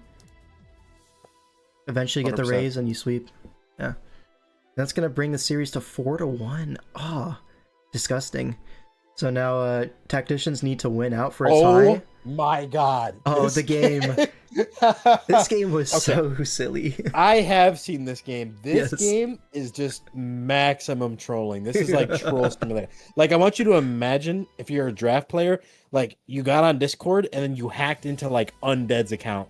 and you just LARPed as undead for a day. You're just trolling everybody. Like, that's what it was like to experience this game live, bro. Yeah, I was right there with you. Bro, this shit hurt to watch. So here's some context, right? For those of you who missed the prediction stream, which was most of you, I don't blame you. Those streams are a little bit sleeper, I'm not gonna lie. But for those of you who missed it, Keldeo is basically God in this matchup. You run Specs Terra Water and everything freaking dies. Stuff like Zarude, dead after rocks to 2 Hydro Pumps, cannot switch in. Spadef Cresselia dies to 2 Hydro Pumps, cannot switch in. Everything else, O-code. Everything else, I mean, you're faster than 5 Pokemon, first off. So, yeah. Keldeo, it is literally severely God. punishing. Yeah. Literally all you have to do is get it in after like a slow U-turn from Mesprit, or like Meow scaring something out, forcing a defensive switch. You get it in and or you just click the Eel, water. right? It is so damn punishing for Habita. Like, he's got the water Zarude, which obviously, you know, can help. But the thing is, like, if it specs water pump, I feel like that's close to two-shotting, especially if a hazard is up. And it's not unreasonable, right? You've got knockoff support from not only Meowscarada, but also the Treads and the Mesprit. So at a certain point, Zarude is probably going to, you know, fall victim to a knockoff. And then at that point, every time Keldeo's in, it's lights out. And not only that, there's no removal. At least none that was brought. Yeah. So if this Meowscarada wanted to be Spikes, which honestly isn't even a bad bring into Belly Bolt, which will wall pretty much anything besides Choice Band just by itself. Right. So punishing switch-ins to that by just spiking up, not only you get spikes up, but you turn into a ground type blocking Volt Switch. It could be a potential play here. So honestly, a great matchup for Agency. That would actually remove the need to find those knockoff turns, because if the Zarude isn't boots, then like you said, those spikes are there forever. It's just taking that damage. I would assume though, with a build like this and with a water Zarude, you probably are going to be heavy duty boots. That makes sense to me in my mind. Yep. But okay, you know, obviously that's something Agency would have encountered in Mox, I would imagine. Now, not only that though, take a look at this Gouging Fire, right? Now, there's several ways that Gouging Fire can 1v1 a Zarude. There's plenty of ways. And yeah, well, we'll not spoil the game, but there's plenty of ways. And if Zarude can't handle it, what can, right? Pecharunt, maybe? You gotta fish for the poison, yeah. The thing about Pecharunt, though, is... Scarf Lendo is an initial response one time, right? It is, yeah. But like Pecharunt, if it's like a sub Gouging Fire, you would just lose, I'm pretty sure. Like, yeah, just pack it up. Yeah. And then not only that, there is a Healing Wish in the back to bring back Keldeo or the Gouge or anything really for round 2. And it's just really in Agency's favor. Haba has to play this one super well to even, you know, stay competitive. That being said, though, everything is Terra Water. Just everything is. Fire this shit up. This game is so funny. Mesprit leads off into the Pecharunt. Both threatening each other with super effective stab, but rocks go up. Haba calls that, goes for Shadow Ball, gets good chip on this Mesprit, is going to limit its capabilities of Healing Wishing later. And now Treads is going to come in on the next Shadow Ball, only just 23%, so very bulky Treads, and you're going to see an Earth Power, which makes sense into Petch. Could be AV or something based on that damage. Could be. 23 is not a lot. But it's going to trigger Weakness Policy from Bleed Pecharunt. But still, takes that somewhat comfortably. And now Deoxys has to come in. And Endeavor calls the switch out on the Petch. So Agency, really nice play. Really, really smart stuff. And now... This is horrible for Hob. You got rocks up and you got 2 of your guys at like 40%. Yeah. This is fucked. It's Rocky Helmet Deoxys as well. So you're not even scared of an offensive Deoxys. You can even save your sack fodder. This is a free U-turn, right? Because this is like... This helps him find that positioning for Keldeo we were talking about, right? That slow U-turn. Yeah, the downside is your Treads is now dead to hazards, which does suck. But at the same time, you have a sack fodder to give you momentum whenever you need it. But yeah, well, it's probably AV, judging from the Shadow Ball damage. 23. Okay. Yeah. We go Electros, though, which is one of the only Pokemon on your team that allows Pecharunt to heal, which maybe is a little bit silly, but Pecharunt is going to heal. Maybe in his mind, he just didn't want Keldeo taking the hazard damage right away, but I agree with you. It's a little bit foolish. However, Here it comes. Into the Keldeo. Yeah. So forcing the recover on Petra is going to be punished with Keldeo coming in and killing something. It looks like the sack is going to be Cresselia. Nice. Nice, dude. Does 63, goodbye, so you Crest. don't even have the option of Terra watering your crest to live the next one. And now Zarude comes in and you see even Surf is doing 41. So if this thing is packing double water move with Hydro, we now know, well, first off, we know that it's Boots Zarude, but if you're able to knock the boots off, Hydro Pump is pretty much a guaranteed 2-hit KO if you hit your moves. And I will Electros can say come in. It's smart for Habuto to position and keep that Cresselia because it gives him Healing Wish later on in the game, right? So like he can find it on a double into maybe like Mesprit or in front of this eel. You'll be faster and it gives you a chance. Like let's say you need Zaru to like trade HP down to like limit the gouging or the meow or something, and then late game you can Healing Wish it back so that you have some kind of an answer for that Keldeo. So I do like him saving Crest there. Yeah. Now here we knock off the Electros, which is Rocky Helmet, and goes for a knockoff, gets rid of the boots on Zarude, and now That's big. Haba's in That's a big. really scary spot. Let's take a look at this, right? Petra, Cress, Lando, they all die to Surf. Zarude is now at 56 after hazards. Can't switch in on Surf. Bellybolt can't switch in on Surf. So now there's multiple Pokemon where if you find Keldeo in, you might be pretty close to just winning, just on the spot. And not only that, you can't heal your Zarude in front of Electros. You have to find an opportunity later to heal it, which is not going to be easy. Here he goes for a sub. The thing is, he's like, we'll learn this more as the game goes on based on his set. He's kind of forced to make this trade happen with Eel now because this is like one of the major roadblocks stopping this Zarude. So you kind of need to just chip it down because, like I said, worst case scenario, even if Zarude like wins this exchange and it's really low, if you can find that turn with Crest, you can bring it back. Yeah, the Lunar Dance is probably going to have to go into Zarude, especially after this substitute. Now a Discharge comes out, you're in range of Surf now.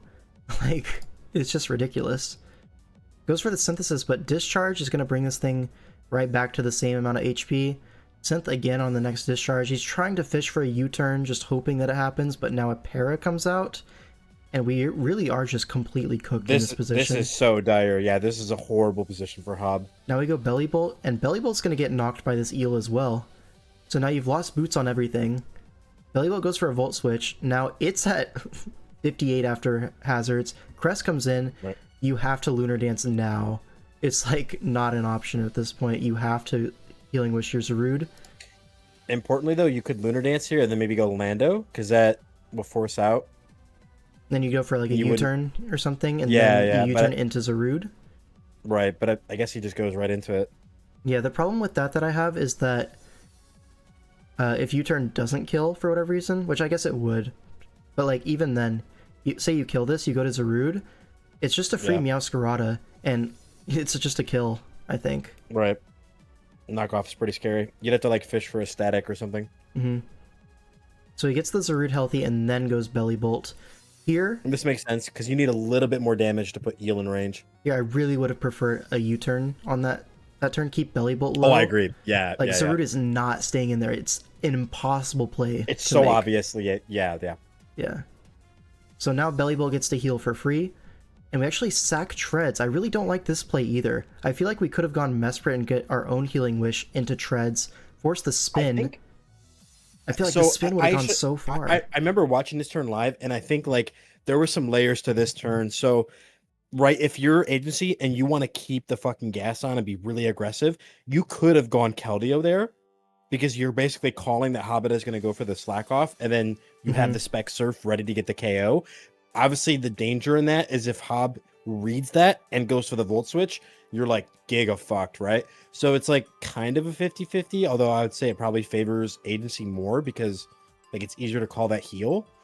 So I think that's why he made that play, because he was worried if Hob called the aggressive Keldeo, he would just like lose. Like, and to be fair, he doesn't have to make that play, but the thing is, like, this is like a player v player thing where I feel like agency has been like on Hob's ass the whole time. So Hob is obviously behind and has to like make a play, you know? Because playing passive like this doesn't win versus Keldeo long term. Yeah, but the Bellybolt HP is so important for the Meowscarada especially. Like, you have no info on this Meowscarada. It's just Scarf. Right. You lose. But that's what I'm saying. Doesn't that add credence then to agency going hard Keldeo because it punishes the slack off? the hardest. Well, it could, You yeah. get what that's what I'm saying. So I feel like that's why, like, if Habita recognizes that, but obviously I get what you're saying, where even if he does make that call, from that point moving forward, Meowscratter would be a bigger threat. So I think, like, I understand why Hob made his play. So I guess really, like you said, it was agency kind of slipping up there.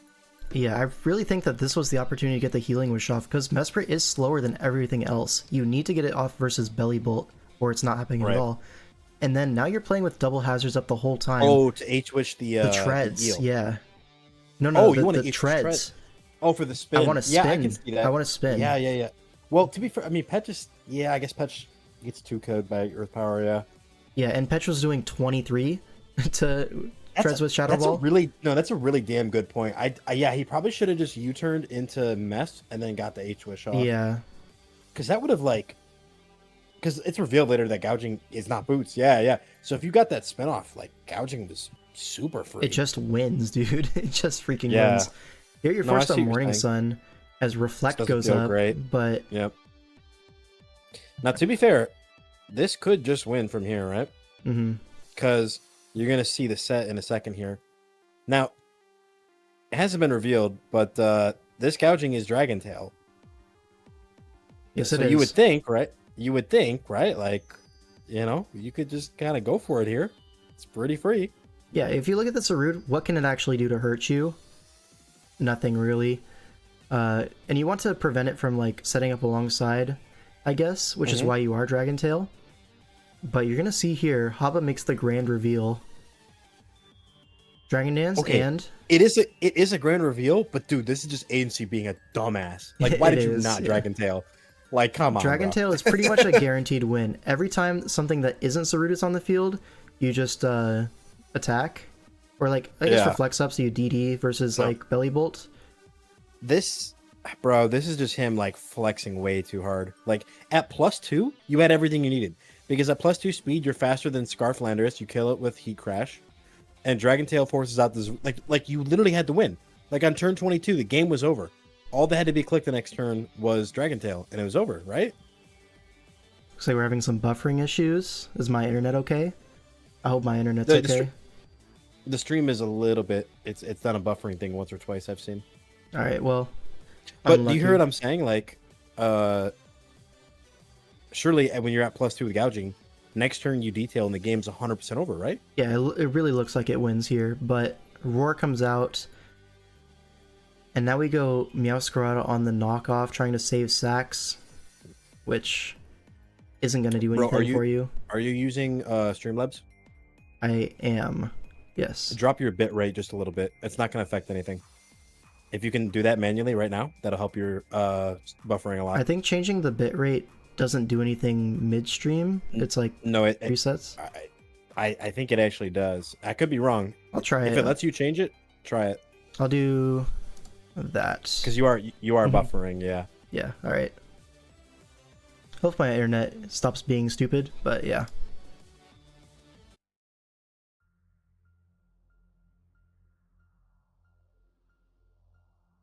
My YouTube is saying restart. Restart if I was you, I would drop your rate like a shit ton. What's it at right now? I just dropped it to 4,500. What was it at previously? 6K. No, drop it to 3,500 and restart the stream. Trust. Actually, put it at 3K. You don't, bro. You're streaming Pokemon Showdown. I know. Trust me. Put it at like 3K and then restart the stream. I guess we're restarting the stream. See you guys on the other side. Actually, let me do a quick speed test on my internet. See if that is the problem. I mean, it could be, but regardless, whenever I had problems like this, it was always the bitrate. Yeah. And then I realized, wait a minute, I'm a Pokemon Showdown streamer. Yeah, who cares? I don't have to have a crazy. I don't need crazy high bitrate. It doesn't change anything.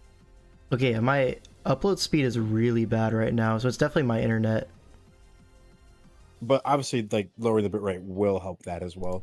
Here, let me go reset something real quick. I'll be right back. Sure thing. Take your time, bud. Are you pausing stream? Or ending stream?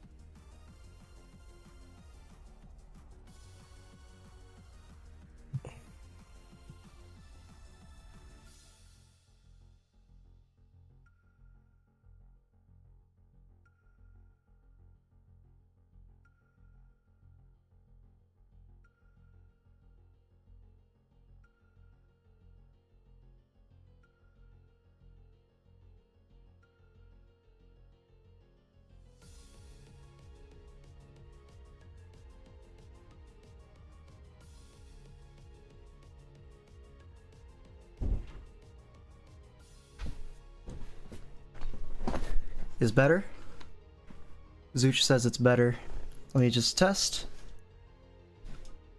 My internet has this weird thing where there's like a Wi-Fi extender thing where sometimes it just does something weird and you have to unplug it and replug it in. And yeah, now we're perfect. Cool. Let me reset my settings. Yeah, I've never had that happen in the middle of a stream though. Wait, bro, do not go back to 6K. You're crazy if you do that. There's no need. Seriously, 6K bitrate is for people who are streaming like first-person shooters. If you're streaming fucking Pokemon Showdown, 3K bitrate is completely fine. I promise you. We are literally watching pixels. We are watching little pixels bob back and forth on a screen. But it's fine now. But it's fine now. Oh, this guy. This fucking guy. Are we good? Good now. Seems like we're good. I'm not seeing any buffering on the stream, so we should be chilling. Cool. All right, so that knockoff turn, bro, that shit was so bad for agency. Yeah. Like, he's just trolling now, bro. Like, he trolled when he went for that third dragon dance. That shit pissed me off to watch. Yeah. And now we're flower checking a belly bolt. Okay, this was troll from Habata, right?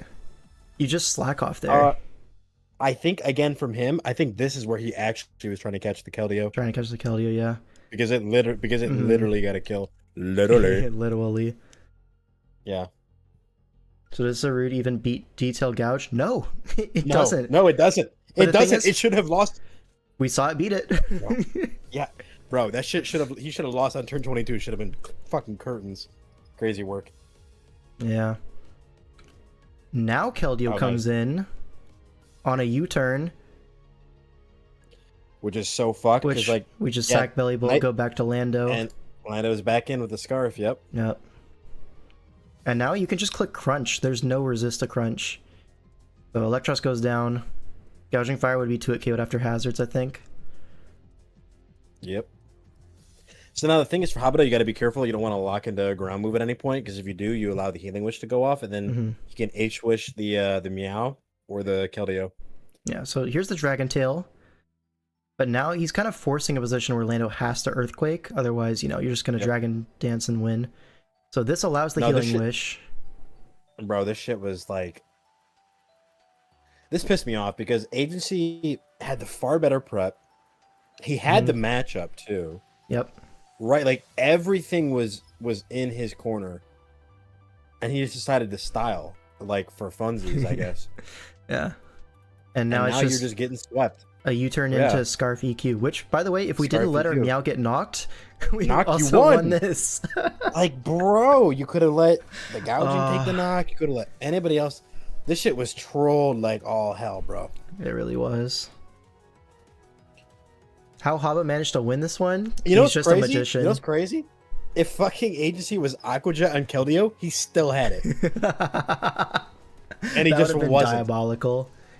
Like, bro, like, I mean, obviously kudos to Habata for, maintaining composure, being able to identify his win path, right? And playing to his outs. But Agency just trolled the hell out of that. Turn 22, this game should have been over. Details should have been clicked. There was nothing Habata could have done, and it would have been over. Yeah, I am inclined to agree. And it would have been all over my screen. But alas, we're just left here, sad. Yeah, with clean screens. Clean screens, limpness in hand, yeah. It's a sad world, bro. And we're back to VGC. There's Copeless. Nice, dude. Copeless. All right, chat, press 1 if you want to skip the VGC game. We can gloss over it. I don't really mind. This is Dreda Goner on the Copeless side. All right, we're getting hella ones. We're gonna glaze through this. Yep. All right. Let's just be spectators. Yeah, we're just spectating. This is Pokemon. This really is Pokemon. There's a Moltres on my screen, which is crazy. Yep. So fake 2 out. 2 Moltres on my screen. And we have a Tailwind. So now we have Terra or Shifu with Tailwind up. Probably going to see a double attack into Moltres, but we're also probably going to see a follow me from Smeargle to, protect the setup Moltres. Maybe see a Tailwind, get the better Tailwind. Oh, Helmet is nice. I like that. Because that breaks Sash on our Shifu if it is that. Yeah. Reveals to be a Life Orb. Heat Wave's going to do nice damage, but... Yeah, this Moltres is in a good position right now. Yeah. Because fucking Imp Dimp is the response brother. What is going on? Oh my god. You saw that? Wait a minute. Wait. The fucking Moltres helping handed? Yeah. The Imp. Nah. Dude, who is Copeless? Who is Copeless? That's Dredagoner. Bro, he's fucking fire for that. And Sucker's Dude, the Fluttermane? Bro, offensive Imp Dicks hit the fucking lick, bro. Yeah. This guy is Thanos. I don't know about Thanos, but... Oh, okay, bro. And bro, we you're just so all sucker. died. Yeah. Okay, but like he had hella aura that game. That was cool, yeah. That was cool as fuck. Now, All right, run it back. second one. Same lead from Same lead. Hopeless. Hopeless, yep. I like the Completely adjustment. different, It looks yeah. cool. Probably a Trickermagel from the Sinus Cha. It if is I had to guess. Cloak on the Roaring Moon to avoid fake out. And Matcha And there's Gotcha a- here misses the smear goal. That sucks. And he gets a Spadef boost. Yeah, just rub it in, why don't you? Rubs it in. Helping hand from Rub it Moltres. up, dub. All right. Rub it up, Nightshade dub, is kind of and crazy. We're just giving him the fucking boost. Nice. Okay, this game's over, bro. Yeah. Because now you just follow me. And you dark move. Alright. Why does that do nothing? Yeah, dark move's gonna do like 71 to Urshifu Yeah. or something.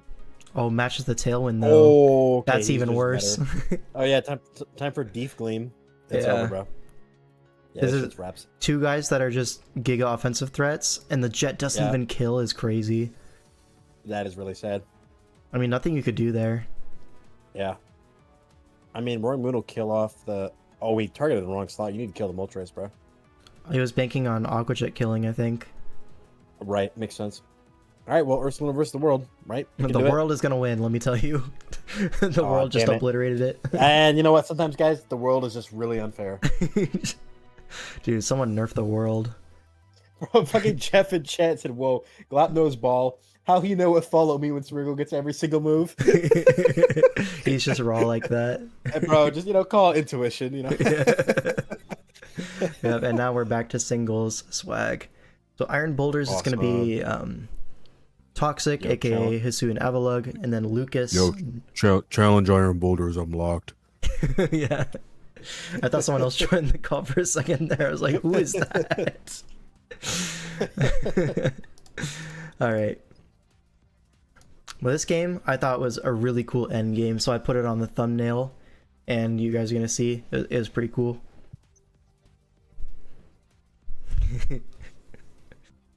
Yep. Glop is Indeedee, so he's a psychic type, but duh. Yeah, this guy... he's- AKA Ethan, AKA Hisui and Avalok, bro. He's Yeah. got so many alts. It's so he funny. does. I And actually they're just all made locked. bro, quick little funny story time. So I made an account called Iron Folders as a parody to Toxic username, right? So I made this account. Next day I go to my workplace, okay? It's like 7 in the morning. I sit down. I already did my little morning, checkups, whatever. I'm like, all right, I'm gonna do a random battle. I fucking load up Showdown, and I go to like type something in the chat, and it's like, you cannot do this because your IP is shared with a permanently locked user. And I was like, what the hell? And I realized I was on my public, hotel's Wi-Fi or whatever. So I had to like message a Smogon person or whatever, and I was like, dude, like, it's like Bubba 18. Your IP matches Bubba 18. I'm like, I don't even know who this guy is. So I went to like Blittycord, and I was like, guys, I'm like, challenge Iron Folders. I'm actually locked, and they're like, what the hell happened? I explained to them, and then I think Chowd was like, he's like, how do you feel knowing that like you're walking in the same building as a fucking Showdown banned Criminal. user? And I said one word: haunting. Nice. Crazy work. Anyways, Yeah. We got Ghost Bolt versus Fairy Urshifu Rapid. Let's get into it. Got Jirachi leading into the Ogre Pawn. We say Scarf Jirachi going for a Body Slam, which is about as shameless as you can get, right? bro, this is really what fucking Gen 9 has come to, bro. Yeah. Ouch, dude, my sphincter got knocked off. I hate when that happens. Anyways, we're gonna go to thick as fur. Now I know what you're thinking. Why is this Gliscor named Thick as Pho? Well, later on you will understand. Will understand why it yeah. is named this. And let me tell you, it is an apt name. Now, of course, Conkelder Bep comes in here, ready to put on some offensive pressure. Dude, his nicknames, they're all 10 out of 10. They all hit. They all fucking This hit was this wrong. game. Quillfish comes in, gets the Rocky helmet chip, Now gets the third layer. We're gonna LARP as Dawn Miss and go for the Deef. So we just have to hit the Deef real quick, you know. No, but a spike is still going up. Like you can't stop one layer. And we're just back to being thick as pho. Yeah. Now, this is interesting. So the Gliscor is faster than Ogerpon. Is it though? Because this Ogerpon, what did it click? It clicked counter. Counter. And Ooh, Toxic that's very spicy. expertly absorbs that with the high HP Alamola. And now it's just going to pivot back out into the Gliscor. And catches a spiky shield. So look at this Ogerpon set real quick for me. Yeah, so we're just walled by thick as pho. Nice, dude. We're walled by everything. Like pretty much every mon, yeah. Like Roaring Moon gets +6 versus this. Bro. Spikes again as it goes down to U-turn. Yeah. Alright, Shout out to Raging Draft Brother League. Dog. Raging Brother Dog. Yeah, I believe this so- is Scarf Dragon Bolt. Yes, it is. It's a I mocked him, Ghost. yeah. It's Ghost, actually. Oh, he changed it, yeah, but I think it's still Scarf. Yes. So Treads comes in, gets the booster special defense, which allows it to very freely go for a rocks. Basically no punish in the world for that. Pretty cool tech. Luckily, though, we got thick as pho ready to just, put up a spike. Yeah. Now Aloe comes in. Hello, Michael. Bro, these guys are brain dead. I love these nicknames. Yeah. Gets the flip like turn a on good- Lottie, but both screens are up, very importantly. But To now, be fair, this is a good position for Sphincto to just throw off some body slams, right? Because pair some stuff. Yep. Treads comes in to punish that with a spin at least, but Ooh, that's you see cool. Trick Room come out. Gets the I pair don't know what on he's the cooking, spin. but I like it. But here, Earthquake knocks out the Jirachi, but because Trick Room's up, we're going to get a free defog. So not only are we removing the max layers of, we're also getting rid of the dual screens. So, like, And this is the highest value defog ever. Conkelder Bep really living up to his name here, being the Bep and just getting off that defog. What a guy. What a fellow. I mean, Spike's still going up, but... Oh, never mind, we don't want it. Nope. I feel like we wanted that Spike. Now, you remember, folks, earlier I said that this Gliscor is thick as pho. All right? Just keep that in mind as we see these turns proceed here. Raging Bolt coming in. Probably just going to scare it out with like a Volt Switch or go for Volt Switch, right? Force the Terra for later. Just sack off Conkelder Bep because you don't need that guy anymore. Yep, he did his job. Not needed. Now we see this. We see the +1 Urshifu. Oh, he doesn't do it yet. Okay, it's a little bit later. Yeah. So T-Bolt, right? Pretty sure. Goes for Terra Blast. Yeah. Terra Blast kind of covers the Iron Treads coming in as well. Makes sense. So big HP trade between the two Terra guys. The thing is, there's a Latios right there, ready to Healing Wish this Urshifu. The problem I'm seeing too is if it's Aqua Jet, you would just lose, bro. You would, yeah. But then you're like, what, So- bulk up, surging, drain, jet? Which could, I mean, honestly, It could be, like, yeah. Yeah, that could very well be Is there the anything set. on Yeah. the bench that you would need coverage for? There is an I don't Avalug on the remember. bench and an Iron Moth. So actually, jet seems Yeah. pretty likely. Actually. Exactly, that's what I'm saying. Which is kind of crazy that Wait, it does jet wasn't, even but- kill? Because these surging strike At- hits were at only doing 19? 22. Well, think about it. So a Surging Strike hit is essentially like a 37.5 base power move, and Aqua Jet is 40. So, Yeah, so yeah, it would kill it kills. very easily. Yeah. At that point, you just do SD, don't you? Well, I know in the Pred stream, I thought this was going to be SD3, and it was just going to win. Right. I brought that versus him in a mock. I was like a fat SD3. Yeah. Now rocks go up, so Tres lives on I don't know one. about that. I feel like you should have killed off the bolt. No, Maybe, yeah. I think Rocks was kind of stupid there, but He probably thought Gliscor was coming in, to be honest. yeah, which I guess that way you get something out of the turn, right? So Mhm. I guess I can understand if. And now this turn is crazy. Like these next it? two turns are absurd. So Darkrai Alright. comes in, goes for a knockoff, we reveal this is Assault Vest Alamomola. You mean Alama Michael? Yeah, then Dark Pulse doesn't kill, and wait for it. The Raging Bolt is back. Oh my god, the H-Wish. Too smart. When we go to our full HP Roaring Moon, Our Roaring Misto. Scarf U-turn U-turn. Yep. to bring in our Raging Bolt back to full. Raging Brother Dog. Yeah. Back on the scene. Yeah. So that was just a beautiful sequence. The AV Healing Wish coming in clutch. Now Latias comes in. Now, the only way for Lucas to win is to get a light screen up and then Healing Wish your Urshifu and try to set up in front of Gliscor. You could H-Wish just raw, right? Because if Lottie's max HP, it probably lives a Draco. I don't think that's crazy to assume. Well, it's locked into Terra Blast, right? Wait, it hasn't gone for anything yet. It just U-turned into it. Oh, it isn't locked. Yeah. You're right. Yeah. It just because you live Draco. Yeah, Draco, you do live. And we light So screen. you kind of you had to let it rip there, brother. That's unfortunate. So here we see Urshifu come in on the Draco, and now it's a 50-50 because you can double Lottie on the Gliscor and Healing Wish, or you can call the Lottie and Draco it.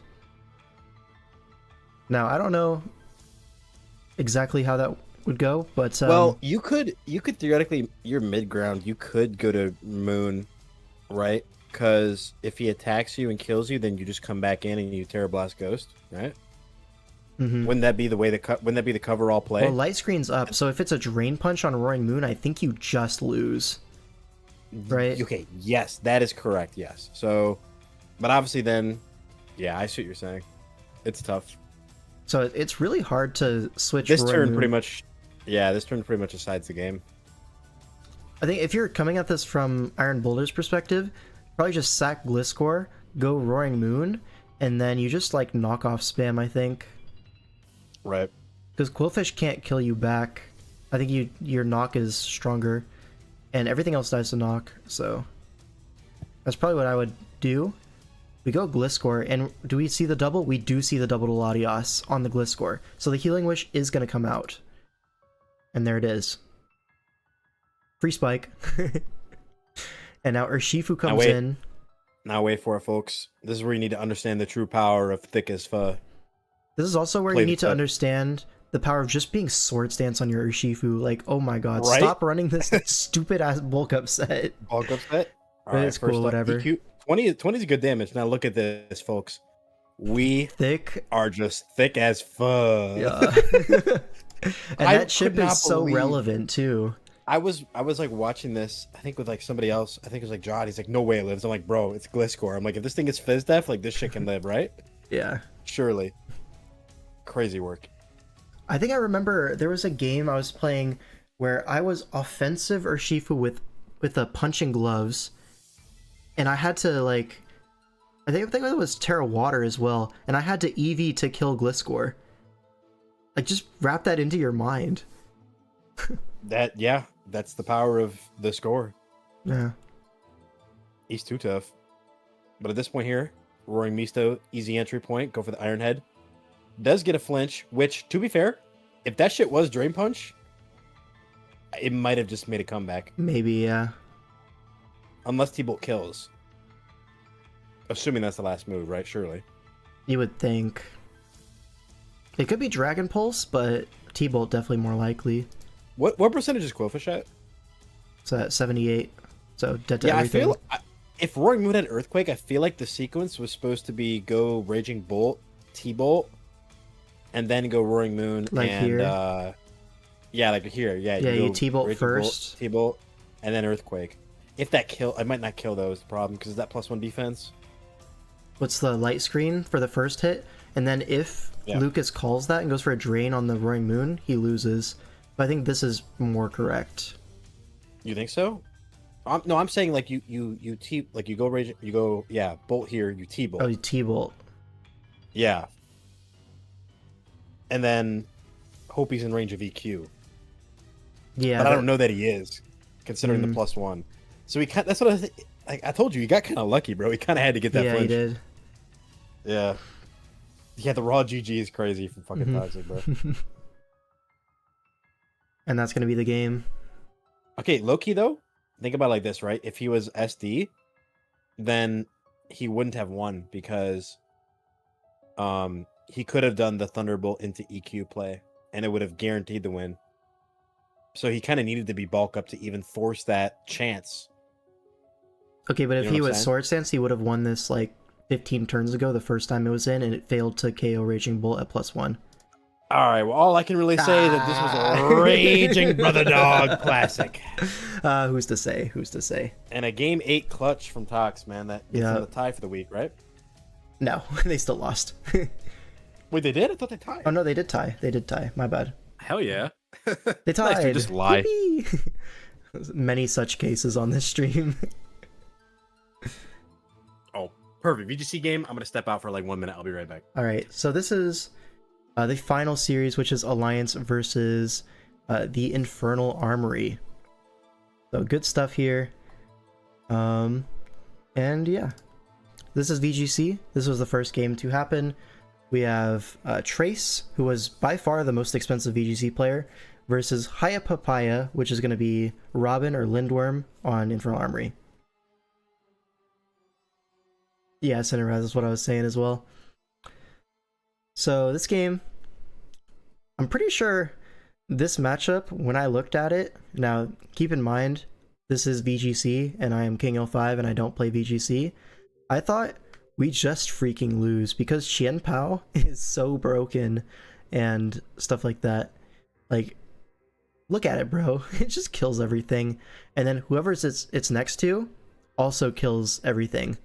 So it's kind of rough out here on the streets. Because like Qian Pao Entei, you can Ice Spinner the Psychic Terrain, right? And then E-Speed kills everything. Like, it seems pretty dire. But let's take a look at the game. So Qian Pao next to Lando T gets the Intim on everything. Cleavor leads off. It is Clear Amulet next to Torn. Awesome, dude. Qian Pao's Entei literally Okos everything. Pretty much, yeah. Now we see a Terra Rock Cleavor as we Tailwind and one-shot the Lando to get rocks up as the Qian Pao protects. So basically a perfect turn one. What can I say? This guy is the GOAT. Quillfish comes in, but again, Clear Amulet on the Cleavor. So now we're threatening an Oko on Qian Pao. Yo, I'm back. Chat. He's talking about me when he said this guy is the go, right? Like he was talking about me. Almost, right? yeah. Now here, this was actually smart. We have Rock Blast to cover for Bleak Windstorm missing and it being Sash. So pretty cool stuff. And now Cleaver is going to go down, but it got 2 kills in the process, and there's still 2 turns of Tailwind left. So Tauros Aqua is going to come in, and Entei going to be forced to Terra here, right? Yeah, does Terra into a normal type. But is he raw? He's raw. He close combats into the Entei because he's a beast like that. T-Wave misses, but come on, that did not matter. Hexing. Nice, bro. Yeah. No, you know what? I've seen Quillfish win those. Robbery. Yeah. You hate to That see was it. You game hate to one. see the better player obviously lose because of luck. Typical, yeah. Now, game 2, do we see any adaptations from Trace? We see Screamtail lead and Ogrepon, so yes, a completely different mode. But Robin also has a completely different move, going for the Psy Spam. Follow me, Ndidi, gonna redirect this Ogrepon, allow the Crown to do whatever it wants. In this case, it's gonna be an Iron Defense. Now, into a Ooh, physical that's scary. spam like this, Iron Defense Crown is gonna be really scary. They set up a light Especially screen. with Terra. Yeah. Yeah. Now another Follow Me is coming. Guard against like an Encore onto Iron Crown. Which, to be fair, if they did just knock out the Ndidi and then be Encore on Screamtail, they could have just locked up our Crown and that would have sucked. But they are not. Dougal woke up right after game 1 of VGC was played and went back to bed crying. Nice. The Tailwind comes out, and now Iron Crown is just going to start attacking things. It gets knocked off, but again, it was Covert Cloak. I was say weakness policy? GG? But no. Okay, Bleak Windstorm has missed the Ogrepon, but it's fine. Screamtail goes down. this Ogerpon is really not a threat into these two guys. Now we go for Terra Fairy on the Entei, guarding against like a Sacred Fire. Icy Wind, gonna speed drop, and we see a Calm Mind. Now, this is interesting because Icy Wind would have given this a Defiant boost, but he just knew that a Spiky Shield was coming. Too raw, too tough. Way too smart.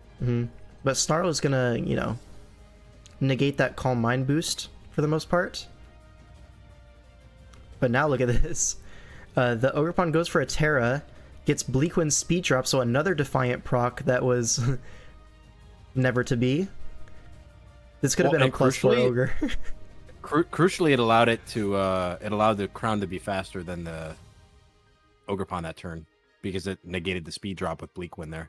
Yeah.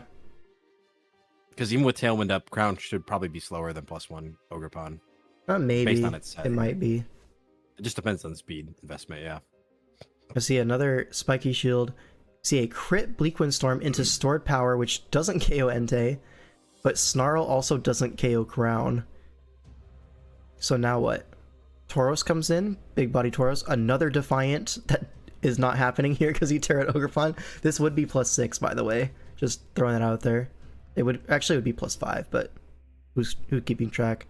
CC's the Ogerpon slot as Qianpao comes in. Stored Power knocks out the Entei, and he's just cooked. Oh, the Mirror Herb. Wait a minute. He's so tough for that. Mirror Aqua. It's actually genius, yeah. Mm-hmm. Either way, you're still fine because did he? Oh, he really wait. No, he's really shiced for that. Yeah. No, we actually need to talk about that because yeah. he actually had to get that turn right because if you think Cudgel's gonna go into Crown, your play is to attack with the Tauros. Mm-hmm. But the problem is that Crown has to get off 2 attacks to actually KO the Ogerpon, and Trace knows that. That's why he targets down the Tauros because that's the way for Robin to mess up. It's But just he a fucking calls 50-50. it.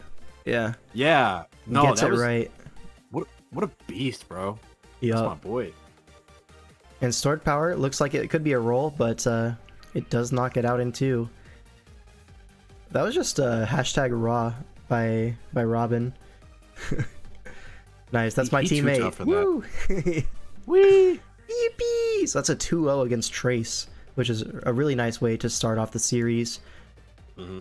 Now we have Dougal versus Batty. Alright, so Dougal, he has this Scrata Keldeo team, which he's been using. Iron Dougal. Is it even a 50-50 for Trace? I don't think Protect was shown. I mean, it's a 50-50 assuming there's Protect, right? Which you probably should assume. Oh my god, that's me? Yeah. You paid 43.5k for Zooch for him to go 0-2 and call me a stupid idiot when I'm winning. That's kind of raw. I like that. Oh yeah, that's Zooch. That's Zooch. Yeah. What a beast. Alright, so this game is Ghost Keldeo, Flying Thundy T, and then Water Ogerpon with Fairy on the Reuniclus. So here, we have Fairy Reuniclus as a switch into Meowscarada. It's Rocky Helmet.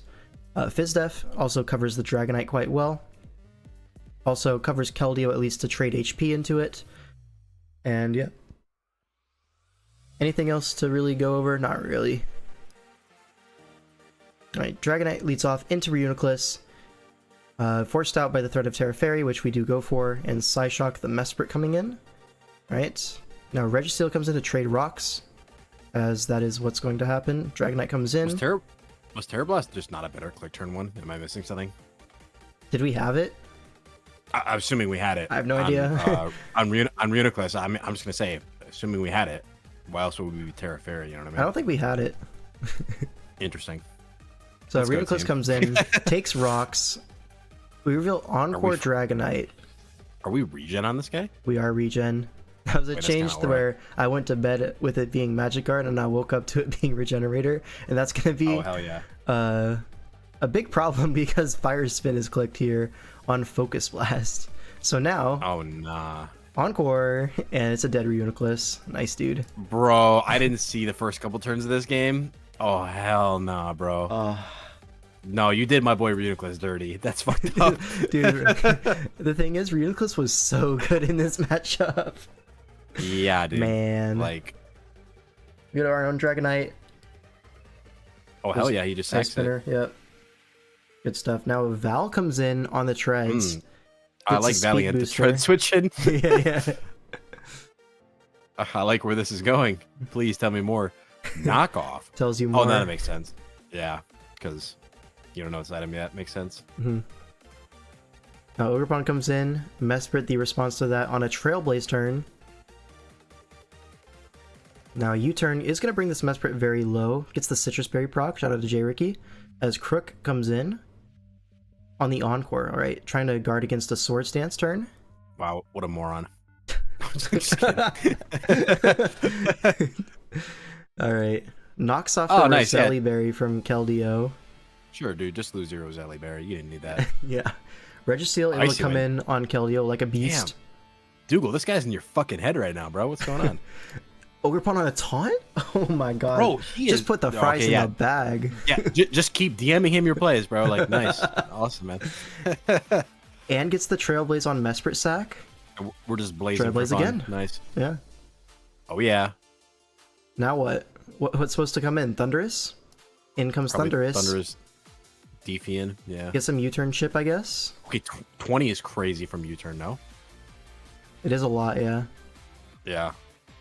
I wonder if you just cudgel this for chip. Ah, I mean, you have a If you're Registeel at E-speed, this you know, point. We are, Yeah. yeah. yeah. That would have put this in E-speed range, and then the things that stop Dragonite is really just Meowscarada. At least this way you get a turn to put up rocks, right? Which is nice. You can just body press. Well, the Treads is always gonna keep rocks off is the thing. Yeah, true. So we get a KO here, but our flying resist is now at 2% and dead. So a Flower Trick out here. Now here, I think we probably should have gone Dragonite here. Bank on this Meowscarada being Scarf. And if it isn't Scarf, it has to hit 3 Axles. Yeah, no, I agree. D&I should have came in there for sure. For show. Or if it's like banded, why- right? I don't know It why he could've been went banded. deep, though. That was kind of crazy. So Crocodile, I guess, here, since we are Scarf Crook, he wanted to make sure that this is Scarf Meowscarada. Because if it is Scarf, you just stay in, I think. But also, like, you can just sack Keldeo and then win with Axel whenever you want at this point. Right. Does he gunk here? I forget. Going D-Knight was a game over unless I missed Axel, so he wasn't choiced. But I think from Batty's position, you had to bank on choiced Meow. So Keldeo comes in on an Outrage, by the way. Oh, no, I remember watching 2 this, and I was like, KOs. oh my god. Oh my god, we just won. We just Yeah. won, bro.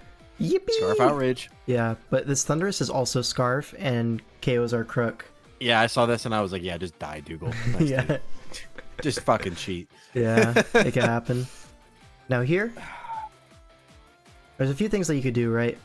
You could go for an Ogerpon win against the Meowscarada with like Trailblaze into attack, which doesn't cover Scarf, by just Ice Spinnering the Thunderous and then getting E-Speed chip on the Meow. But obviously, if it's Scarf Meow, that completely loses. Or not even Scarf, but like, just I mean, like Axel. Don't you just spin her here? Am I missing something? Shouldn't you spin her? Like, want to kill? Spinner would kill this, and then And Meowscarada then comes in. you would Axles. force it to turn into an ice type, and then you force it to hit the Ogerpon. Right? Yeah, you have to hit 6 Axles, I think, in that. Or actually, would it Yeah. be 6 or would it be 5? Either way, it's a lot of Axles. Yeah. No, it'd be less for Well- sure. It would be less. You're about to see he goes for the fucking Dragon Dance here, which it looks like it's a roll, to be fair, Mm-hmm. with multiscale. So if you're going for the roll, I guess that's one path you could take. I don't know. I probably would have just ice spinnered and just hope for some misses at that point. Like, I feel like that's more likely than getting the rolls. Yeah, and Obviously, you I did didn't have get, the calcs. get the rolls. So this was Modest Thunderous, which almost always 2-hit KOs Dragonite. It's like a pretty low chance, like 20% chance to not get 2-hit KO'd. But if it was Yeah, timid, so it was like in our favor, so he went for that. Well, to be fair, Modest Scarf makes sense. Like, you don't need Timid for anything. Mm-hmm. I think he was still playing around Scarf Meowscarada in that case. But, Well, yeah. if it's Scarf, you lose anyways, bro. Mm-hmm. That's what I'm saying. I don't know. I just think you should go for the The spinner. Triple axle missed. Yeah, Yeah. potentially, yeah. So it's going to be 1-1 for the series, and we go on to game 3, which is going to be... Switch the perspective and put it on our side, brother. Jesus. My bad. Thank you. All right, right. is it my time? It is your Is time. my time to shine? Oh my god. Take it's us my away. time to shine. Yo, what's going on, guys? You got glop. All right. My old little intro. So, up here versus Hydra. So, something we realized pretty early on in the week is that Metagross was just like actually Thanos in this matchup. Double Intimidators. There's a Scrafty on the bench, and then there's also a something terrible on the bench. I don't remember what it is. For our side or their side? On their side, it's definitely not Flareon. relevant. Yeah, okay, piece of shit. So, I always knew it was going to be one of, it was going to be Scrafty, Savali, or Lycanroc. One of those three was going to be not coming, and then everything else I pretty much expected to come. So, I'm pretty sure all of our sets are like revealed in this game, so I don't think it's a big deal to really talk about it. It's like Boots Torn. We're like a defensive protect Metagross. We are a Citrus Berry Nidoking with some Spadef. You'll see that in the game. Scarf Hydreigon, modest max speed. Trick Rotom with some defense investment. And then we are a Trick Room Nasty Plot Aromatisse. And that was actually doing really well in the mocks, because if at any point Aegislash is severely weakened or just gone, it can win. In worst case scenario, you use it and you force damage on the Aegislash, and it just opens up for it. So when I see the lead here, obviously, some things I'm thinking about is like, I'm pretty sure that Savali's got to be Fairy. So in the games where Scrafty comes, like, it's likely that it'll maybe be like normal or some other offensive type. But if there's no Scrafty, you literally have no Dark Resist. So in my mind, I'm like, it's got to be Fairy. Like, what the hell else would it be? So probably want to be a little bit more conservative with that Hydreigon. Probably U-turn early to like scout and get information on the sets, or like, see what type the Savali is. But the plan was always just to lead Torn and get a knockoff. So if you want to go ahead and start it up. Yeah, sure. Turn 1 leading to Latios. This is already a huge problem. Latios, we were pretty much expecting it's going to be like weakness policy. It could be like Scarf. Those are the two most common things I had seen. And when I see a lead Latios, I'm expecting that it's probably going to be like a Trick Scarf lead. So I go ahead and make a switch to Rotom because I felt like it was the safest all-around play. It covers if he tricks me. We would just exchange Scarfs. And then going to pull switch here into the Aromatisse just to get some more information on the set. At this point, I'm like pretty sure it's going to be Policy. So I just set up a Trick Room here, go for a Nasty Plot in the following turn. Just going to put me in a decent offensive position. Most importantly, it's going to scare out this Latios. And like, it seems bad. I've obviously taken a lot of damage, but Latios is arguably the biggest threat in this matchup outside of the Aegislash. So I need to get information on it so that I can play intelligently around it. So going to switch here now into Nidoking. I wanted T-Bolt damage. He didn't give it to me, which was wise of him. So able to get up Stealth Rock here. Pretty safe turn for me to do this. He goes into Landorus. I believe I just bring out Rotom. I see this as a pretty good chance to go for a trick. I really doubt Savali's going to come in on a potential Wisp. I was hoping to catch Lantern, but I catch the Aegislash. And then here I kind of have a brain fart. I thought I'd be faster. Or I'm sorry, I thought I'd be slower. Like, I probably should have went in the calc and like looked to make sure, but I actually had a little bit of speed in this Rotom, so he ended up being faster. So my Pain Split was kind of shit. I was hoping to eat a Shadow Ball and then Pain Split. So the first time here I go for Pain Split, he goes for Shadow Ball, gets Spit F drop. Not a huge deal. And then this turn, like, I guess I make a dumb play. I really didn't expect him to go for like a stay in here, because in my mind, like, Aegislash is still valuable, and you have a Lantern for Volt Switch or whatever. So it'll make sense in the following turns why he didn't switch out. You're gonna see what the Lantern set is. I was just thinking like Lantern was super free, so I just go for knockoff here, get rid of an item on something. It gives me Aegislash, which is fucking huge because Metagross looks like an enormous threat for him now. So now I go for U-turn. And I see no boots. I'm like, okay, either resist berry or it's going to be like offensive. He goes for the agility, and I'm like, all right, well, this basically confirms for me it's probably like a life orb set, right, or resist berry. So I'm just going to sack off the Aromatisse, get some information. Does reveal to be life orb, so I'm like, perfect. Good opportunity to bring in Metagross here. It's really the only thing that can take a hit comfortably and revenge this thing. So I'm able to go for Earthquake, pick off the Lantern. Pretty nice position for me here. Get some leftovers recovery, and then I'm able to go for Protect in the subsequent turn here. Just get some information on the Landorus, learn is it gravity, is it setup, what kind of, what are we working with basically. Goes for Earthquake. I really feel like he probably should have predicted the switch out here, but he doesn't, which is nice for me. So I do get a pretty comfortable switch into Torn. And then these next couple turns are just luck simulator. I'm going to hit my Hurricane. He's going to miss his Stone Edge. pretty unfortunate, but I didn't die to that. I'm EV'd for it, so I'm able to go for another Hurricane there, thankfully.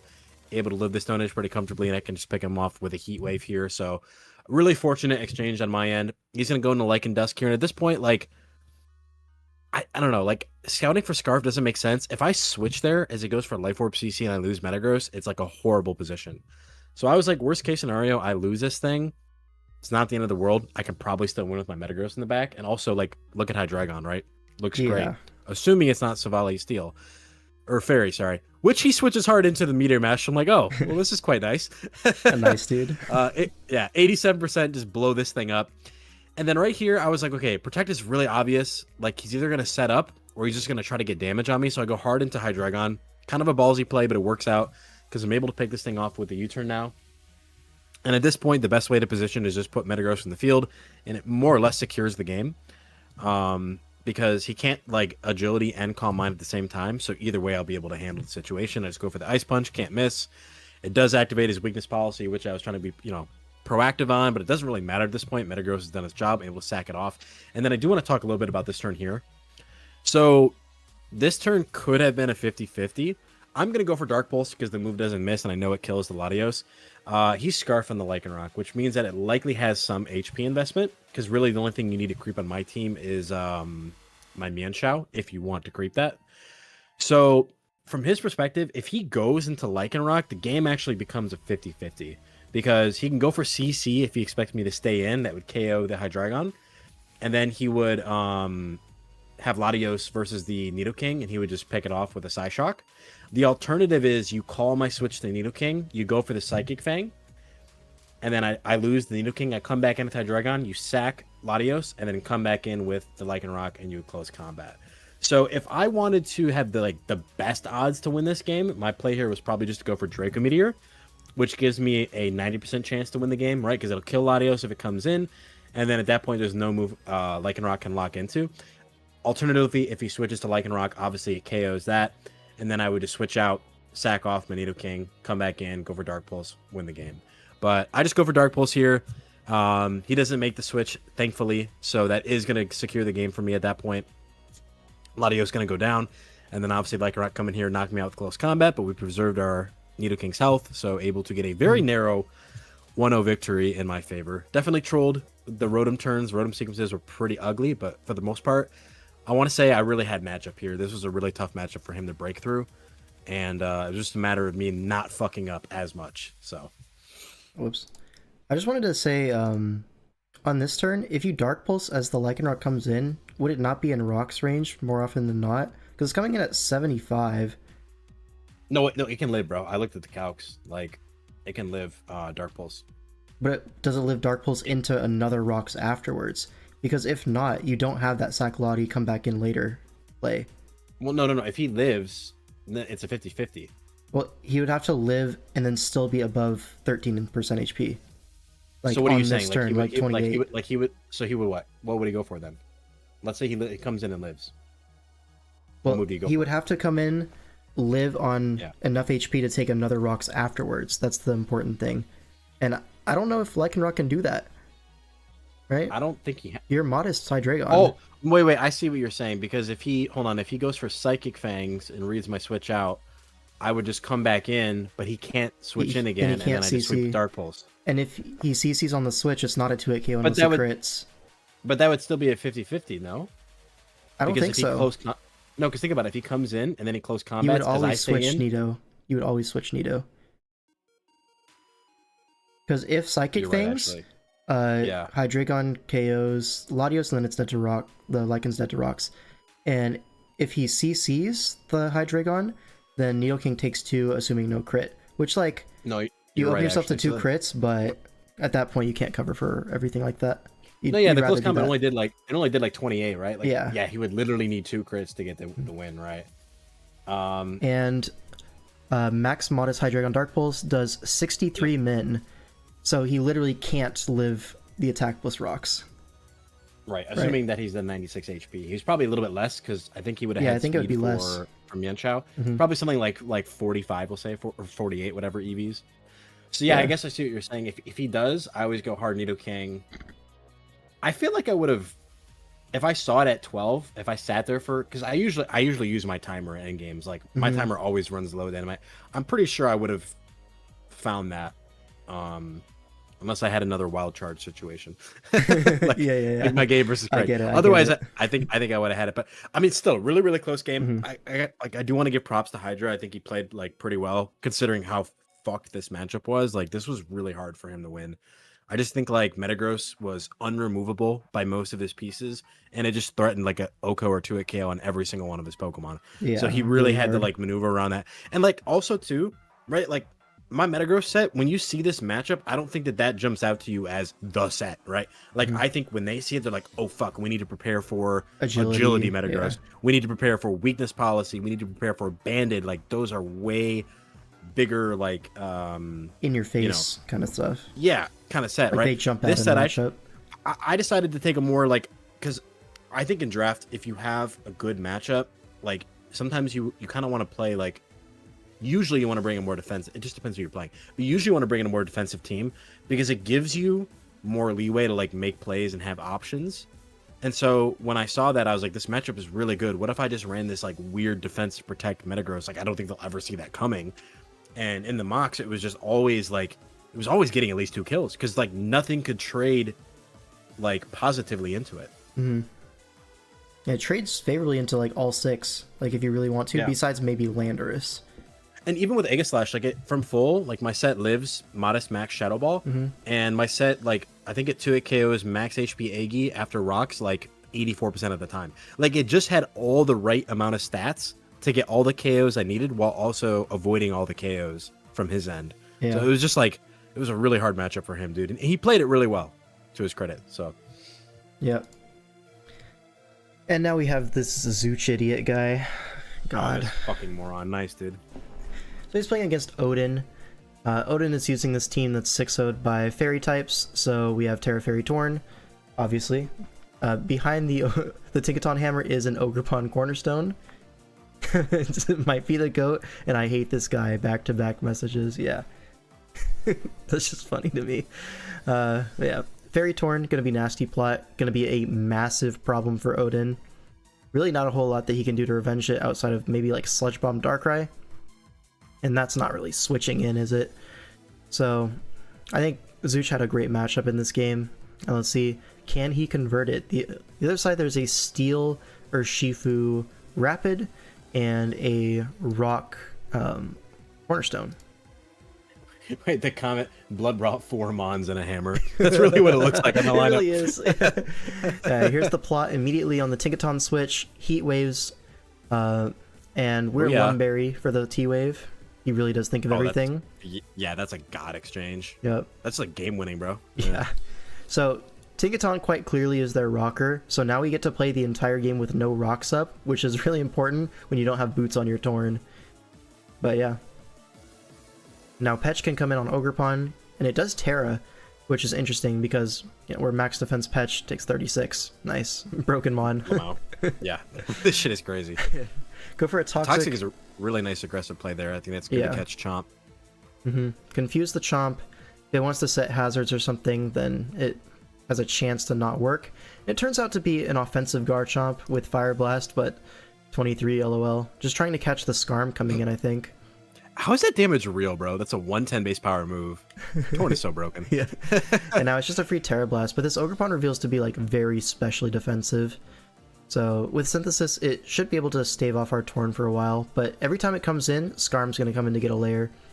And so rocks are up now. They double into Ogerpon, which is a nice move on our Torn coming in, but we actually go Quaquaval, which might be even better for them.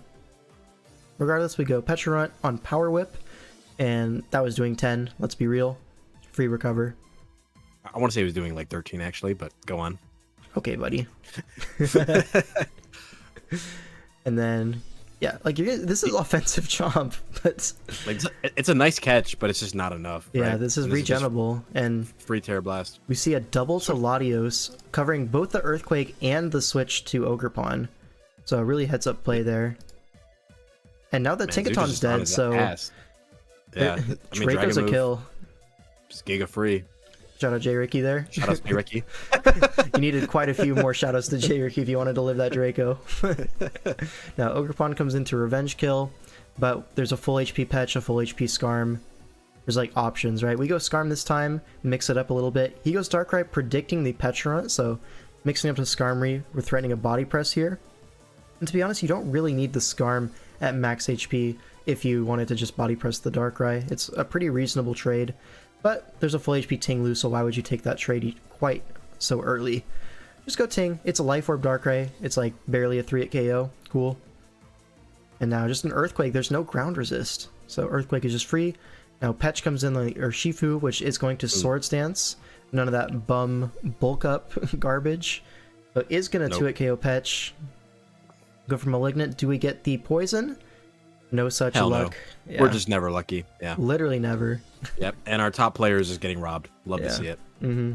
Go Latios. Go for a Luster Purge. He just knew that Darkrai wasn't coming in because he's the GOAT. Now Darkrai does come in, but now Quaquaval comes in on the Ice Beam. Nice pivot. Now here's the question, right? For Odin to answer. Is Zooch Scarf Quaquaval, or is he just trying to pivot into Tinglu on Psychic? Which one is it?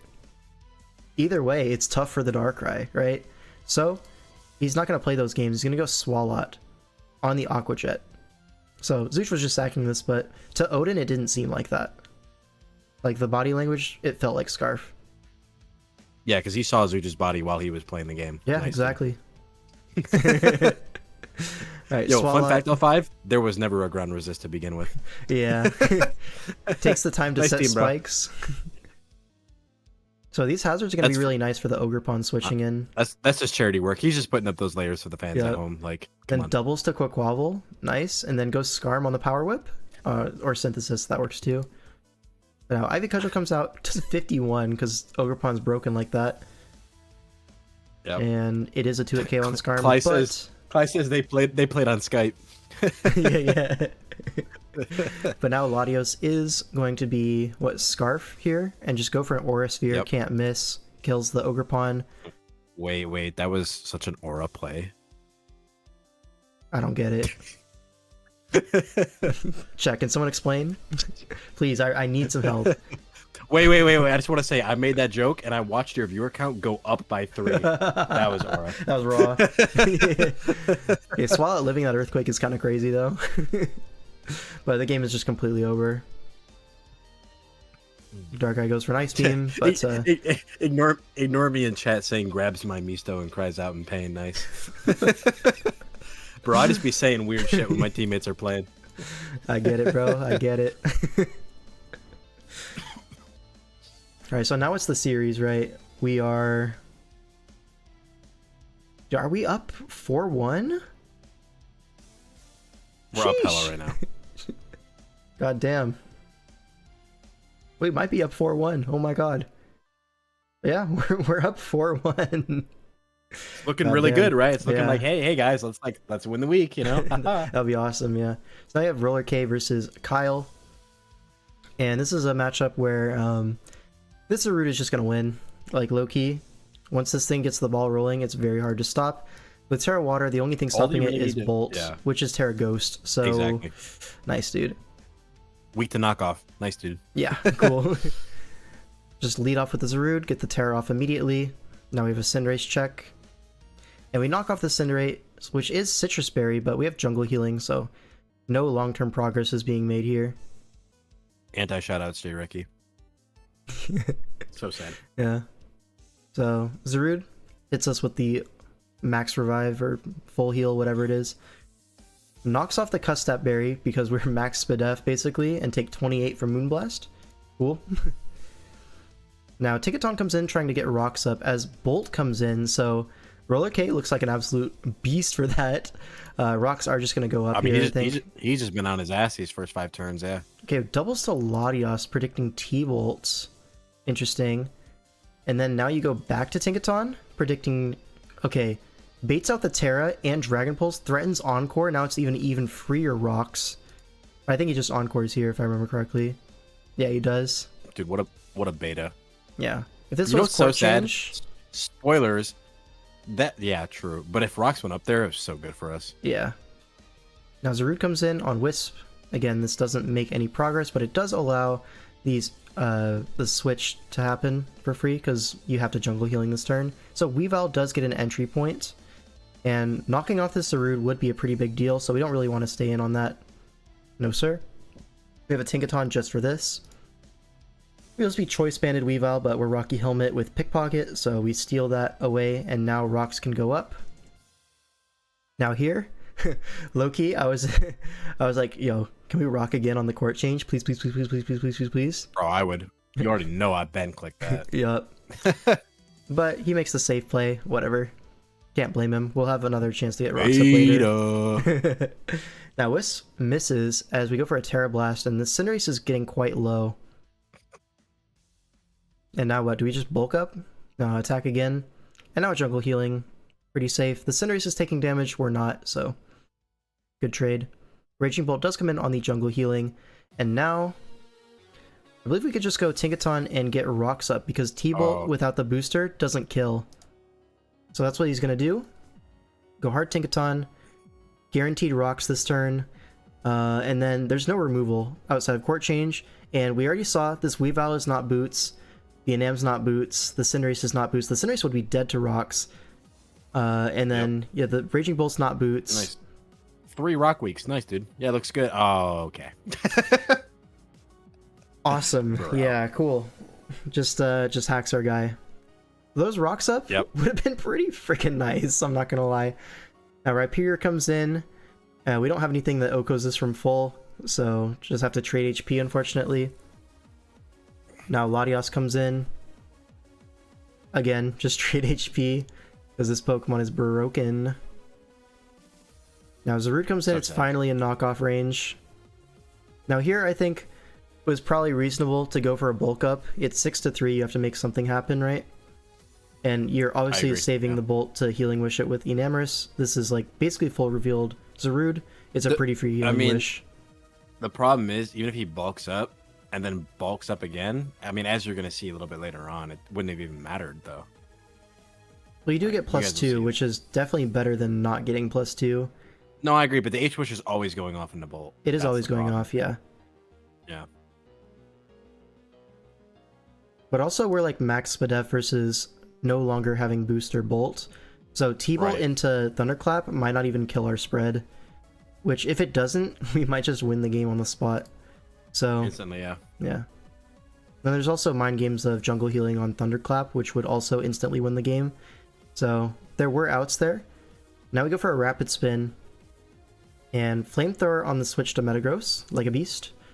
It is a 3-hit KO on AV Metagross. But Trapagos does have to take quite a lot of chip to get this KO. And now what? Landers comes in, because it's Starstorm Blast, not Ice Beam, and even then it's Scarf, so it outspeeds. Now here we go, Zarude and then Kyle starts trolling for fun. Kyle does start trolling. Yeah. So bulk up one. This made me mad watching this, bro. Super Fang on another bulk up. He said, "Hey, bro, have all the bulk ups you want." Yeah. Like, what the fuck? Now here, like, surely we bulked up again, right? Yeah, I think we did. Yeah. Now you go Raging Bolt. Like, bro. Thunderclap never kills from this range, but Knockoff does 93, and this was a roll. Yeah. And the craziest part is that if rocks were up, this game was over because this shit would have taken, like, if you made all the same plays, game was over. But rocks up, Raging Bolt dies, and then everybody else just gets clapped by Zarude. So really sad stuff. Like, that para literally cost us everything. Now, to be fair, if he had been, you know, aura as fuck and put up the rocks on the court change, that situation would have not mattered at all.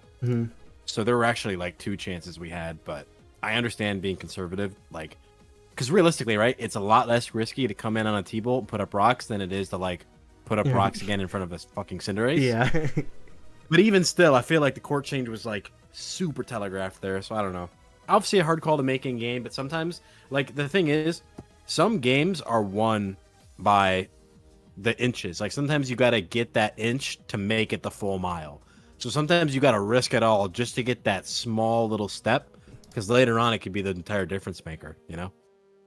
Yeah. Kind of unlucky this Unfortunate game, I stuff. think. Definitely had It this was, one in the I mean, bag. It's very easy to look at the game and say, yeah, it was unlucky, Mm-hmm. and objectively, that is correct. But always, I think it's important to like reflect and see, even despite the unfortunate circumstances, where could we have optimized our play? And I think there were 2 turns, you know, For a sure. handful of turns. But yeah, And now we have the Beast, King 05. Yep. Up against The High moron. Jump Sean. And behind that hammer is an Ogrepon Wellspring. He's hiding because he's scared. And can you Now, blame real him? quick before your monologue, Yeah. real quick, I want to ask, just so you can clarify for the chat. Now, Mhm. like, was there maybe a certain teammate of yours who like identified that Articuno was coming? I don't remember. Yeah, the name of my teammate is escaping me at the moment, but if it comes to Was me, it like Jesse or like 64 I'll- squares? No. No, none of those. Mm. Yeah, and I'm pretty sure like everybody in the server said, "Wow, this guy's a moron for bringing the Articuno to this particular teammate." Like, not to like wait, point so- names or anything. Hold on, I'm trying to remember. So, not Jesse, not 64 squares, is called a moron by everybody. Oh, it's Yep. Glop. Nice. Oh, right. Yeah, yeah. that does sound like me. Yeah, I am the moron. Yeah. Haha. Yeah. All right, L5, take it away, bro. Take it away. He just said, "Why does Articuno low-key farm? I would just forfeit right now." Bro. Bro, that's what Jeff. That's what I said. I saw this matchup and I was like, bro, I ran Spadef, Terra Water, Articuno, and let me tell you, I won my mock. Now we're gonna You leave out the hacked fact me. that I hacked stuff 5. I had a We're gonna leave out the fact no. that I hacked no, stuff no. 5. I had a guaranteed win path. All I need to do was hit one single Draco Meteor. But hey, is what it is. You know, that's crazy. You just said guaranteed win path and hit a Draco Meteor in the same. That's crazy, bro. It is pretty Something's not crazy. adding up Yeah, there. yeah, it's Sounds cool. like I played to my outs and I won. Yeah. Sounds like it, yeah. But that was before I had this God Terrapago set, to be fair. The god set. Yup. Well, please do tell. So, this is Flare Blitz Terrapagos. Booyah! Oh, yeah. Not only that, we changed this to physical Scarf Hydreigon, so I don't have to miss Draco Meteors. I could just click Outrage, because the only Dragon Resist on this whole team is Tinkaton, and I have plenty of ways to really punish Tinkaton coming in, and that is going to be my Metagross, which is Akaberry for attacks, because it just kills everything and doesn't die to anything. Like, low-key, this thing is Thanos. And Glop is a moron that convinced you to not run band. Yeah, so I was choice banded for like 90% of my mocks, and you're gonna see in this game, choice band would have been so fucking good. But it's cool. It's cool. I don't mind it. I mean, Akka did allow me to get some entry points that I wouldn't have had otherwise, so it's all good. because you were getting kind of deeped by Cinder at some points. I was, yeah. Yeah. So anyways, this is Specs Terra-Fighting Modest Keldeo, which on the bench there is an Amoonguss. However, it is an Amoonguss that is 2-hit KO'd after rocks by Secret Sword. Awesome. So, and then the rest of the team dies to Secret Sword. It's like Latios, if it's like physically defensive, takes half. Like, so yeah, if it was like just max HP Latios, it was taking like 55. And I'm not even max special attack, to be honest. I have a little bit of bulk. But yeah, really strong Keldeo set. This Lando was Rocky Helmet, Fizdef with Rocks, Grass Knot. We just 2-hit killing Lottie 2, and it's not even close, bruh. It's like, there were mocks where I was doing 63, almost like 70% with Secret Sword into Latios. It was really disgusting. But yeah, physically defensive, Rocky Helmet, Rocks, Grass Knot, Lando, just trying to keep them up against Spin Tusk best as possible. And if I'm able to chip down the Tusk, trade 1-for-1 with my ground types, that's like super good for me, because Tusk is like the biggest threat to this team. Outside of maybe certain Ogrepon sets. My Weavile is unrevealed, but I don't think I'll be bringing the same Weavile in if this is like a rematch in playoffs, because the team they brought is actually super good into it. But I won so many mocks with Pressure, Sub, Protect, Foul Play, Icicle Crash. It just soloed so many endgames, because if you look at it, Cinderace, Pyro Ball very easily PP stalled. Tinkaton usually was running Ice Hammer, Gigaton Hammer into me. Or if it's like not Ice Hammer, it's a knockoff for Metagross or something. So PP stall that super easily, keep a sub up, and then foul play 2-hit KO Cinderace, it 2-hit KOs offensive Ogerpon, Icicle Crash 2-hit KOs max HP Tusk, Latios gets 2-hit KO'd, everything's 2-hit KO'd. And so I was, yeah, just sub protect pressure stall Weavile, and it was stealing so many mock wins. But yeah, super cool set. But yeah, they ended up being certain sets that kind of didn't let it shine this game. But yeah, I think I've gone over every set now. They are Terra Water on the Ogerpon, of course, and then Terra Ghost on the Articuno, which, I mean, makes sense if you're worried about Terrapagos, I guess. And Keldeo is skyrocketing in price after the season is over. Thoughts? Maybe a little bit, not huge. It's already like 14 points with Terra. Maybe 15, but I'd find it a little tricky to break into like the 16-point tier with Terra. That seems a little bit high. Oh yeah, nice for guys. Just copy everything I was saying to Jeff in the comments. Yeah, no problem, guys. Yeah, no problem. It's cool. Yeah, I answered this question to you guys. All right, cool. Yeah. So Hydreigon lead. I was leading with Lando for a long time, and then last second I was like, hey, what if I just led Hydreigon because it's better into the Ogerpon lead? And they just lead Tinkaton. Nice. Cool. U-turn. Now I'm just going to trade rocks. So no problem. They go into Ogerpon, which makes sense. I just set rocks. I don't want to play at a rocks deficit at all. Now Hydreigon comes in. If he play roughs here, I lose, but it's just a play that I have to make because my stupid teammates wouldn't let me bring Toxicroak. It is what it is. Now here, I go for a Scarf Outrage and 44. Hold on. This Ogerpon, ladies and gentlemen, is max HP, max defense. Awesome. Cool. Now, it might have a little bit of speed, but it is not a lot. This is at least, I calc this during the game, 44.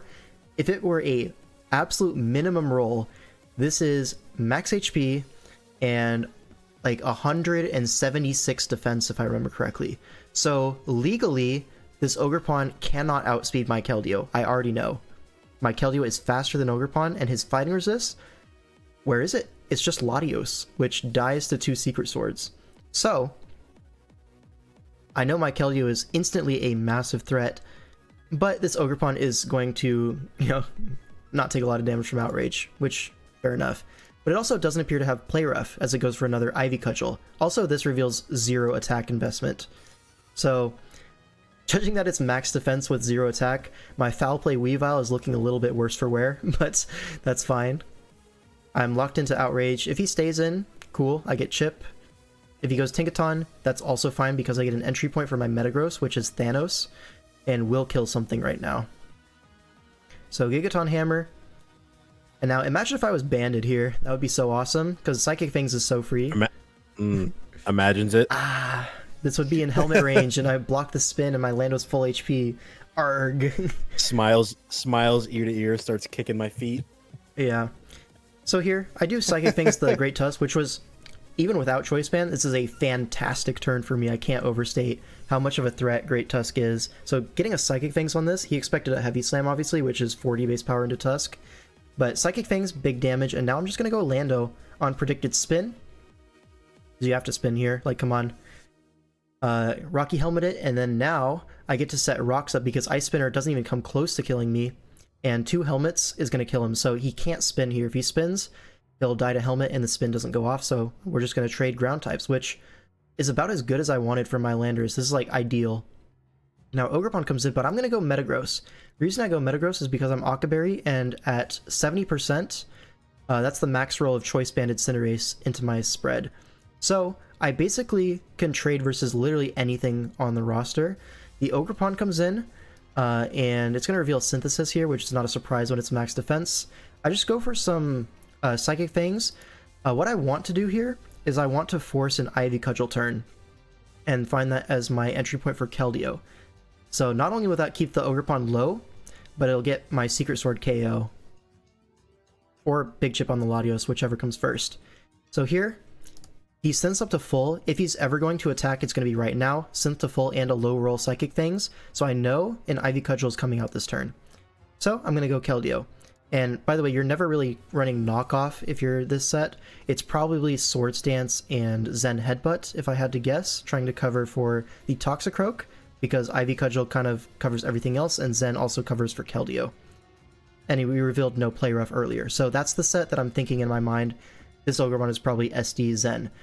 So, what's happening here? Ivy Cudgel, I'm going to go Keldeo. I do have some defense investment, so this is going to bounce off. And now I know for a fact that I'm faster. I'm going to go for Specs, Terrifying, Modest, Secret Sword. Latios comes in and takes 46, which is a 2-hit KO after rocks. And this damage reveals that he is not only max HP, he has a good amount of defense as well.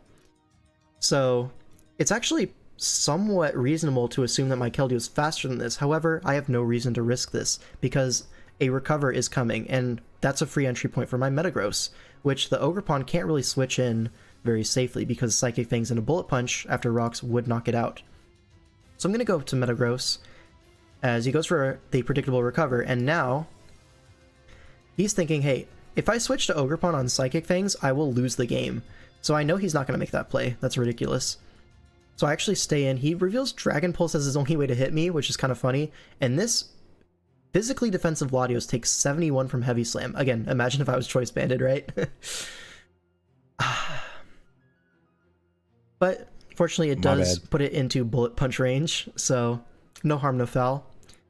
This does give Ogerpon its entry point again.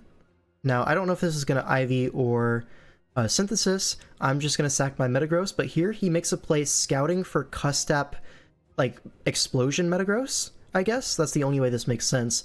He actually switches into Tinkaton. Now, if I thought about this for a little bit longer, maybe... Actually, no, I would still Psychic Fangs to prevent Synthesis from being at fuller HP. But maybe I could have Heavy Slammed the switch, but no. I'm just Psychic Fanging. Like, come on. Tinkaton takes some chip, which is nice. This is going to open up it into range of not only my Keldeo, but my Terapagos as well. But my Keldeo is going to come in and force a KO, basically. Latios is dead. Everything freaking dies. So Secret Sword very free. Now here he goes Ogerpon, because in his mind, right, I've revealed modest damage against Latios, and I revealed some bulk with the Ivy Cudgel hitting me. So in his mind, he's like, my Ogerpon might be faster than this, and Ivy Cudgel kills. But like I already told you, that's mathematically impossible, so I'm just going to take my kill. And that's a dead Ogerpon. Alright, now Articuno comes in. If this is max HP, it'll take like 90%. So I'm just going to go for a Secret Sword. It's actually max defense, so it takes 63. And doesn't 2-hit KO after the light screen. But I'm just going to click it again. The only thing that he can do to me is like Hurricane. And if he does Hurricane, then I would just go to my Terapagos, spin, and win the game. Or I could go into Hydreigon and Outrage twice. Like, so many winning paths here. I'm just going to go for that. He goes for a U-turn into Cinderace. And now I'm thinking, okay, screens into Cinderace. What's the idea here? We're trying to Swords Dance or something. I'm not going to let him Swords Dance for free. And even if he gets +2 in Blaze, he's not killing my Terapagos through Shell. It, like, never kills. And I'm physical, so I don't care about the light screen. So I'm just going to Secret Sword, as he goes for a Flame Charge, which does complicate things a little bit. Now, what I was the most worried about here is, like, Flame Charge, Swords Dance, Quick Attack, Pyro Ball, which doesn't win, but, like, that's, like, the worst case scenario. Here, I think I do a little bit of a misplay. I probably should just sack my Hydreigon or my Weavile, either one, it doesn't matter. Because then I have Vacuum Wave, just in case the Pyro Ball burns my Terapagos on the double edge turn. But here I sack Keldeo, which is maybe a little bit inaccurate, because now if Terapagos comes in and gets burned by Pyro Ball, and then it's Blaze, like, it has to be Blaze, and it has to burn my Terapagos. If both of those things happen, then I could potentially lose this. But it doesn't happen, and I just win the game. And I click Flare Blitz like a beast. Booyah. Booyah. Yeah, this was a I think really the nice crucial early turn- game.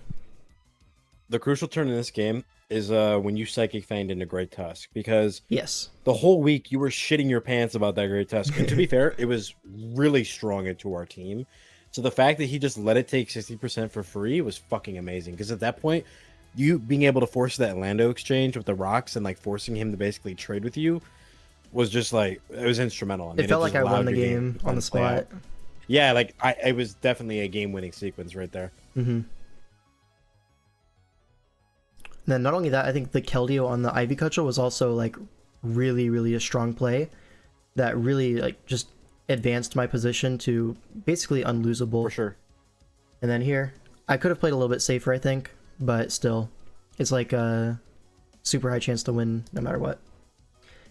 Nah, bro, you were listen, you had been spending the last like 6 turns shit talking your opponent, so you were just trying to like play for aura. I get it, bro. Yeah.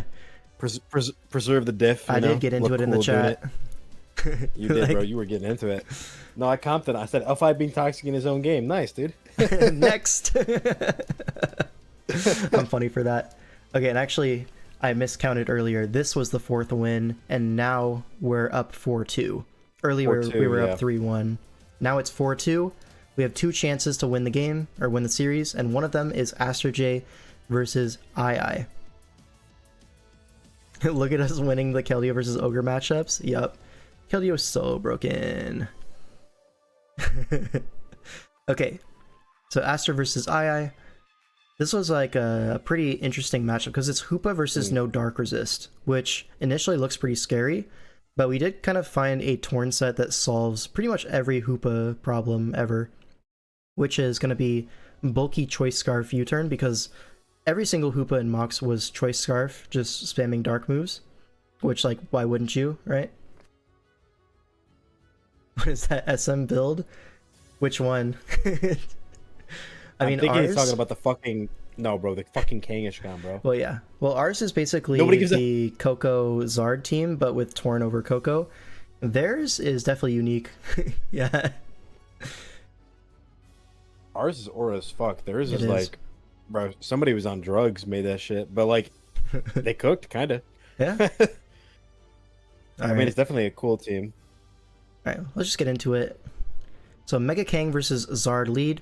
This is a very, very bulky DD Zard lead. Now they go for a double edge, which barely 2-hit KOs.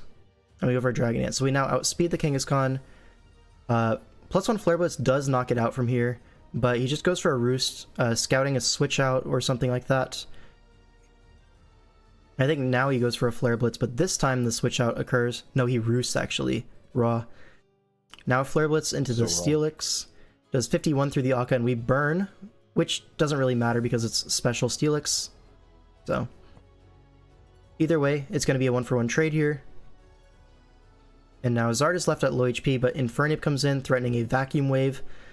Scarf doesn't really exist in this matchup, so we knew it would be Vacuum Wave, goes Blastoise. Then here I believe he just, he goes for a Scald on the fake Mesprit, it's Sanuxi. And now he just goes to Zard before rocks go up, which maybe is a little bit of a greedy play, but he does call it correctly. I liked it. I wish here he had gone for Flare Blitz, because he ends Yeah. up roosting this next turn, and you're gonna see it's kind of a boneheaded play. I just feel like if you're gonna make this play, this play says I want to get as much value out of Charizard as possible. Mhm. So to me, then logically, your best play is just throwing off a Blitz, right? Either you're gonna do 50 to this Uxie, you're gonna do 50 to Infernape, or you're gonna kill something else. Yeah. Well, he does go for a Roost, But then and then Kang comes in. Now here, I thought if you're going to Roost up your Zard, that's fine, but you have to go into Spiritomb this turn. Like, it's a Right. requirement. But here he just sacks the Zard, which I think is a misplay. yeah, which is why I felt like the Flare Blitz was better, or like you said, you got to preserve it. Yeah, if you're going to Roost, you should switch out to Spiritomb there. We already revealed this Kangaskhan is not EQ, because it would have clicked it and not take recoil versus the Zard earlier. So, I mean, what's it going to do to Spiritomb? Like, toxic? Not a big deal. So we go Nidoking here, and this is because we want rocks up, but Kang goes for an Avalanche, takes double helmet, sure, but basically is able to trade with our Nidoking via double edge, And Avalanche is minus priority. It's not a speed tie. Shout out Aster. Now here, on the double down, we go to our Scarf Torn because it's the thing that doesn't allow Scarf Hoopa to get a KO. And Zeraora comes in. Now Zeraora is pretty scary if it's like bulk up with Plasma and Fire Punch right now. It would kind of be a big threat. So our Scarf Torn is just going to go for a U-turn, get some chip, and it's Scarf Zeraora. Who knew? So that's a little bit unlucky, but now it does at least give us a Kartana KO in return. There's nothing that I can do to prevent this KO. Something is going to die. It's going to be the Uxie. Knock off the, what, Rocky Helmet? Yeah, Rocky Helmet. Yeah, so that goes down. But now Infernape comes in, but we're actually Choppleberry with a ton of SpDef, or HP, whatever it is. And Psycho Cut is going to knock it out, but the crit on Vacuum Wave is actually pretty impactful. It's so shitty because we're outside of Plasma's Fist range, right? Otherwise, Yeah. But now after rocks, we just die to it. So it really put a hamper in our game plan. Like losing Torn unexpectedly was already pretty big, but this just like really solidified that we were in a shit position. But even So it's then, gonna force it's them to still make this- winnable. Yeah. So Right, now, because you got to go Spiritomb. yeah, you have to go Spiritomb here. You can't go Blastoise and sack it. You need your sacks here. We eat 2 Plasma Fists, and we can go for a Will-O-Wisp here. Now, after a burn, this Kartana is very likely to live even an Adamant Plasma Fist. With the bulk that we have, we would be at 14% after rocks, and it's like 15 max. But here, we miss a Will-O-Wisp, which is like just game ending, right? Because now you Plasma Fist 4 times and you win. He did have foul play, but foul play into Aqua Jet wasn't a guaranteed kill. So it didn't make sense. Like if he had it, that was probably the play to make. But he was running calcs and he showed us, yeah, it just wasn't a guaranteed KO. So I agree with him wisping there. It's just really unfortunate how that played out. I think more damning than the Will-O-Wisp miss was the crit on the Chopple. Yeah. Like, that really screwed us. I mean, the crit from Chopple only matters because of like Will-O-Wisp connecting. Right. So like both needed to happen. You know what? Yeah, let me rephrase it. Fuck them, they hacked us. Literally. So it reveals actually to be Bro, not Scarf on Hoopa. It's like Trick Room. But now Zeraora just able to just HP fire. My Kartana. goat Aster robbed of his victory. Literally wobbed. But also we should have maybe not sacked 2 Mons to Kangaskhan when we had full HP physically defensive Spiritomb. That was troll as fuck. Yeah. I won't lie. Like imagine if he had blitzed the Kang Oopsie. coming in. Right, or you that. turned, Like bro, there were so many here. just that, you those just early, blitz. like those turns, they seemed unassuming, but those small missteps ended up coming back to bite us in the ass because of how the hacks played out. So Yeah, and these rocks were definitely greedy. Like we didn't need these rocks up like ASAP or anything. nice. And 100 just hate watching. How the hell did we lose 2 Mons to a Kang with a tomb in the back? Thanks, man. Appreciate that. Bro, I'd be asking myself the same thing. Yeah. But I think those shit, were it'd be the like first that. words out of my mouth after the replay. Or after the game was done. Yeah. Oh well. all right, AM, bring it home, baby. Now, this is AM22 versus Jimmy G, the Milkman. This is for the series because we're up 4-3 at this point. If AM22 wins, we win the week. If he loses, then it's a tie. All right. Jimmy G bringing Nidoking and Vaporeon. I know what kind of man he is.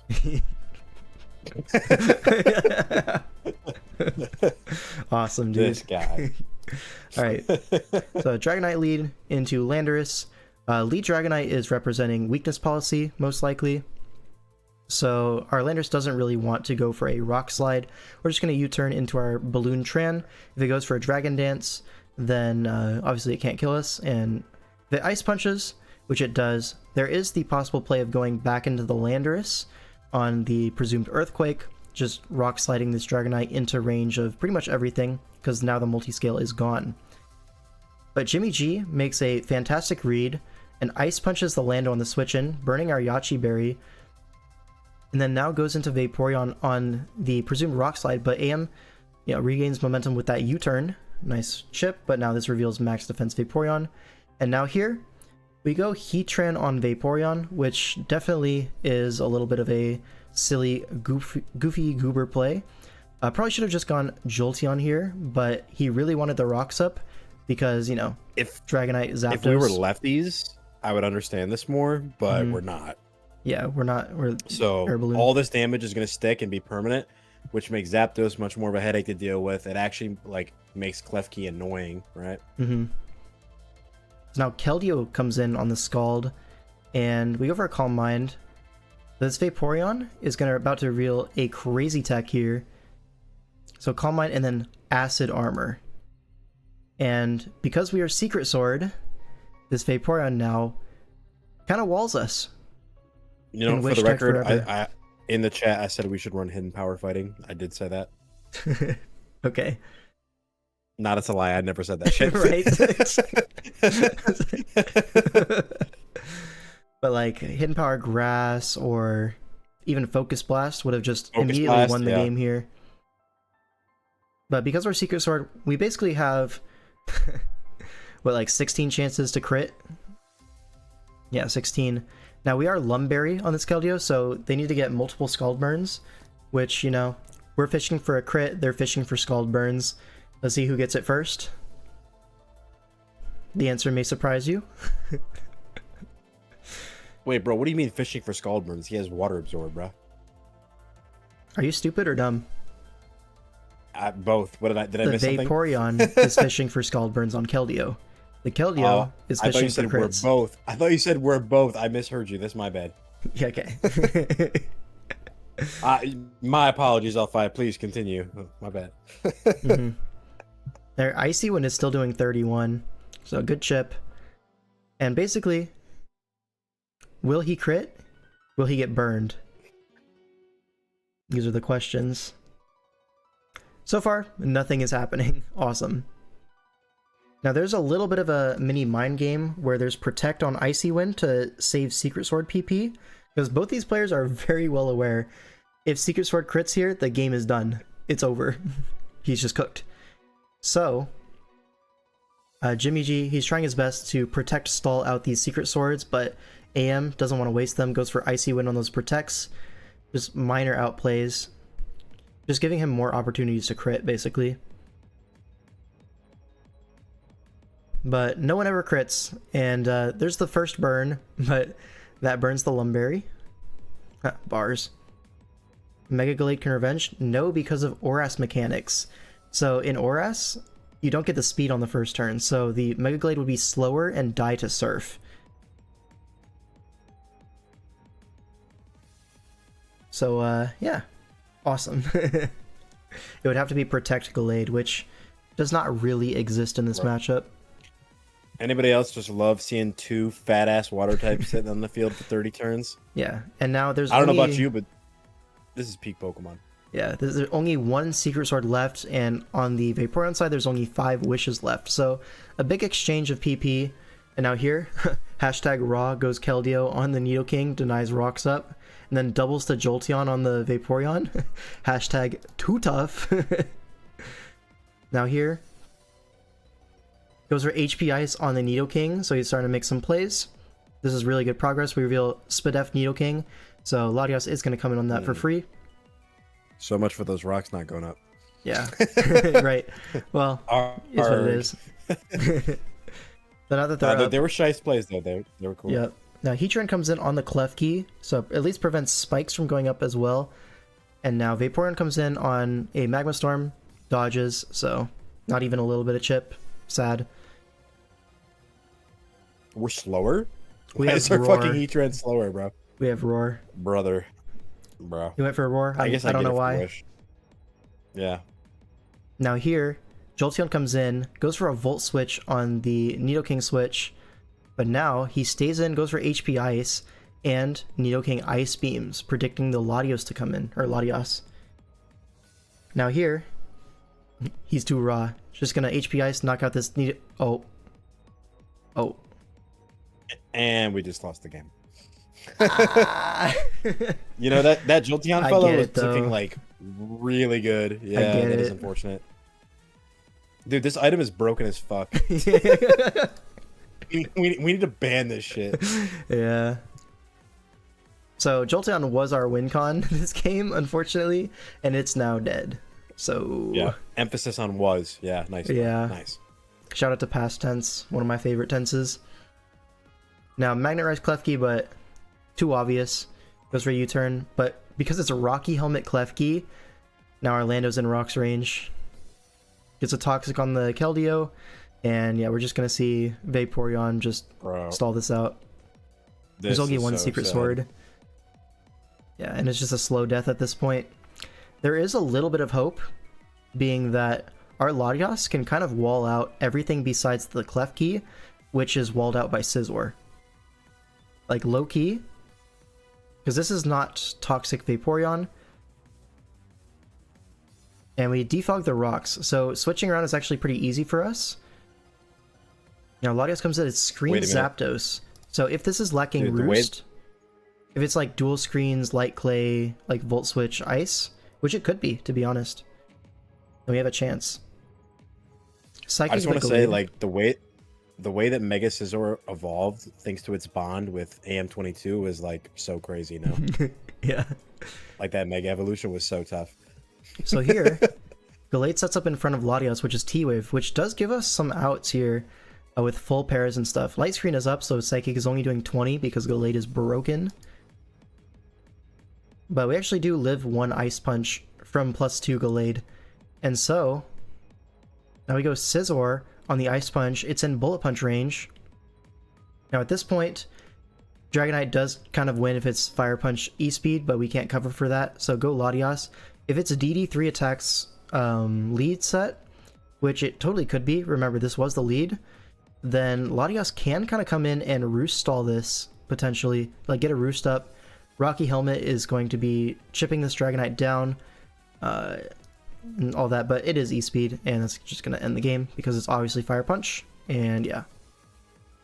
So Jimmy played this one pretty well. Obviously lucky to avoid the crits from 16 different Secret Swords, but also his Scalds were not very hot either, so kind of comes out in the wash. Right. I love the part where I loved where we used Sassy Heatran. That was really awesome. Yeah, well, yeah, losing Jolteon was the most damning part, man. Because if we kept that thing, like, I feel like we had this game bagged up for sure. It wasn't like over, like, but it was definitely very strong. But like, I mean, like Dragonite was always kept in check by just HPIs. Like, yeah. we could Volt out on Gallade.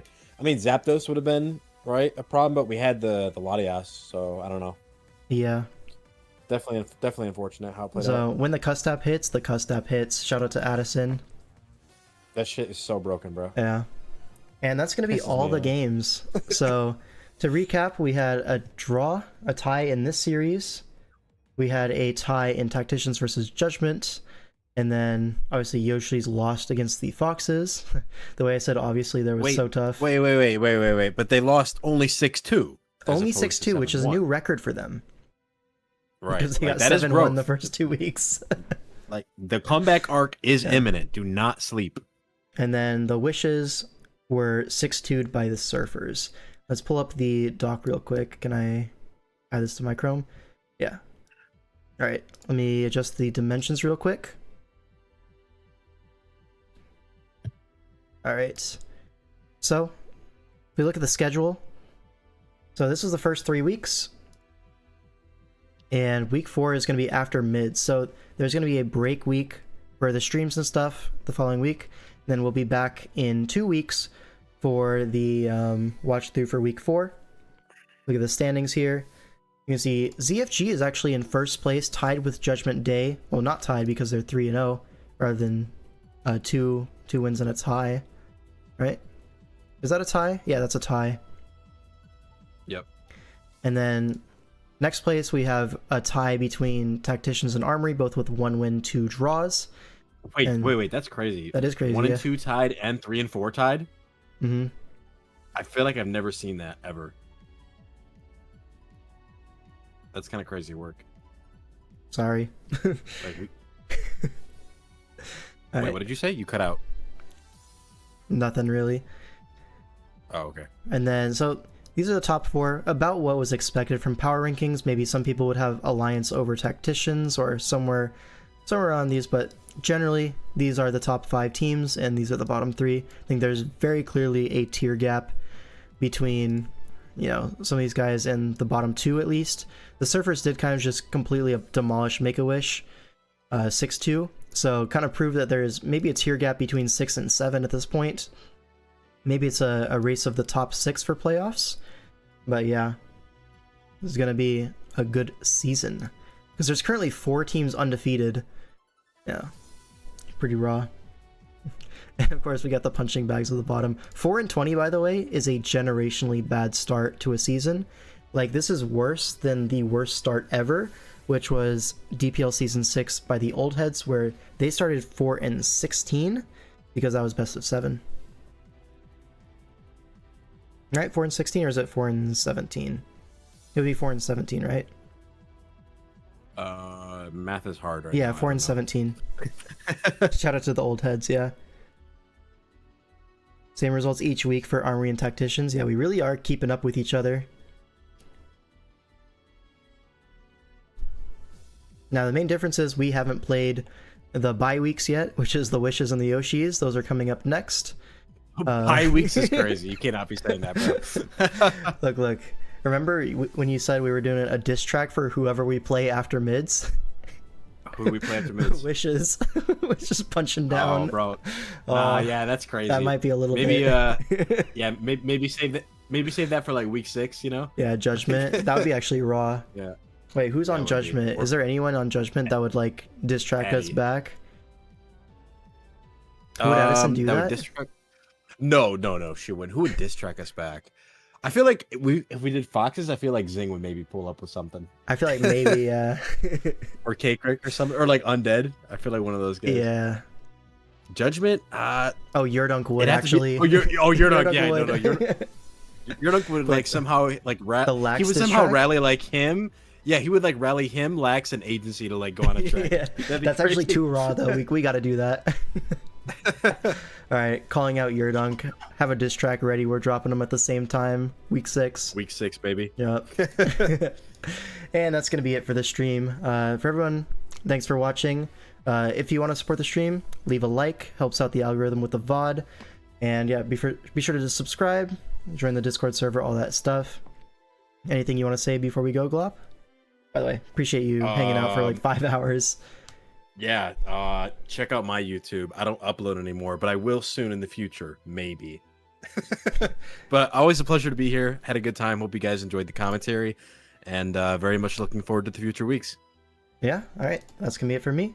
Thanks for watching. I'll see you in the next one. Peace.